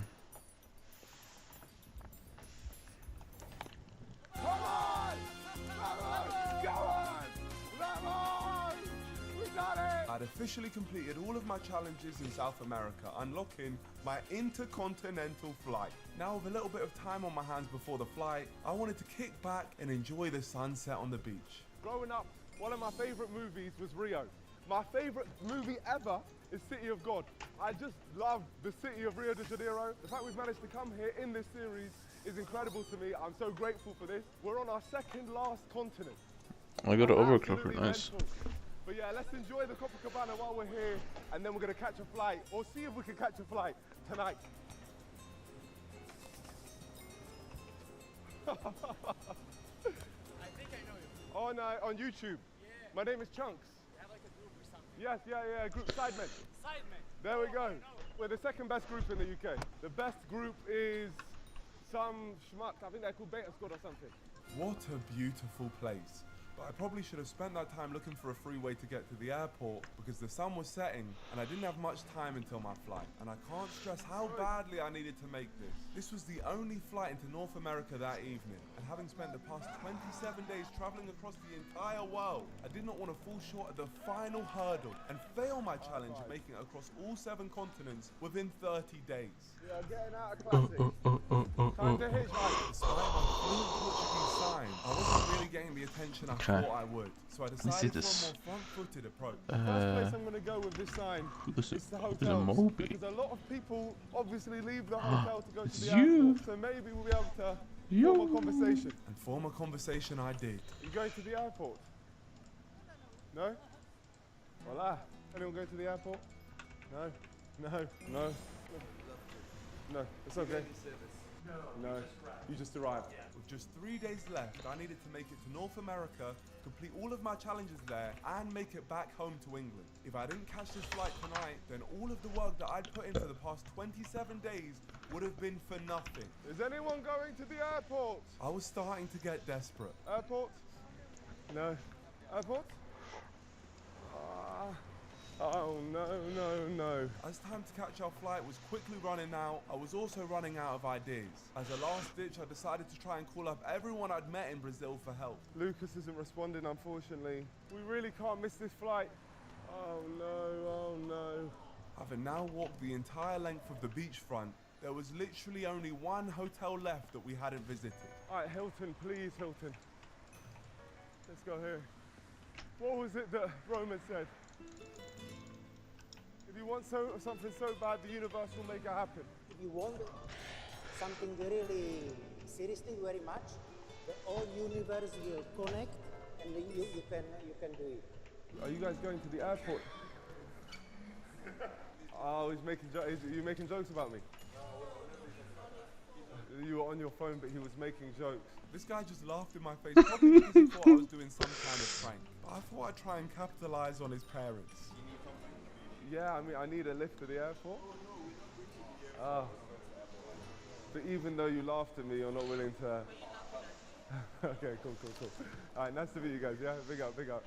Maybe I just didn't want it bad enough, as the universe failed to deliver on this one. Oh, we're in such deep trouble now.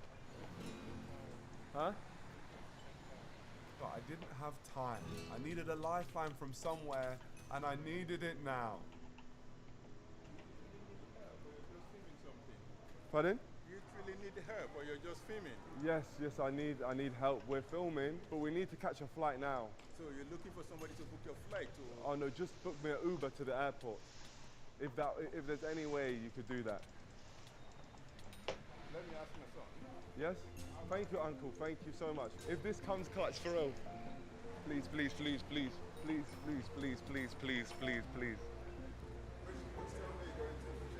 You're joking. My brother. I'm sorry if I stink, man. Oh, thank you so much, Uncle. Thank you so much. Thank you. Uncle, are you Nigerian? Yes, I'm Nigerian. Want it? Yes, please, brother. Let's go. Brother, you do not understand what you just done. You don't understand. Good luck. Thank you so much. Thank you so much. Really appreciate it. Thank you, man. Thank you. Oh my gosh. You know, genuinely, I was like, everything which you've done is gonna fail. Everything which you've done is gonna fail. It's just like Roman said. In fact, I'm not even gonna say that right now. Oh my, I can genuinely cry. Thank God. Oh gosh.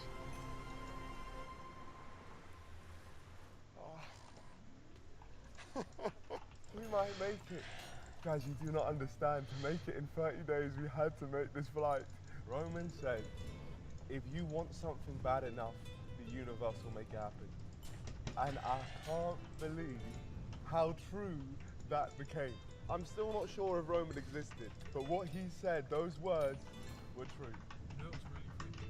What? This guy had a t-shirt on, it was straight past me. It was something along to like, good things come from this way. No way. I swear to God. For real, that's absolutely incredible. Maybe I spoke too soon, as we were now hitting major traffic. I promise you guys I'm not over-dramatizing this for the series. This was literally coming down to seconds as we pulled up to the airport. I knew I had to sprint to have any chance of checking in on time. Oh my God. Oh my God. Oh my God. Oh my gosh, we've got 3 minutes. We've got 3 minutes. Come here. Can I check in, please?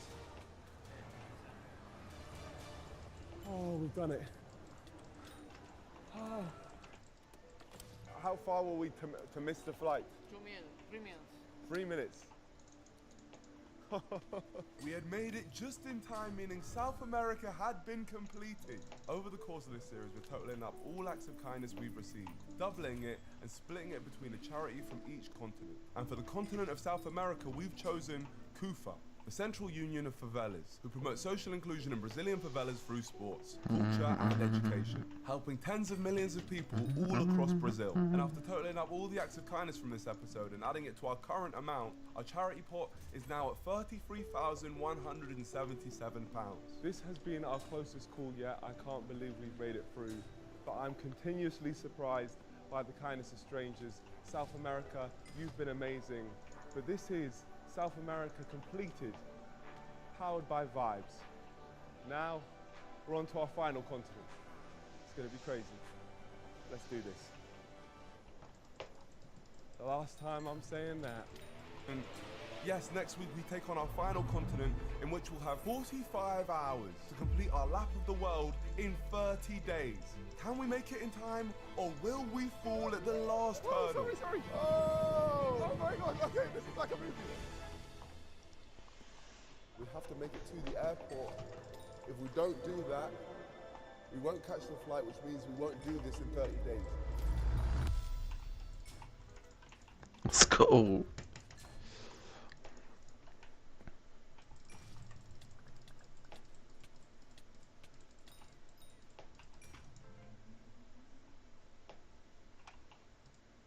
At any other point, I'd say yes. God damn it! I know someone that is generally down for this kind of stuff.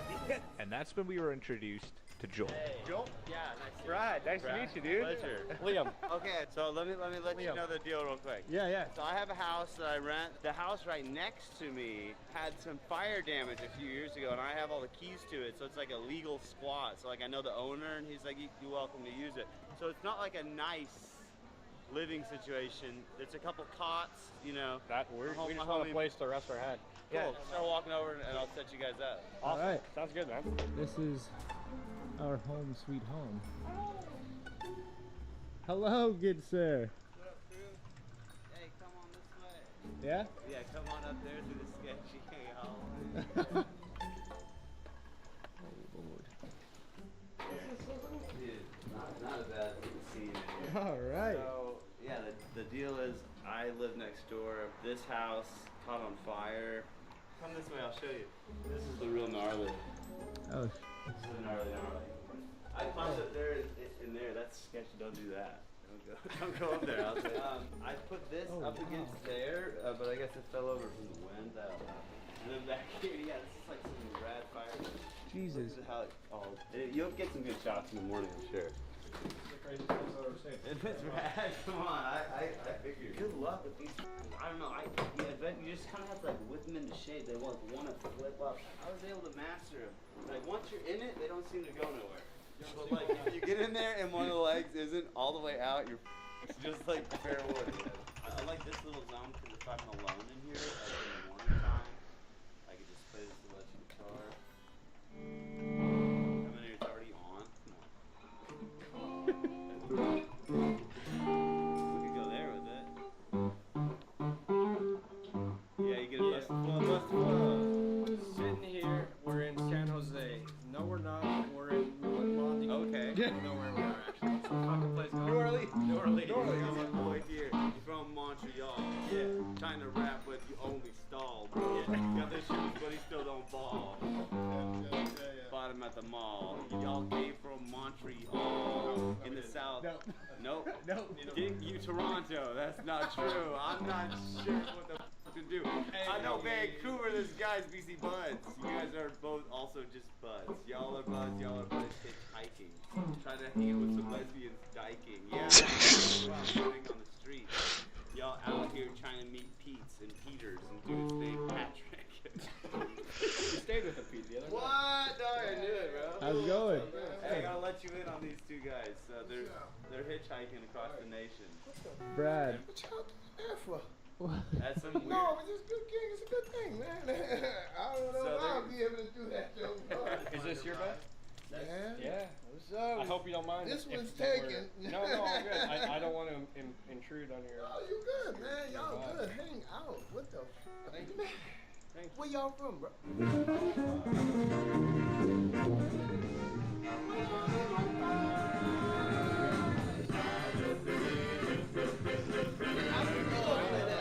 We're gonna play that. Where are we right now? What have I done? I was so young, I wasted my whole life living life. Waking up to the sound of live music at the foot of our military cots is an experience we won't soon forget. It felt like we were getting a real taste of the New Orleans culture with these guys. So much that we decided to stay an extra day. Is this your first time in New Orleans? Yeah. Welcome home. Thank you. Are you eating well? Somewhat. After doing a bunch of touristy things around the city, Joel invited us to tag along to a private event he was playing later that night. The only thing is, we had to sort of pretend that we were a part of the band. I think we are extremely underdressed for this event. What kind of event is this? Do you know? Are we underdressed? Take the beads off. Take the beads off. Hey, how y'all doing? Hello. Good. How are y'all? Doing wonderful. All right. So this is an engagement party, Okay. and they don't know that y'all are here. Okay. Y'all are the surprise. Y'all are the good fellas, right? Yes, sometimes we're bad fellas. Depends on the night. You know what I mean? If you want, we can go get a feel for the house. Okay. And just actually hear a photographer. Yeah, okay. So y'all are gonna. I figured they can start playing right here. Okay. And then they're gonna come this way. And then I'll have somebody clear out that space. It's gonna be. They're gonna be right there. Okay. Grab a drink. Grab some food if you want it. Appreciate it. Amazing. Yeah, we appreciate it. Such a gracious host. Thank y'all so much for coming. Oh, thank you. I mean, she said we can have any food. How strong do you like it? Yeah. Really? Yeah. All right. Dude, those little ham sandwiches. Dude, let's go have one.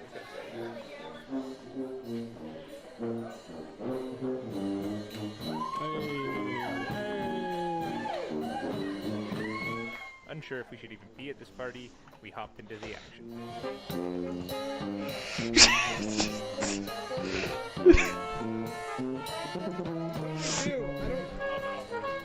With this banana shaker to share between the two of us, I'd say we were fitting in just fine.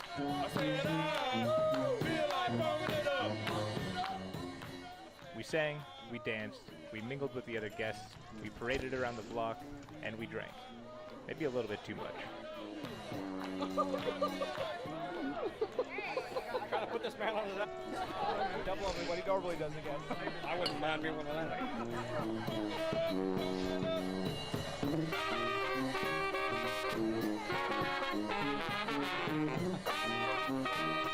We just tried our best not to stand out. Well, until it was time to stand out. How'd you get in? I asked the lady to stop. Yeah. Liam! Yeah! Go, Liam!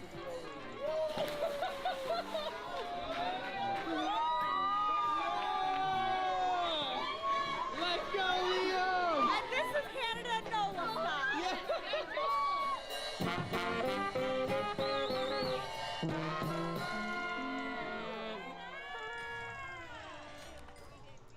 Later that night, we returned to the house and took the opportunity to get to know Moon a bit better. As we talked, he told us about how he's been going through some tough times recently. It turned out that his truck, which was both his transportation and his home, had been stolen, along with all of his instruments and his clothing, which was why he was living here. Would you say that you're more worried for the world, or do you think you have hope? I'm definitely worried for the smoke. I know it's going to hell in a handbasket. That's why I hang around musicians. I don't with everybody. I learned that within 50 years of me on this earth. I've learned you can't with everybody. It's cool to say hi and bye and keep it pushing, but like, go with them. Find yourself on the short end of the stick all the time, man. That's why I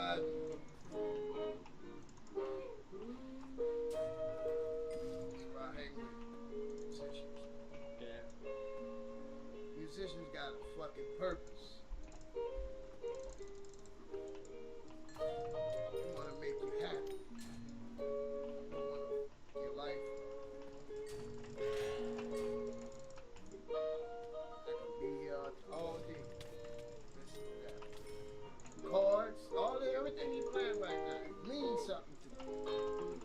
watching me in here.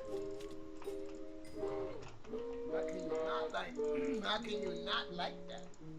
You gotta like that. Everything about that makes sense to me.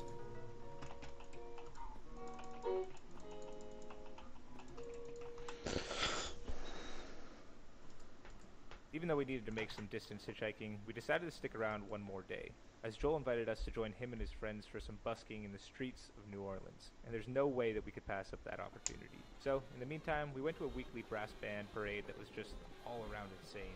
We took Joel's bike for a joyride.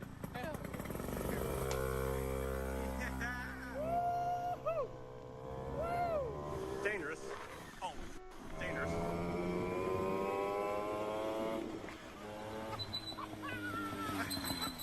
And then spent our last money on dinner. Another day, another slice of pizza, and now we are down to $2. Please, Lord, give us some more money. Alright, we'll bring the kid. I'll meet you down there, bro. Alright, bud. What's going on there, bro? Okay, so we set up on the corner, get together, call up whoever you know, and whoever's like good. I know Kelly's gonna come out there. He said he coming out there and he gonna call Bam. Boys are rolling tonight, let's go!